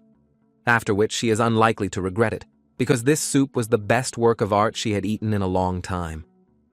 Li-kan was glad that she liked it so much, so he decided not to disturb her and thought about letting her stay in the room and finish her meal here. The girl politely thanked the guy for such a gift and added that she would definitely repay him in kind. As it turned out, it was not exactly Li-kan's idea, but the princess's friends, who asked him to do so, and they were very happy when they heard from the guy something that she really liked. After hearing this, the princess's friend also decided to ask Li-kan to do this more often, and for this, he promised to pay him double in silver. Li-kan did not see the point in this until he heard the word doubly, and as soon as the guy said this, Li-kan immediately agreed and said that it was an honor for him to serve the imperial family. Although he still didn't fully understand why they cared so much about her, perhaps because the princess was such an important person, although probably everyone in the imperial family was important except Gainando. After lunch and rest, Li-kan went to evening magic classes, and this time he was completely alone in the class. At that moment, the teacher, looking at Li-kan, thought that in fact it was not his responsibility to supervise the students. But when he saw the amount of mana that came from Li-kan, he simply could not be distracted. The man believed that he would definitely regret it in the future if he now lost touch with such a talent. Therefore, he decided to talk a little with Likan, and at that moment, the guy thought that the teacher realized that he was messing around. And so that it wouldn't seem that way, Likan decided to ask the teacher why this training was even needed. The man did not expect such a question from the guy, because it seemed to him that everything was written in the lecture notes, except that Likan simply did not read it. Likan immediately blushed, because in fact he didn't even hold the notes in his hands. Then he decided to change the subject and asked the man to tell him how this training would help in battle. In response to this question, the professor simply remained silent, and this heated up the situation between him and Likan gradually began to get nervous. After a short time of such silence, the man finally told the guy that he needed to think about the answer, since the question was too banal. A minute later, the answer came to the man on its own. He stood up from his seat and decided to give the guy an example that now he can destroy Likan using just one feather. This was a rather frightening example for the guy, but it is worth noting that thanks to him, Likan began to understand what the teacher was trying to convey to him. But the professor didn't finish there and added that high-level magic is not needed in battle. What can be used to destroy an opponent will be enough. According to him, when a person rotates a spiritual stone, then by these actions, he automatically trains to strengthen the power of projection magic. Even if it is the same single magical projectile, the power will vary dramatically depending on the one used. A magician whose base is weak will hardly be able to use this ability in a real battle. The heat and noise of the battlefield, coupled with the atmosphere of bloodlust, will weigh heavily on him. However, a well-trained magician with a polished base, even in an experimental situation, will be able to use his power for its intended purpose. All this was so beautiful and at the same time frightening for Likan, but what was most interesting for him was that the professor didn't even break a sweat to show something like that. Is he really that strong? Now Likan thought that if he did not take classes into account, now he perceived Professor Vladi completely differently. The guy always thought that his course was simply made for the sake of simply existing, but it turns out there was such a meaning behind it all. And this meant for the guy that he could get not only good grades from the man, so he decided to ask the professor one question. After approval from the professor, Lihan began to talk about how he had recently managed to activate a low-level manipulation, but he could not control it. The professor immediately assumed that the guy simply had a huge reserve of mana, which Likan himself confirmed. It was so surprising for the guy that the man immediately understood what was going on, so he was sure that the man had some thoughts about this. It even seemed to him that the professor would now give a complete solution to his problem. He was so interested in finding out what method he would teach him. To Likan's surprise, the professor at one point simply took his hand and cast a spell with which he began to absorb the guy's mana. The guy was very frightened by this, because he knew very well that absorbing mana is a strong and vile spell of the highest circle, which allows you to absorb the enemy's mana. But what surprised him most was that the professor, without a shadow of a doubt, began to use it on the student, so Lihan began to ask the man to stop and not do it. The professor did not stop and simply asked the guy to stand still and not move. Suddenly, a huge ocean appeared in front of his face, which literally filled his head and thoughts.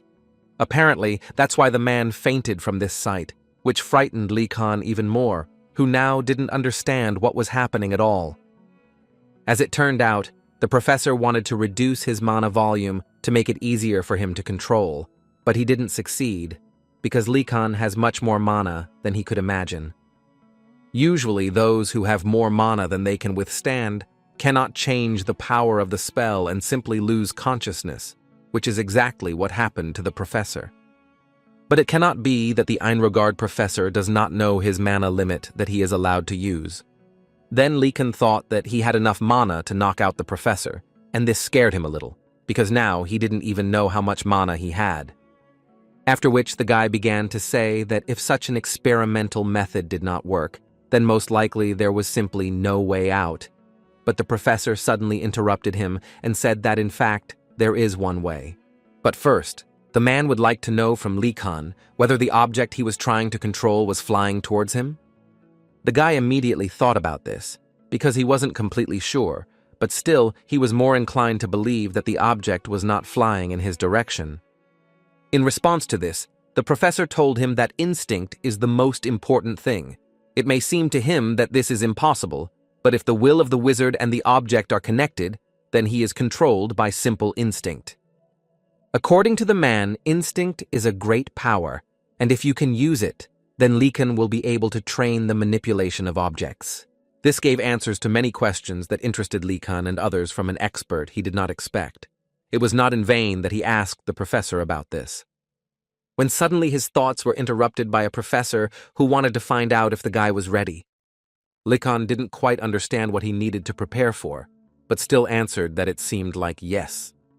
As it turned out, he needed to be prepared for the fact that the professor would now aim at his chin, and he would need to try to use low-level manipulation to protect himself. Now Likan was completely unprepared for this and tried to stop the professor. But it was already too late, because the professor had already begun to attack him. After some time, Lihan finally managed to do what the professor asked him to do, although he was all beaten up, but he was still grateful to the professor for it. Mentally, he blamed himself for the fact that he decided to trust the professor of this crazy academy. The man answered him that in fact the guy didn't need to thank him because it was still the fruit of his efforts. Likan still tried to smile through the pain and told the professor that he thought too highly of him. After such a grueling training, Lihan went to meet Digiling. The girl politely greeted the guy and immediately decided to ask him what was wrong with him, because he didn't look quite normal. Lihan actually barely spoke to the professor after class, but still assured the girl that everything was fine. The girl did not dwell on this, and told the guy that she had brought him a priest's robe, for which the guy was very grateful to her.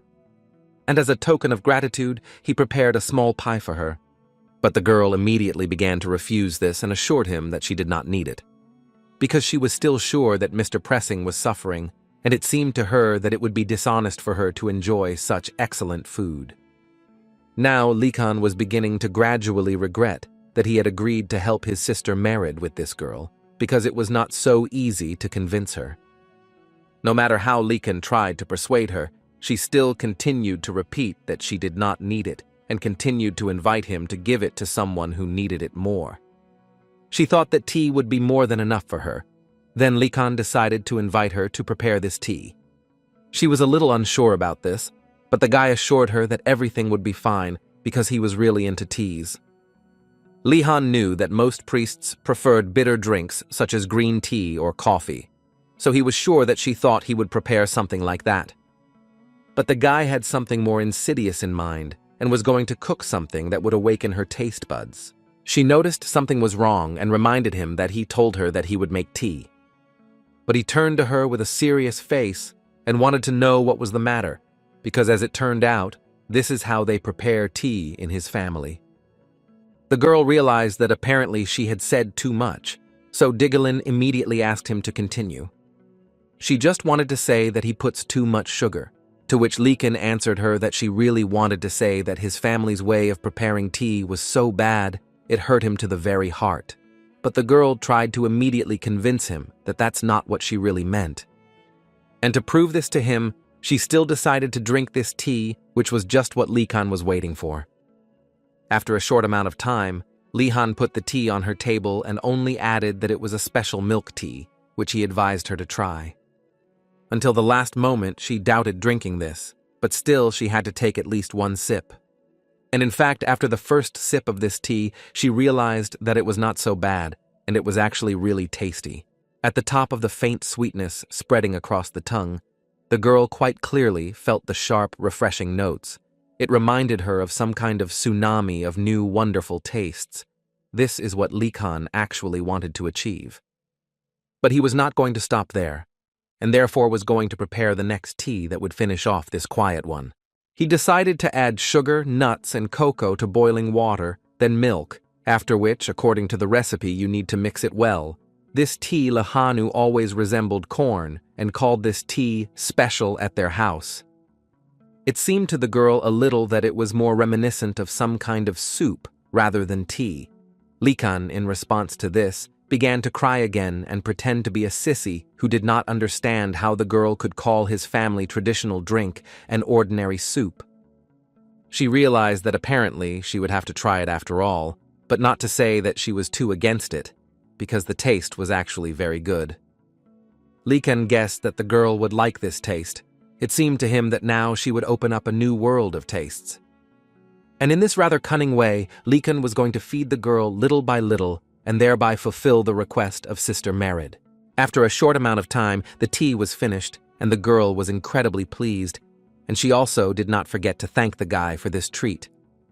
After which Likan came closer to her and began to say that now that she knows that it's delicious, next time she won't even think of refusing, because now he would like her to come to this place again and again. There's not much of her. It was annoying that he spoke like a villain, but still she agreed with him. That same day, late in the evening, Likan stood behind a tree in one of the dormitories and watched as all the students returned to their rooms after classes. At that moment, he had thoughts in his head that he, like the most ordinary, pious young priest, would be the one who went to pray in the middle of the night, especially since he already had the clothes that Digilin gave him. But still he was careful to the end, because he understood perfectly well that in fact it was unknown what traps he would encounter on the way. Fortunately, he passed the first floor without any problems, and this was actually expected for him. By the way, this is the first time he has been walking through these huge halls since his arrival. Therefore, he decided that first it would be a good idea for him to explore these places. But at some point, he noticed a student who was standing not far from him, although he was not sure that it was a student. But after a few minutes of observing this character, Likan realized that this was really a student. But what was most interesting was that he was from the Black Turtle Tower. Likan watched him carefully for some time, and what was most surprising was that this guy walked simply silently, as if he had been training this gait all his life. For some reason, Likan remembered that mouse beastmen were not particularly welcome in the Empire, and all this was due to the stereotype that they were either thieves or vagabonds. Likan, of course, did not want to be biased, but his intentions were immediately visible to the guy. And since their intentions are similar, Likan decided to talk a little with this swindler, so the first one came up, but immediately warned the Black Turtle guy that if he made even one sound, his body would be found dead tomorrow. The beastman was frightened by such an unexpected appearance of Likan, because he thought that it could be a professor, but now he can exhale, because in front of him is the same student. Likan asked him for forgiveness for this, and offered to meet him, so he asked him what his name was. This guy's name was Ratford. He was a professional thief who belongs to the Black Sheep group. The student does not openly ignore him, but he still feels outside the group. Therefore, he decided to prove himself to his peers in the tower, and for this, he began to look for a place where essential things were stored, after conducting a thorough search. As a result, he was able to find a door that possibly leads to the vault. He was able to make the key to this door without any difficulty thanks to his talent. Lehane was impressed by his abilities and, according to Ratford, he spent all his free time making this key. While the guy was looking at this key, Ratford asked who he was and decided to assume that, judging by his physique and actions, he was from the Tiger Tower. This assumption made the guy laugh a little, so he decided to introduce himself as Likan Vardanaz from the Dragon Tower. This surname obviously frightened Ratford very much, because he, like no one else, knew how dangerous this family was. Likan noticed his reaction and asked his interlocutor not to be so surprised, because he believed that in fact there was nothing like that here. Moreover, Lehane suggested that Ratford act together, because he believed that this was in any case better than alone. Ratford couldn't believe his ears because the guy standing opposite him was too high status, so he wasn't sure that they could cooperate at all. In response to this, Likan decided to point out that in fact it was he who suggested this to him, so yes, of course it's possible. Ratford still decided to ask Lehane if he was sure, to which the guy answered him that it was better to move and not waste precious time. The first thing he wanted to do was ask Ratford if he could open this door, but according to the Beastman, this door was under the influence of magic, so he was unlikely to be able to do this. Lickna was slightly embarrassed by this. He did not think that this door could not be opened in some ordinary way. Therefore, he decided to examine this door a little, and did it for good reason, because he noticed a sign that was quite familiar to him. After which he thought a little and asked Ratford to leave, because he had one plan. He took out the key, which had been in his pocket for quite some time after he stole it from the director. And what was Ratford's surprise when he saw that the guy still managed to open this door? Therefore, he immediately wanted to find out from Lee Khan where he even got this key, to which the guy answered him with a smile that he stole it from the director. In fact, that day, Lee Han did not tell Asan that he found this key while they were both listening to the messages from the director. Although this key came to the guy by accident, he never imagined that he would ever need it. In any case, he understood that behind this door there was a trap waiting for them, so they definitely had to be extremely careful. And as soon as they opened the door, the first thing they saw was a staircase that led down. Lycan did not have time to invite his new friend to go down these stairs when Ratford simply fell to the floor and seemed to begin to listen to external noises. His ears played a big role in his life because he heard much better than everyone else, and today, with the help of this hearing, he heard someone talking below. This made Lee Han so happy because he was actually always very interested in knowing whether external supplies were coming into their academy, and if they did, they must surely use some kind of underground route. If it happened after curfew, the students would have no way of knowing about it, so he was pretty sure the provisions were downstairs, although Ratford didn't quite like the idea of going down there. But still, they began to descend, and the first thing worth noticing was that they had not descended very far, and there was absolutely no light here. Therefore, Ratford suggested that Lee Han use the magic of light to somehow illuminate his path. But before the beast man could reach for his wand, Lee Khan stopped his hand, who explained to him that he shouldn't do such stupid things, because the director was definitely hiding this place, so he would hardly have made it easy to navigate. Ratford agreed with him. Lee Han was indeed right, and he just didn't think about it. Although mentally at that moment he still didn't understand who Lee Khan was, because the further they move, the more it seemed to him that he was used to such situations and felt like a fish in water in them. He even had thoughts that perhaps he shouldn't even say his name, because as far as the rumors are true, even the prince and princess cannot breathe calmly in his presence. And in general, according to his information, Lee Khan was able to subdue even a thunderbird with just one spell. Ratford couldn't even mentally believe that this could be true, but apparently it is. Suddenly, all his thoughts were interrupted by Lee Khan, who did not understand what Ratford was doing at all, because they seemed to have arrived. Lee Khan and Ratford hid carefully near the wall, and after looking around, they realized that most likely this was the very vault. The guys decided that they could carefully enter there, but as soon as they stepped one step further than allowed, a fire broke out in front of them. But Lee Khan didn't understand what suddenly happened, because in fact they didn't even try to walk. They just took one step, after which all the lamps miraculously lit up. Suddenly his thoughts were interrupted by some stomping. Apparently someone was walking along the corridor, and the guy was absolutely right, because it was the warehouse keeper, or so it seemed to him. They became quiet and decided to listen to what he was saying, and this keeper began to count the food: 8 circles of cheese, 5 bottles of maple syrup. Lycan understood that this was apparently a daily inventory count, but he didn't even think that there were so many products in this warehouse. But what surprised him most was the fact how responsibly they took the storage of all these products. In any case, Lee Khan decided that there was nothing more for them to do here, and it was time to leave. But before he had time to say a word to Ratford, a voice sounded behind him. Who would very much like to know who they even are and what they are doing here? Leon asked himself to mentally do everything not to start panicking, and this calmness led him to the idea that he could use light magic to blind him. But this idea quickly disappeared from him, because Lee Khan drew attention to his face, on which there were only bandages and no eyes were visible. They say that when a person loses one of the senses, the others begin to improve to compensate for the loss. But Lee Khan was still sure that even if this was true, this creature still would not have been able to find them so easily because they did not make a sound and their smell was interrupted by tons of others. Although all this was good, the question of how he was able to find them remains open.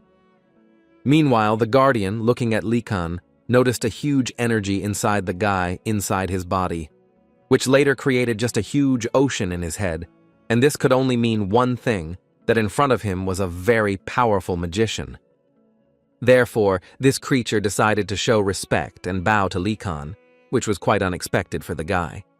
After which it added that judging by the huge amount of mana, he must be the director, and this provoked him to ask for forgiveness for his discourtesy, but he promised that he would immediately return to work.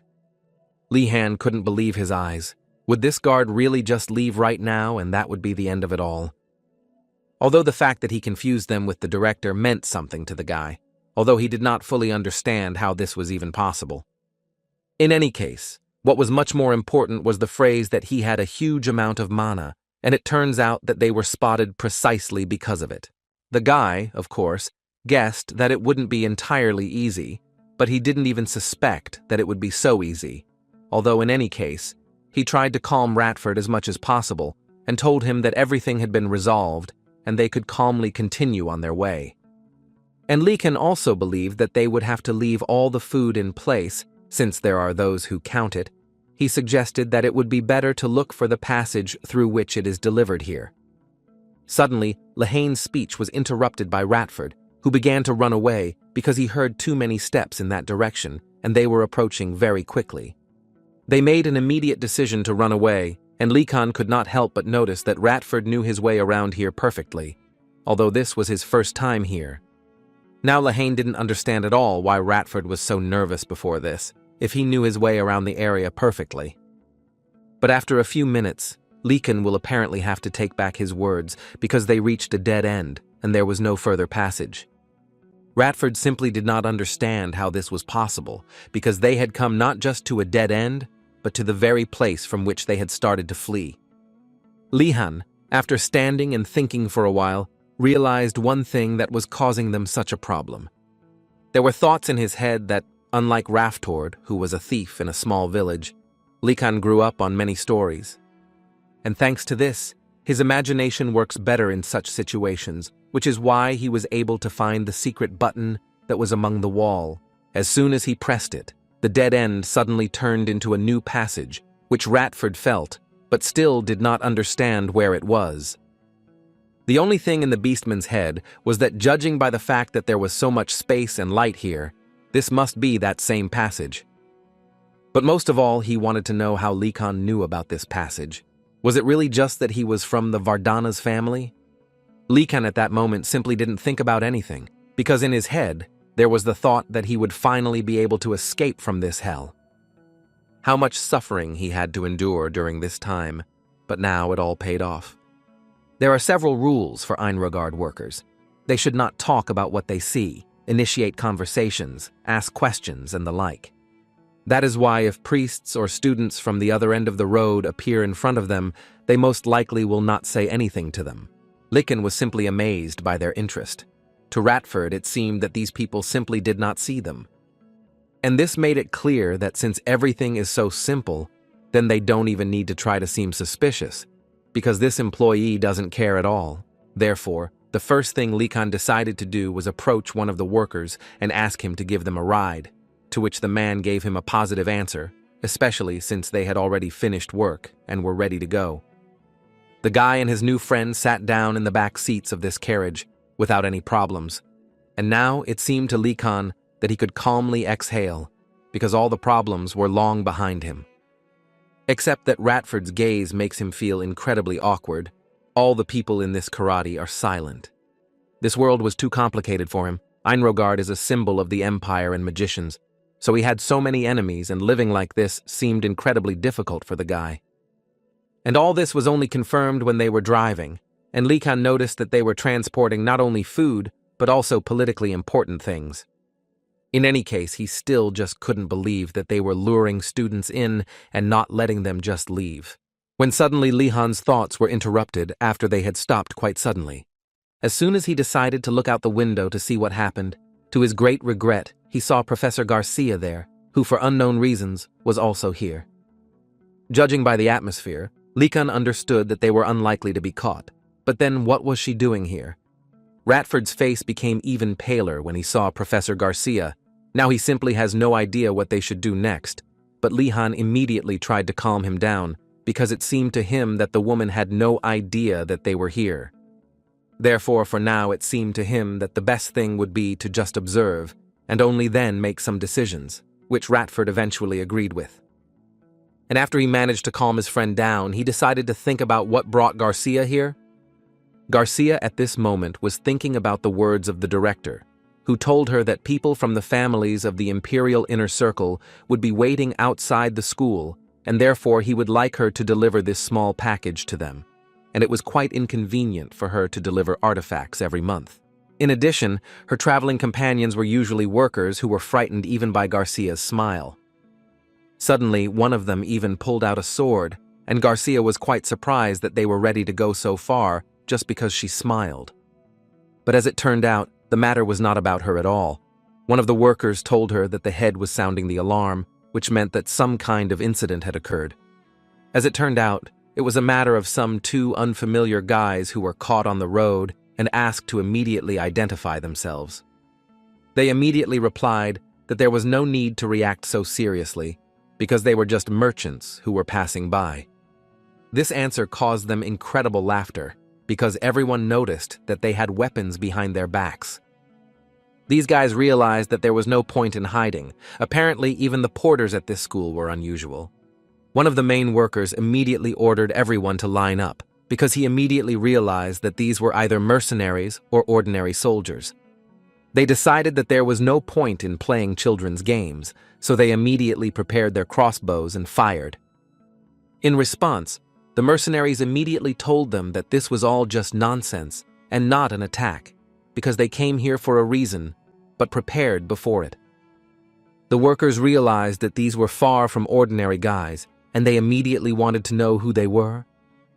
But instead of answering this question, one of the mercenaries could only say that they had come to fight the magicians who were eating up the empire. Although they were still not so sharp in their movements and asked the workers to drop their weapons and surrender, this was the only way they would not get hurt. One of the employees realized that these were most likely ordinary anti-magicians who came here to destroy them. These unknown guys realized that no one here was listening to them, so after the last warning, they went into battle with the words that they would destroy them for the glory of the Twilight team. But before they got too close, someone suddenly used magic, specifically the Order Curtain spell. And the one who joined this battle in time enough was Garcia, who was able to repel their blows with a barrier in time, although in any case she perfectly understood that in fact the situation was still not the best. Because her enemies are people from the Twilight team who destroyed countless magicians, and as a not-quite-combat magician, it will be quite difficult for her to resist them. Therefore, she decided that all she could do now was to send a request to the school for help and hold out until help from the principal arrived. But these guys weren't going to just stand there and wait for someone to come to this woman's aid, so they prepared a very strange weapon in the form of a huge ball, which literally sucked up all the energy. Garcia began to realize that her mana was simply dissipating, and without mana, she definitely wouldn't last long. One of the workers immediately ran up to her and wanted to know what was happening, to which she said in a rather sad voice that magicians are not omnipotent. Then she added that there are many ways to neutralize the spell, for example objects like this, which disperse mana over a large area, and most likely it was just an ancient relic that occasionally appears in ruins and dungeons.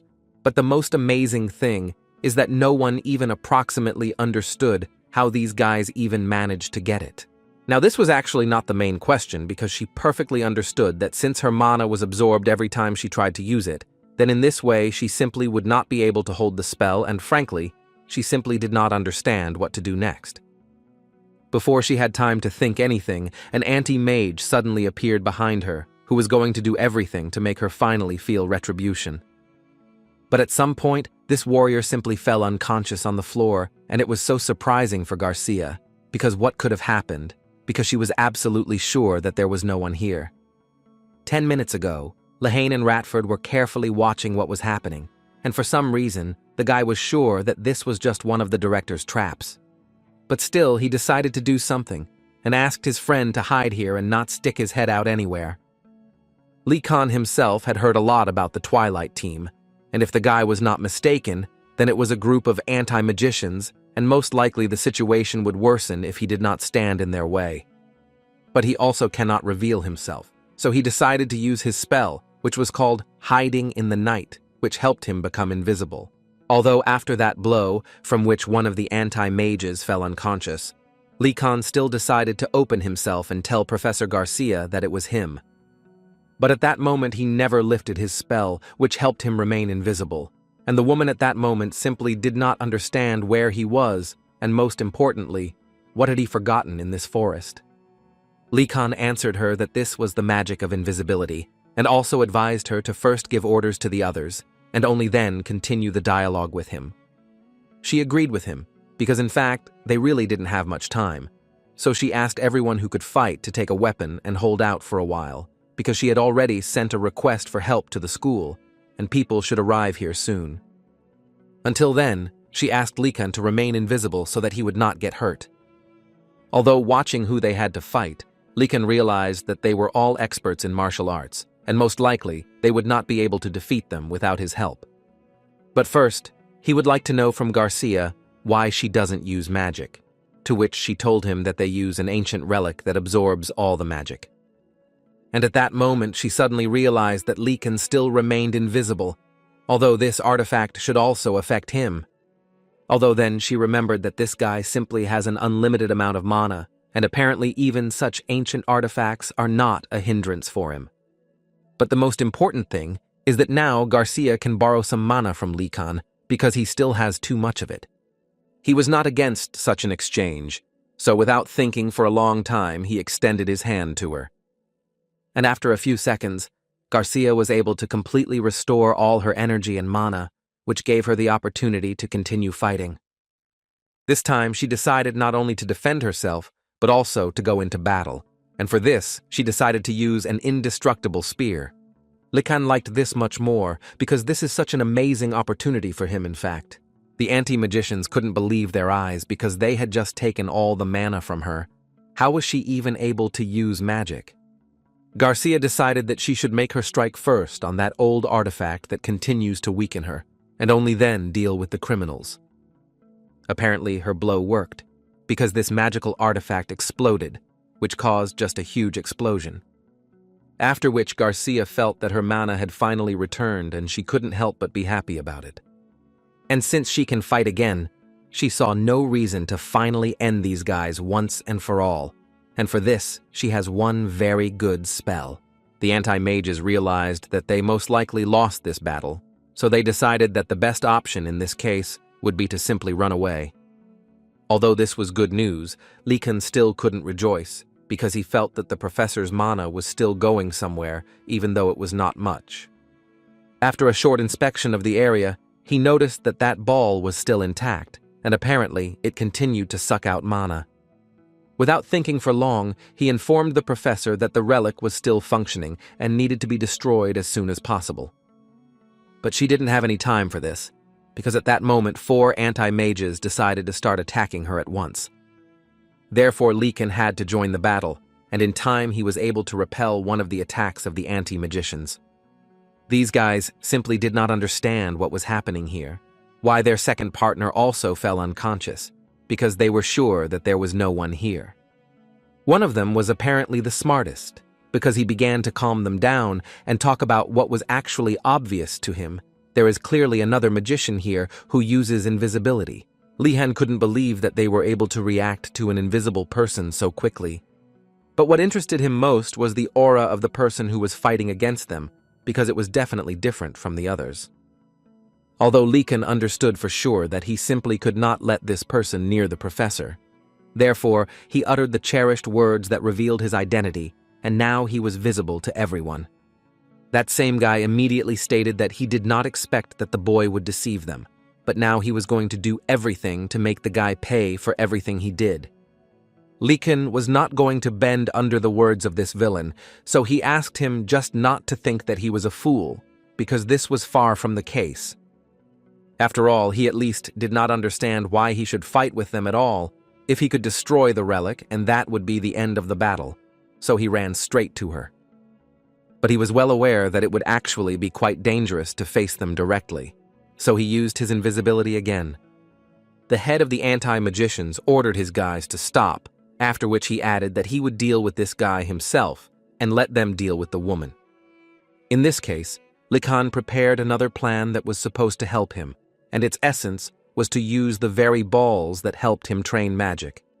This rather unexpected decision surprised the anti-magicians, so these balls flew straight to the target. After several accurate blows, they all decided that the boy was not simple, and most likely he knew how to fight. So they should be more careful.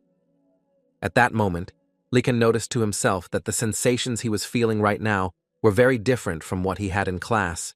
It was as if his brain was on fire. But in any case, he decided that he needed to concentrate now, because if he exposed himself even a little, he could die quite easily. No matter how hard he tried, his strength was too little to concentrate only on attacks. From such an overstrain in his head, he even began to bleed. Likan simply couldn't believe that he had run out of mana, and that's why he started bleeding. But looking at his belt, which was still working, he realized that he still had a lot of mana. But then, what was wrong with it? There were few options. For some reason, it seemed to him that perhaps he had concentrated too much, and that's why he started bleeding. In any case, he understood that there was no way to delay this battle. In addition, the relic, which he never destroyed, was activated again and will now be even heavier. But Likan understood that in any case, he first needed to leave his pursuers, and only then deal with the artifact. Apparently, everything won't be as simple as he would like, because the main anti-mage was literally able to cut one of the guy's balls with just one blow.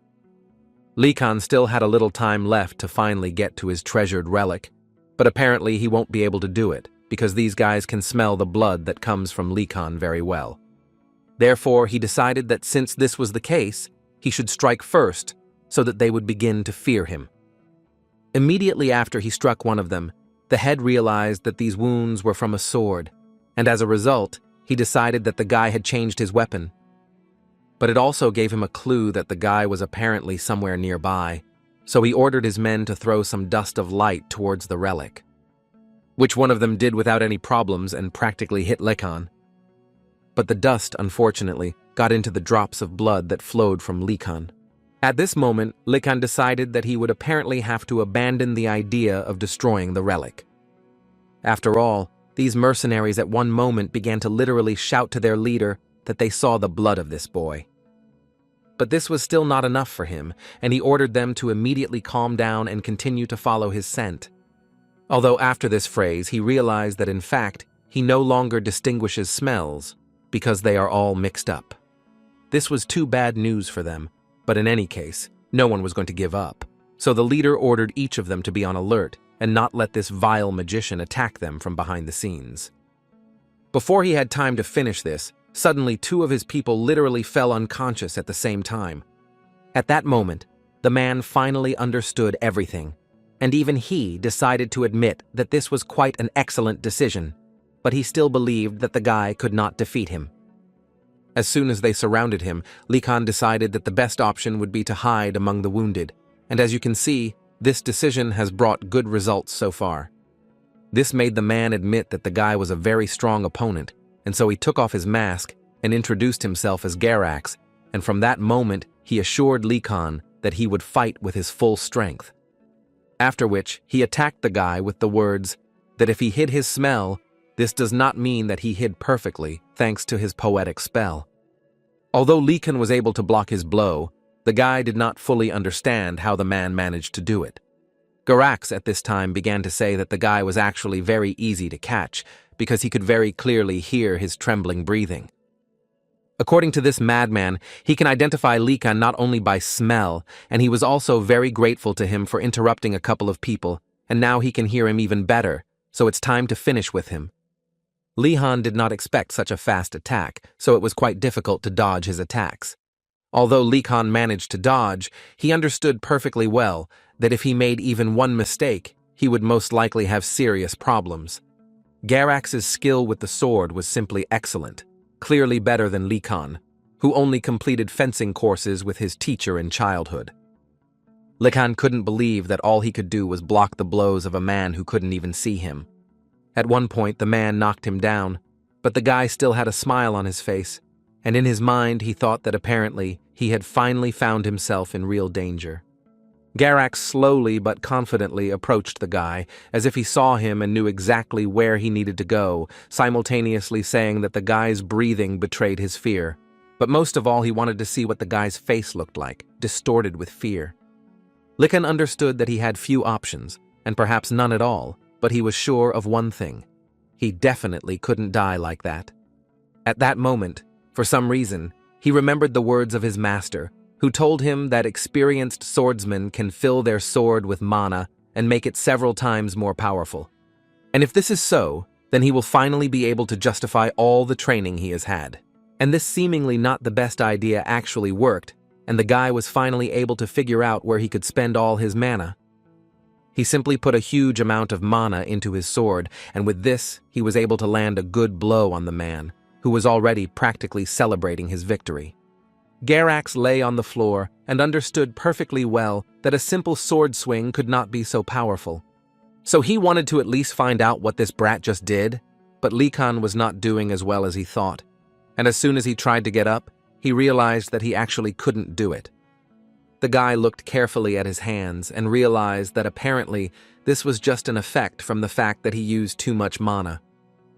But at the moment, this was not his main problem, because not only was Garax able to stand up, he was also able to find the strength to strike.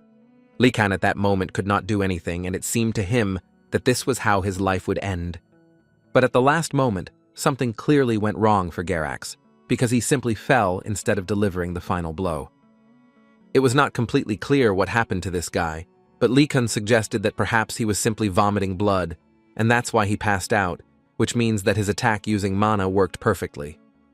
After that, he was finally able to lie down and breathe out a sigh of relief, because he understood perfectly well that he had managed to survive. But he couldn't lie in peace for a long time, because at one moment Garcia ran out of nowhere, incredibly worried about the guy. Likan looked straight into her face and could not fully understand how she managed to cope, because her enemies surrounded her. But then he saw several bodies behind her, and this made him understand that he really shouldn't worry about her. And now it even seemed to the guy that he might not help her, because she could handle everything perfectly well on her own. Garcia interrupted his thoughts with the words that now he could finally rest, because their strongest reinforcements were already on the way. Likan could not even think that one day he would be incredibly happy to see this skeleton. While the guy was resting, the director decided to apologize to Garcia for putting her in such danger, because in fact, he could have foreseen that this was possible. Garcia answered him with a smile that no one could have known that the same infamous Twilight team would come here. Suddenly, another professor intervened in their conversation, who appeared out of nowhere, and the first thing he said was that the director actually could have taken something into account before sending Garcia on such a task. This obviously angered the director, and Garcia did not understand how he could say such a thing to him. But the professor decided not to stop and continued to say that they were attacked by quite serious guys, whose leader was called Garax. And according to the man, he is quite influential even in the Twilight team and is so good in battle that he was given the nickname Magic Destroyer. The director understood the seriousness of this matter, so he decided that while this man was still breathing, he would take it upon himself. However, he was worried about another equally important point, because judging by the traces of the battle, the mercenaries were clearly not fighting like that. And the most important question that haunts him is what Likan was doing here in the first place. At this moment, Garcia intervened, who immediately began to say that if it weren't for Lihan, she would really be in danger, so she decided on her own behalf to ask him to forgive this time and not punish him. But as it turned out, this was not all that the director wanted to say. He was interested in the fact that the new student was able to use magic in such a difficult battle. This makes Lihan an incredibly talented student. And the director also learned that from the words of the mercenaries, Likan managed to use not only magic in battle with them. And all these facts literally captivated the director, and now he was sure that this guy would definitely be useful to him in the future. The director decided to use his soul succession on him. This was a special method of succession in which everything is transferred to only one person. The Lich wanted to raise him based on this traditional method, and as soon as Garcia heard this, she almost immediately noticed the fact that if he did this, then His Majesty would immediately come for him. And in fact, the professor was absolutely right, and if you remember, he himself created the rule according to which all students should study on equal terms. Considering all this, the director decided to hold off on his plan for now. Besides, he will still have plenty of opportunities to train him. After some time, Lee-kun began to come to his senses, and the first thing he felt was that he felt incredibly good and soft. Apparently, they just took good care of him. But as soon as he opened his eyes, he realized that this was his biggest mistake in recent times, because he saw the director there. It was quite expected that he would be scared, but no one expected it to be so strong.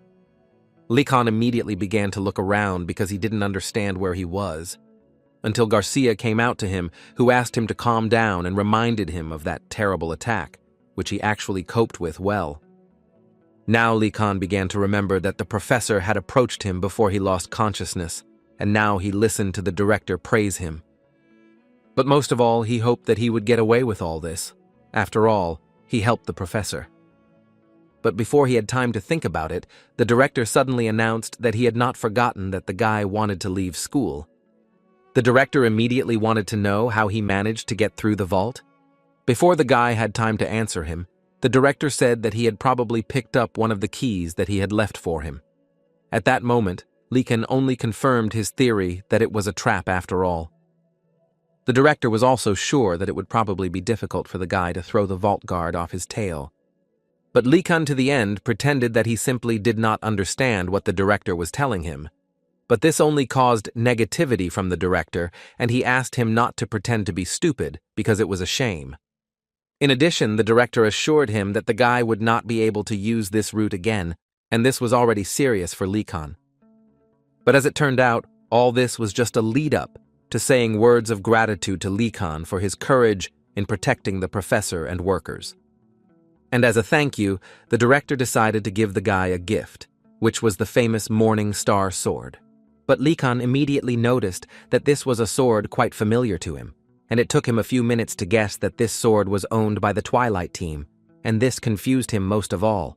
Is it possible to give such a sword to a student? Instead of answering this question, the director suggested that he take another small gift as a thank you. At first, Lee-kun didn't understand what it was, but when he read what was written on this thing, he realized that it was permission to leave the academy. This forced the guy to literally bow his head in front of the director whom he promised to serve. Now the guy's well-being is simply excellent because he can leave this prison at any second, and this is exactly what he has wanted for so long. Only his joy was short-lived, and the director decided to interrupt it, who at that moment offered to discuss Lee-kun's punishment. The director asked him not to look at him with those puppy dog eyes because he was feeling embarrassed. But as it turns out, the director wants to punish the guy not for trying to escape, but for getting caught trying to escape. This made Lee-kun smile, although mentally, in fact, he immediately realized that he just had to keep his head down, and then he would not have received any punishment. And Lee-kun will begin to carry out his punishment at dawn. From that moment, the director ordered the guy to think about a new way to escape, and he will do it in one of the separate rooms of the academy, if it could be called a room. After the director left, the guy immediately decided to check whether the director really closed him, and, as it turned out, he really did it, which seemed a little strange for the guy. But in fact, it seemed to him that this room was completely no different from the dorm, so this punishment was not that serious. He even felt comfortable after he carefully lay down on the bed. It seemed to him that this room was much more comfortable than he had been after graduation in his previous life. Suddenly, his calm was interrupted by a knock on the door, and the one who did it wanted to immediately see Lee-kun from the Vardana's family. The guy was a little scared, but after a few minutes he realized that everything was fine, and it was just one of the director's skeletons who brought him food. Although it was still worth being surprised, because in this basket there were so many different types of food that Lee-kun loved so much. He couldn't even believe that food for the punished was so good. But he was immediately upset because in fact it was not food for prisoners.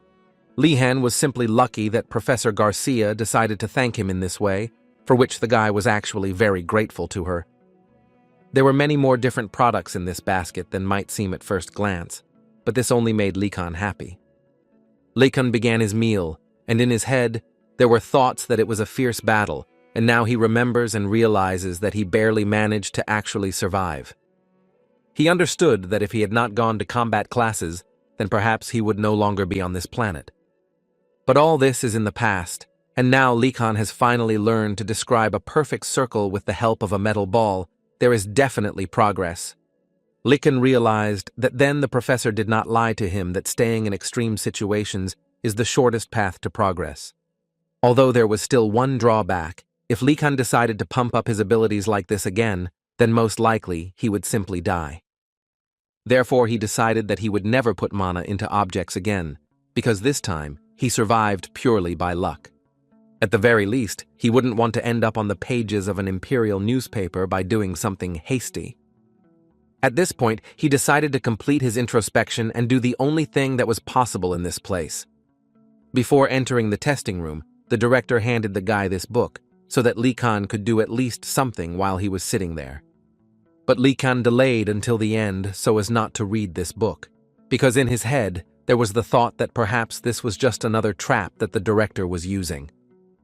Lee-kun's inner demon told him that this was probably not a trap, but rather a reward, because the director was also once a man, and he clearly felt sorry for the guy. But on the other hand, his guardian angel did not stop talking, who until the last believed that this was a trap, because the director would never have felt sorry for him. And in general, it seemed to him that he should not forget that he was a flying skull, and not a man.